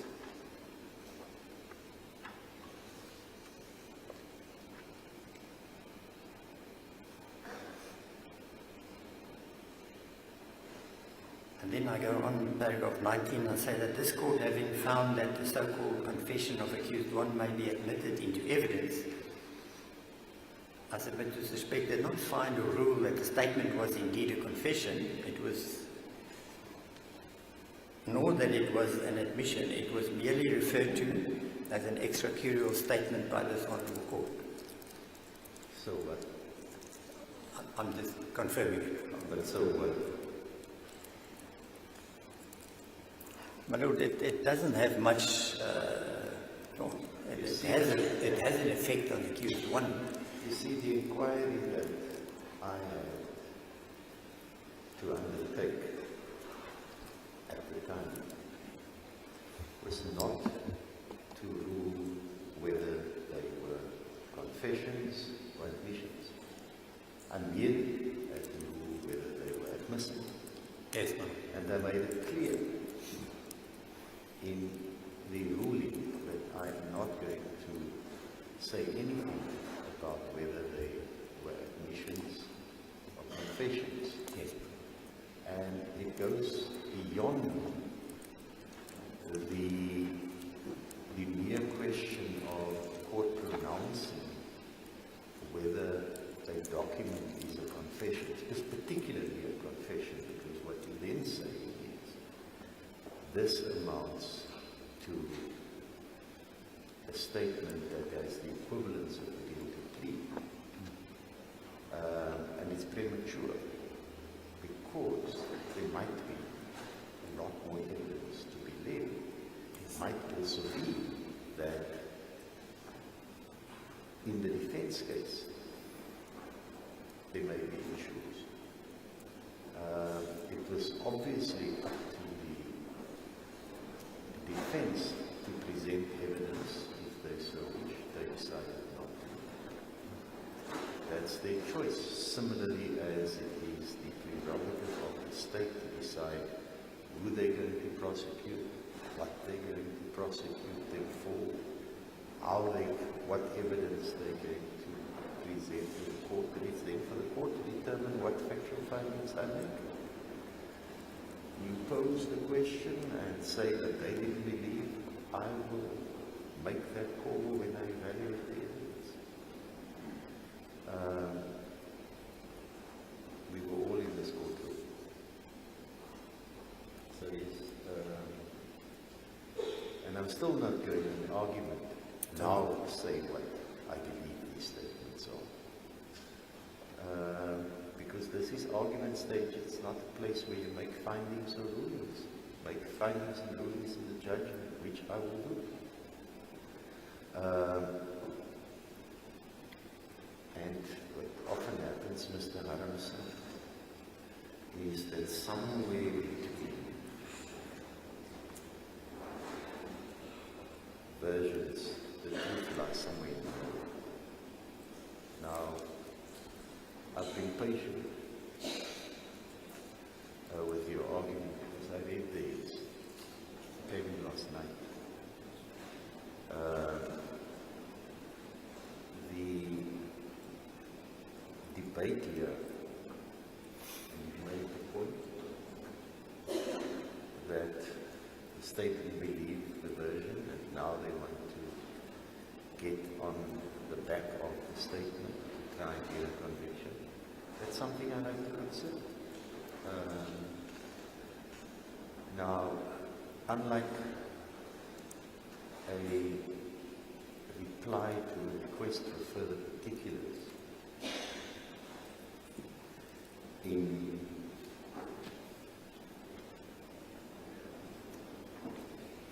a case where the state had filed a formal reply,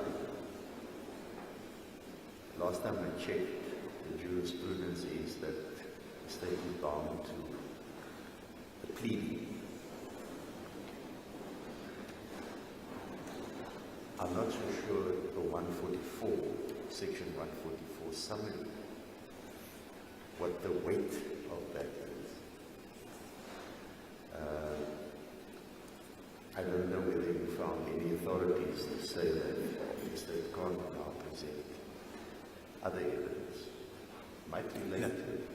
No, I certainly didn't, but I'm also not submitting that that the case that the state is bound by that. I'm merely arguing that it is very clear what the state's intention was and what was presented to the accused as to which case needs to be met.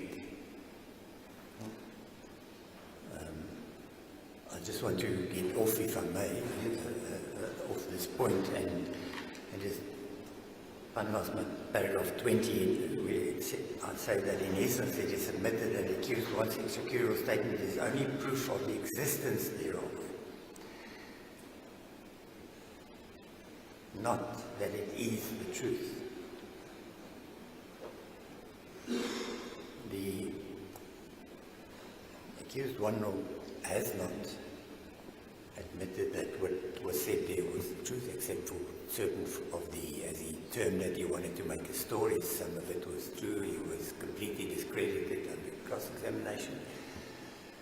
But what I'm submitting is that confession or a securial statement being admitted proves that it was made, but not that what's written in there is the truth.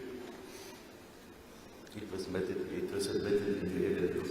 It was admitted into evidence, and the probative value thereof, obviously, the court has to decide. Then I just want to refer the court to incorrect statements in the state's heads of argument for other incorrect statements. It's not much is going to turn on this, my lord, but as the English have to say, look after the pennies of pounds and look after themselves, my lord. There are a couple of misstatements by the state in their heads of argument, and one of them, the first one is that I picked up, is on page 11, and again, I think, again, I think there might be a page difference. I think when I first saw it, my lord, it was page 11. I know exactly what you refer to, but it's of no moment. Remember, the evidence goes slightly further than how it's stated in the state's heads. On the discussion on Sunday, it may be interpreted that he wasn't willing to go along with the plan. And it happened, because you heard that's not before the court had put to the witnesses. Yeah. Was it never happened because he said he doesn't have time for this nonsense. Yes, my lord. I just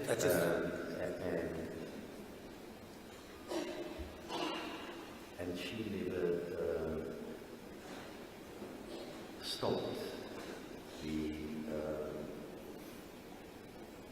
She said in the confession she attempted to stop, yeah. but the Smith didn't want to listen to it.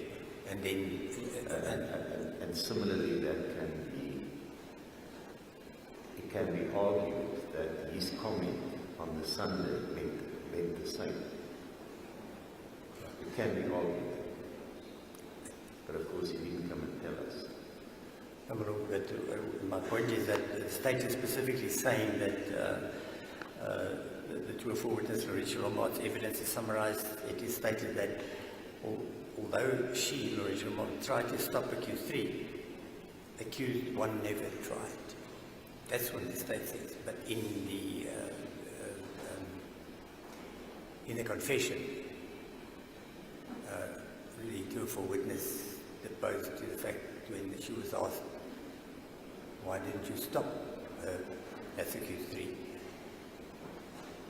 Loretta Lombard said, I tried in English, I tried to stop her, but she wouldn't listen. She wouldn't even listen to Buddha. The state answered the question, she wouldn't even listen to Buddha. So this is not correct. I just wanted to point that out. Then I want to just lightly touch on two inferences.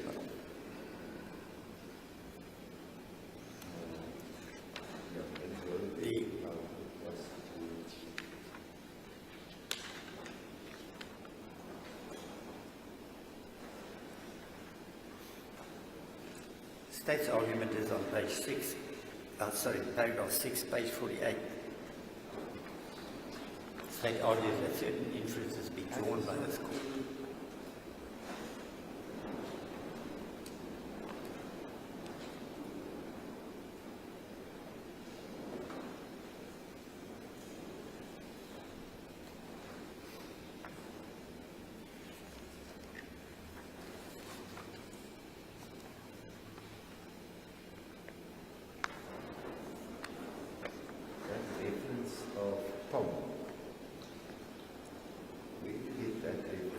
Sorry, my lord, I can't hear. The reference to Tom. Tom versus S. Yeah, but where did you get that reference? It's wrong. It is, unless I typed it incorrectly, I've got Tom versus S in brackets CA01. No, the reference is wrong. The judgment was on the 29th of November 2022. And you see, the reference that I have is different. This was it was a full court judgment.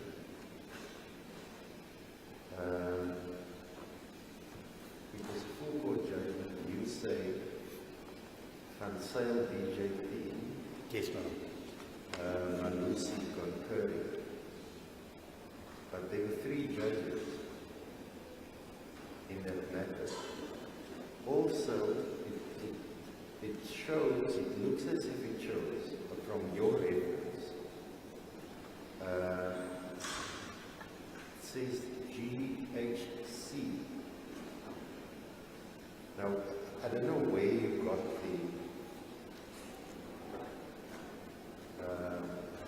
got your reference from. I have the matter in my hand. I have this matter in my hand.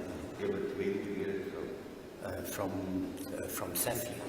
Because I've got Safley one open here now. I got it from Safley. You've got the just show it to me from where you are. Okay, so that's the Word copy. Or the PDF copy, right? Because it's got the logo. That's a PDF copy as well. Now the Safley reference on Safley, that GHC is the old reference to Grahamstown High Court.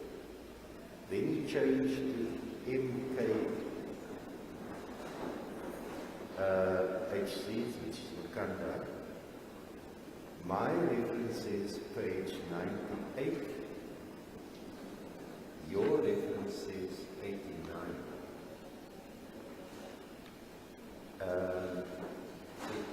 And the third judge that's not referred to is Judge Lang. It is referred to here, my lord. Yeah, no, I'm looking at the heads. In the heads. Sorry, yes, my lord. I noticed that I've not put in Lang, Judges Lang. It's Malusi. And I neglected to put in Lang.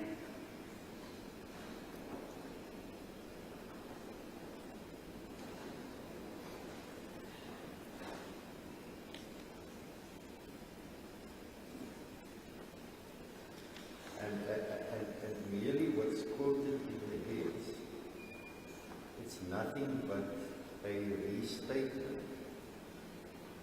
of the principles in Rex versus Blom. Correct, my lord. Yeah. Which is also known as the cardinal rules of logic.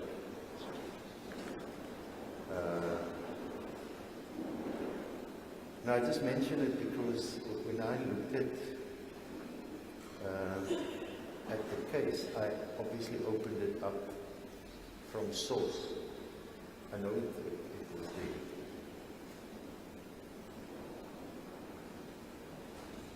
So the one that you have in your hand doesn't have, I'm looking at the one that you have in your hand. That's the PDF. It doesn't have that reference. Now, it's also reported in the South African Criminal Law Reports 2023, Volume 2, at page 283.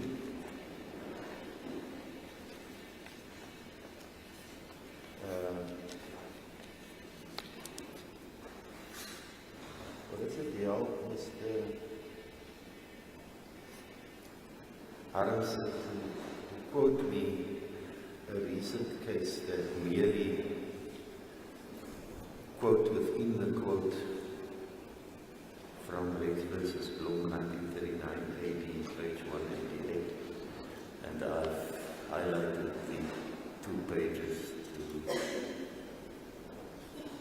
What about the later decisions of higher courts? Lord, I have the greatest respect for the Deputy Judge President, Dion van Zyl, and when I came across this matter, and I thought, well, I've got no problem. I've got no problem with you referring me to the case. All I'm asking is, does it help to quote to me Rex versus Blom? It's tight. It's an established principle. I don't know whether it's still in the textbooks. I don't know who still referred to it besides the magistrates' courts. Because there are specific Supreme Court of Appeal decisions. Recent and not so recent. The Reddy one was in 2016, I think it was, and the other cases are there. So I take note of it just for purposes of the court's this case, so that the reference is correct. I'm definitely not going to refer to it in my judgment, because there are stronger authorities on the point.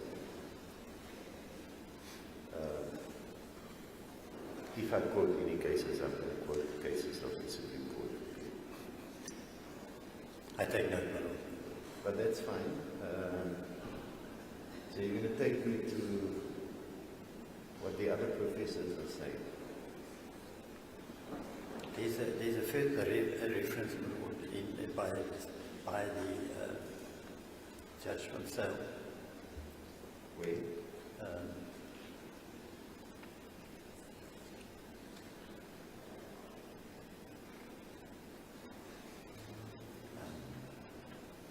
Sorry, I see I didn't include it in my head. So I've got the judgment open in front of me, so I didn't take me my to the paragraph number. Criminal.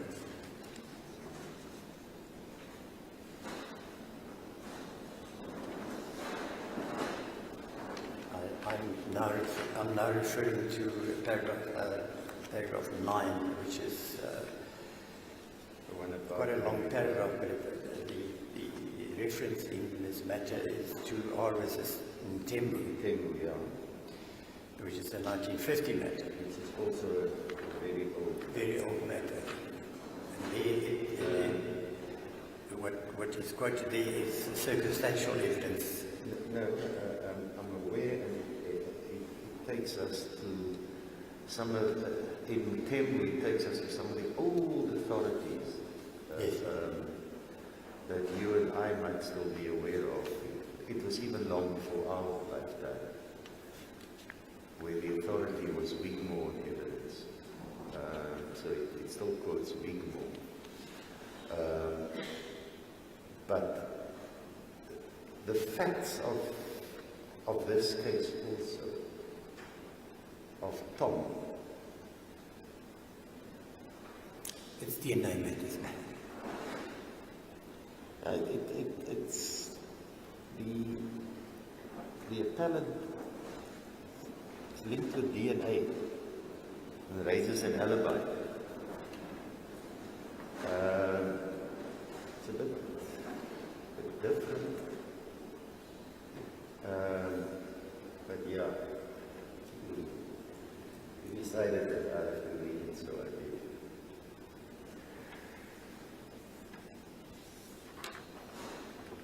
But yes,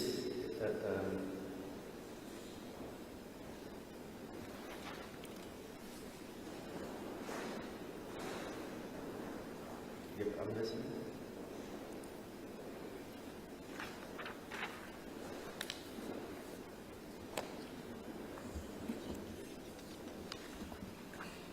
Further on my head, my lord, I then deal in paragraph 26 with the accused one's election to not give evidence in the main trial. My lord, that's very short, that I deal with that very short. No, you referred to the work of Swickard, presumption of the innocence. law professor, where you expressed an opinion. But what about what the Constitutional Court says? Why must I have regard to what the law professor tells me if the Constitutional Court has pronounced on it? Shouldn't one first turn to the authorities of the courts? And yes, when the Swickard wrote what he wrote,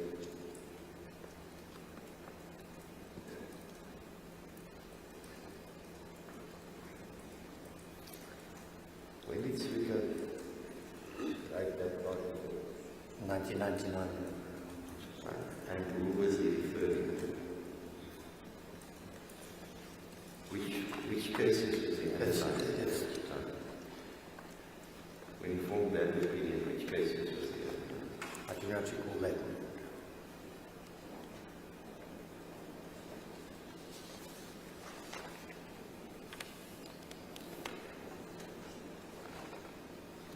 You see, Swickard writes in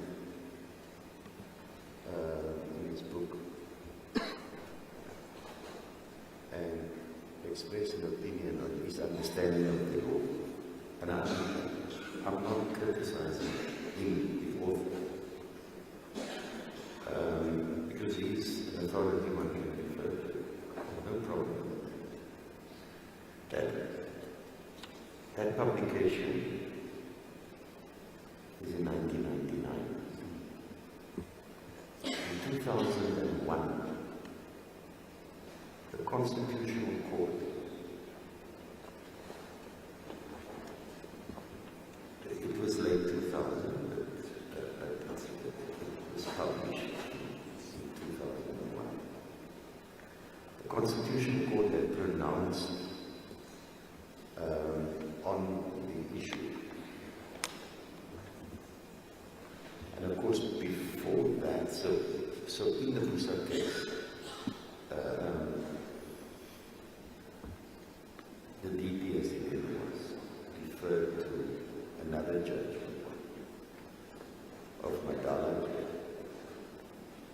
Constitutional Court pronounces in the Busa case on that issue.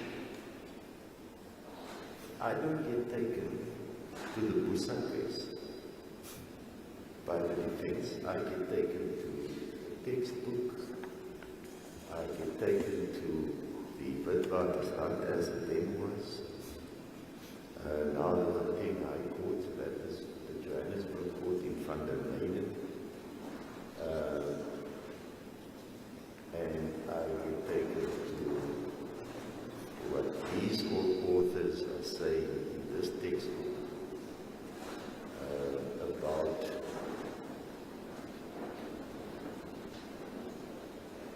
what the court said in 1932 in Quena. But I'm also, sorry, but I'm also taking your lordship to the S versus V matter. No, we've taken to S versus V. It's also a 2000 matter, yeah, 1 year earlier. That deals with the reasonable possibility whether the evidence of an accused is reasonably possibly true. The portion that we quoted, yes, right. But and how the probabilities are taken into account determine the question whether the accused version is possible, reasonably possible true. There is no version of the accused here. The first paragraph under that heading deals with the textbook of Professor Srigard.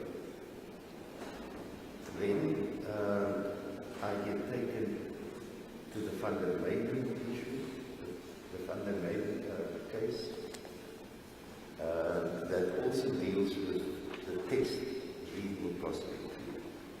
Then I get taken to V, that deals with that. And then I get taken to the TOY, on the commentary that's given on section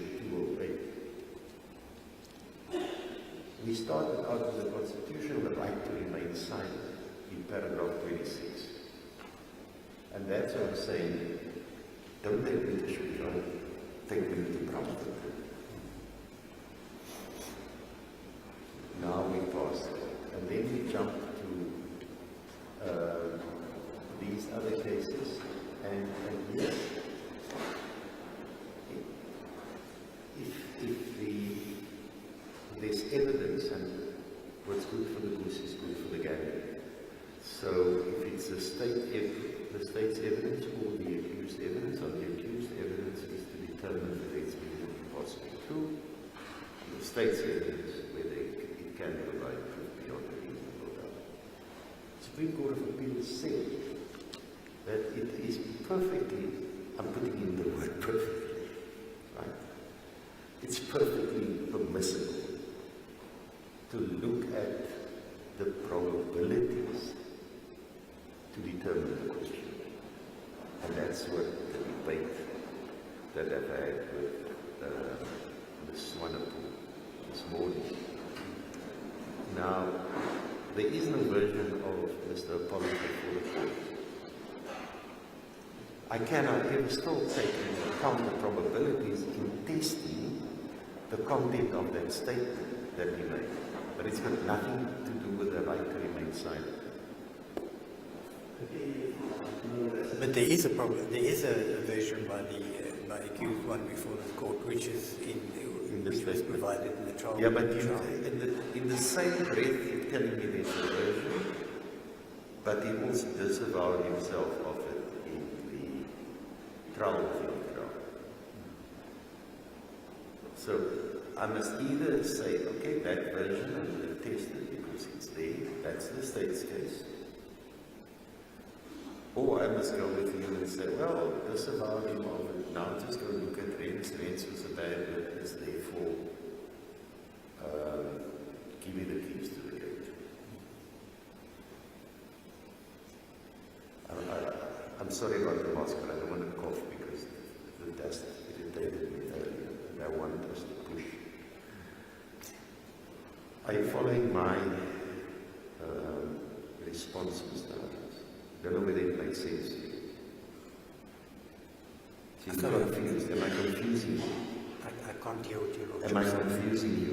No, my lord, you're not confusing me. Because sometimes I have a habit of confusing myself. No, I'm not confused, my lord. I'm not at all confused. So, yeah, so you want to move on? Because this is the end of the argument. As I said, when I started, the high watermark of accused one's argument is that the state has presented two versions to this court. And I submit that, as I've said, there are two mutually exclusive versions. Now, I could not find any case law where, in a criminal matter, the state had presented two versions, mutually exclusive. I know there are case law where the state and the defence has mutually exclusive or destructive versions. But I couldn't find any case law where the state has given, maybe because that doesn't happen often. As my colleague has stated in her head, this is a unique case, a very unique case, and my solution to this court is that this is why I went to the probabilities, this is why I went to Estes van der Meiden. All the evidence must be taken in consideration.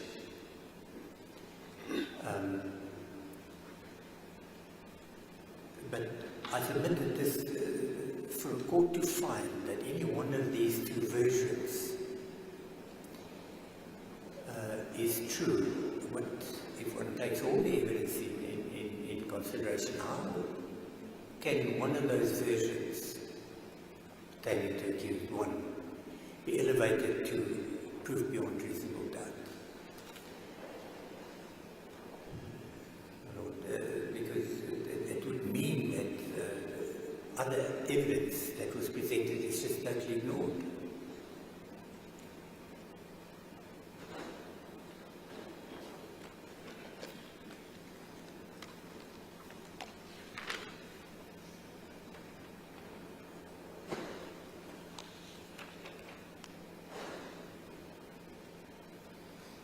But there are from the state's submissions and in the arguments, a couple of misstatements again that I've picked up now that was stated. I don't think it will take the defence's case any further. It is a small inconsistency, such as where it's stated by the state that accused one had said that the children, Requin and Joshlin, didn't go to school. Captain Lombard said accused one told him that they were sick. They were sick. Then it's referred to as, but in accused one's plea agreement and in his statement, Exhibit M, he clearly said that the story about the dirty clothes. Story about the dirty clothes. No, we don't need to go there, my lord. I just wanted to refer to. I just wanted to refer to.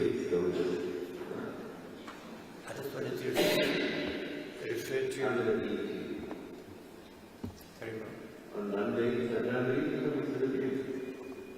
Monday 2024, 02/19 at about 8:45, I was in the house as we have not mentioned it place. At that time, I told him that it's spelled Rochelle, R-A-C-H-E-L, Smith,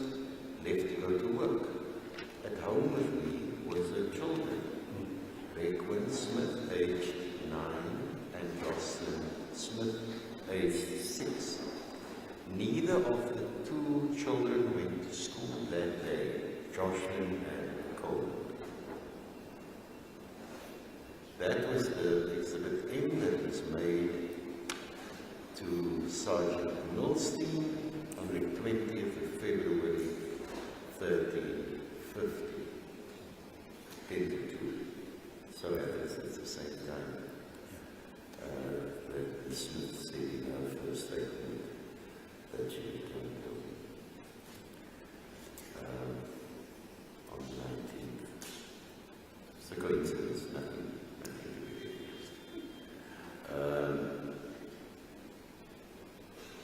so, up to the 25th,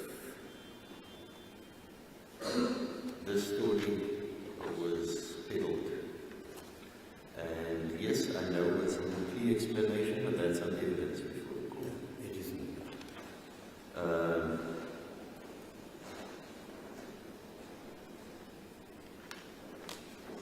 And in the one page I made the previous evening, or early hours of the morning, doesn't say give all the details.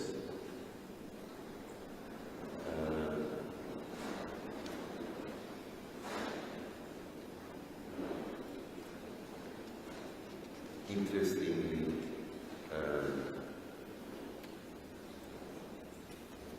if one has to go deep into it, but turning to her statement, the totally different officers the previous evening, she didn't say that Joshlin had a cold. She said Joshlin was not feeling well. And that changed later on to school clothes with her. My Lord, yeah, I'm not arguing about on behalf of accused 3. No, I'm just saying that so your client was also going with that same story. My client said that it was the clothes. That It was a cold. The clothes. The last time I checked, clothes are spelled C-L-O-T-H-E-S. In Exhibit M. In Exhibit M, there's no clothes, it's C-O-L-D. Now, English is not my first language.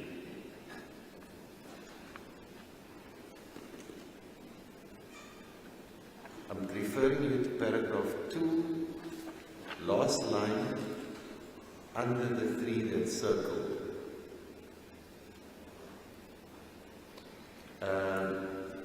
Where the clothes are mentioned is in a separate context. And it doesn't say school clothes either. Because he says he's now discussing the whole thing about what happened on the day. Because he now saying that Kelly came home for lunch. And it was that time that he was washing the clothes, although he puts it at 11 o'clock. But we can have fun in going into the contradictory versions that the accused have given extraordinarily. But it's of no moment because they didn't come and testify. They didn't challenge the state's evidence. I can't recall, my Lord. And that was their choice.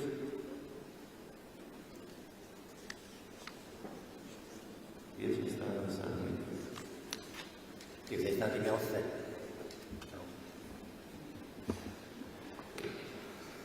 Thank you.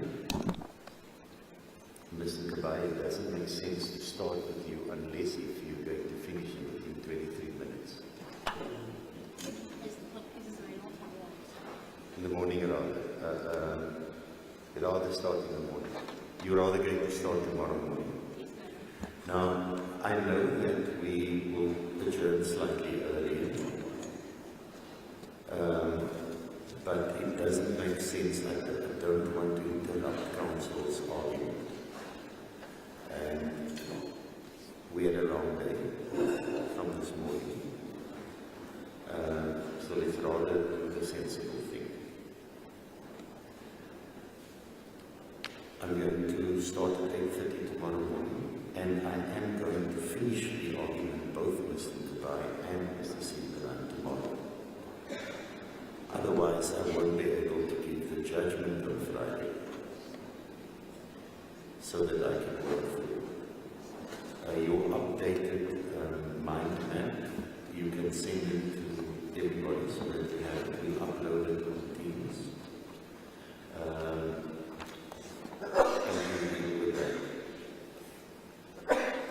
Listen to just before you go, have a word with my registrar. Before you go this afternoon, have a word with my registrar. You've given her a stick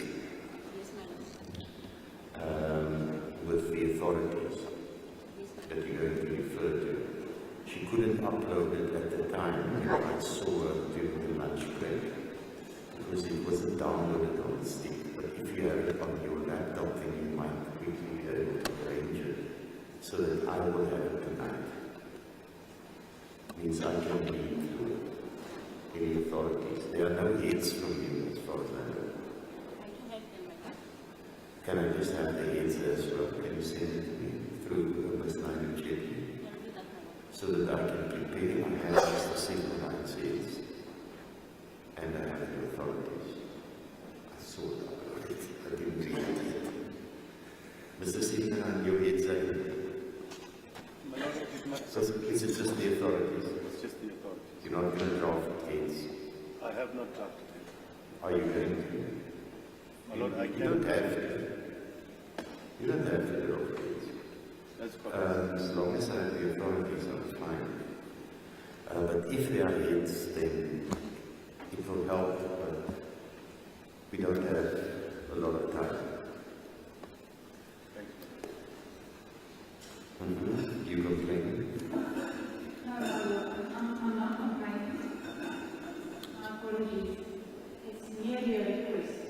Is it possible for us to ask also to receive copies of the heads? Absolutely. We were given these heads now before Mr. Harmse Absolutely. started. We don't have the heads, we don't have the If the authorities. defense have heads of argument, please let the state have it as well. And did you receive the list of authorities? Nothing, my lord, So, nothing. whatever comes to my register gets uploaded.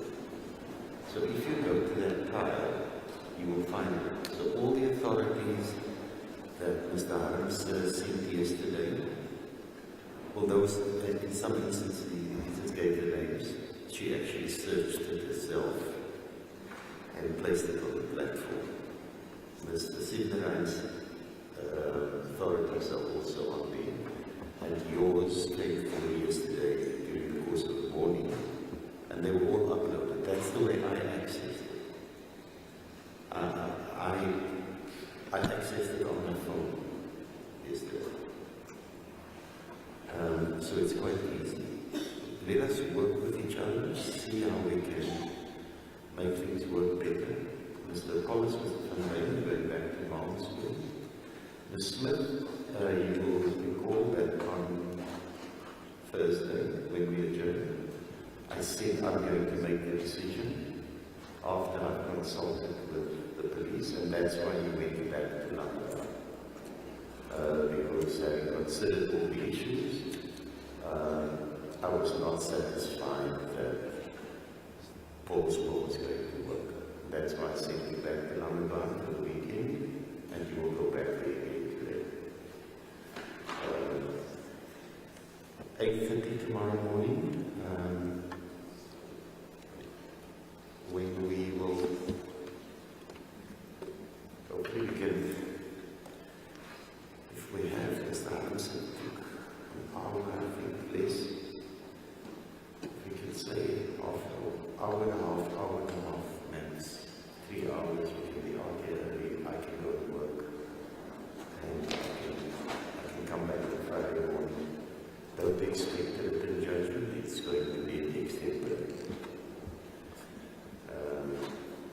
recording will be available immediately. However, at the judgment, they will have time.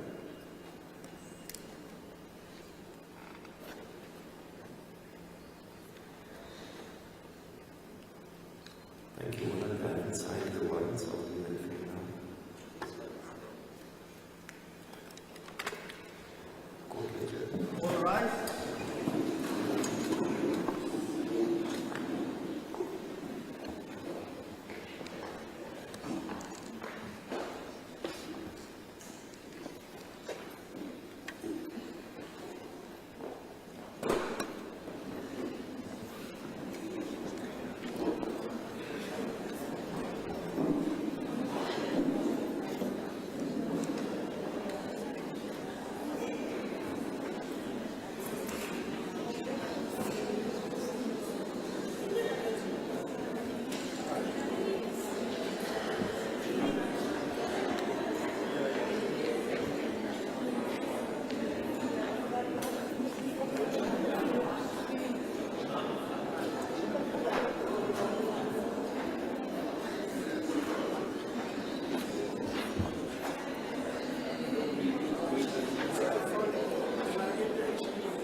And my wife looks like if you are not as a villain, I call it.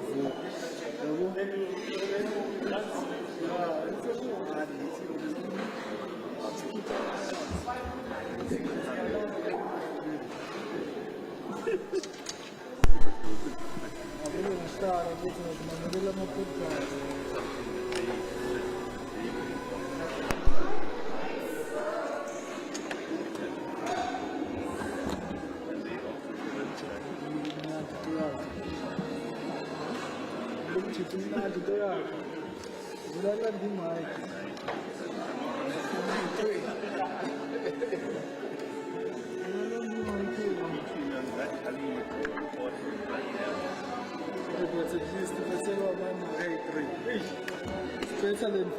Right?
Camera now, hasn't he? You are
Natholakala amabhodi ehlathini.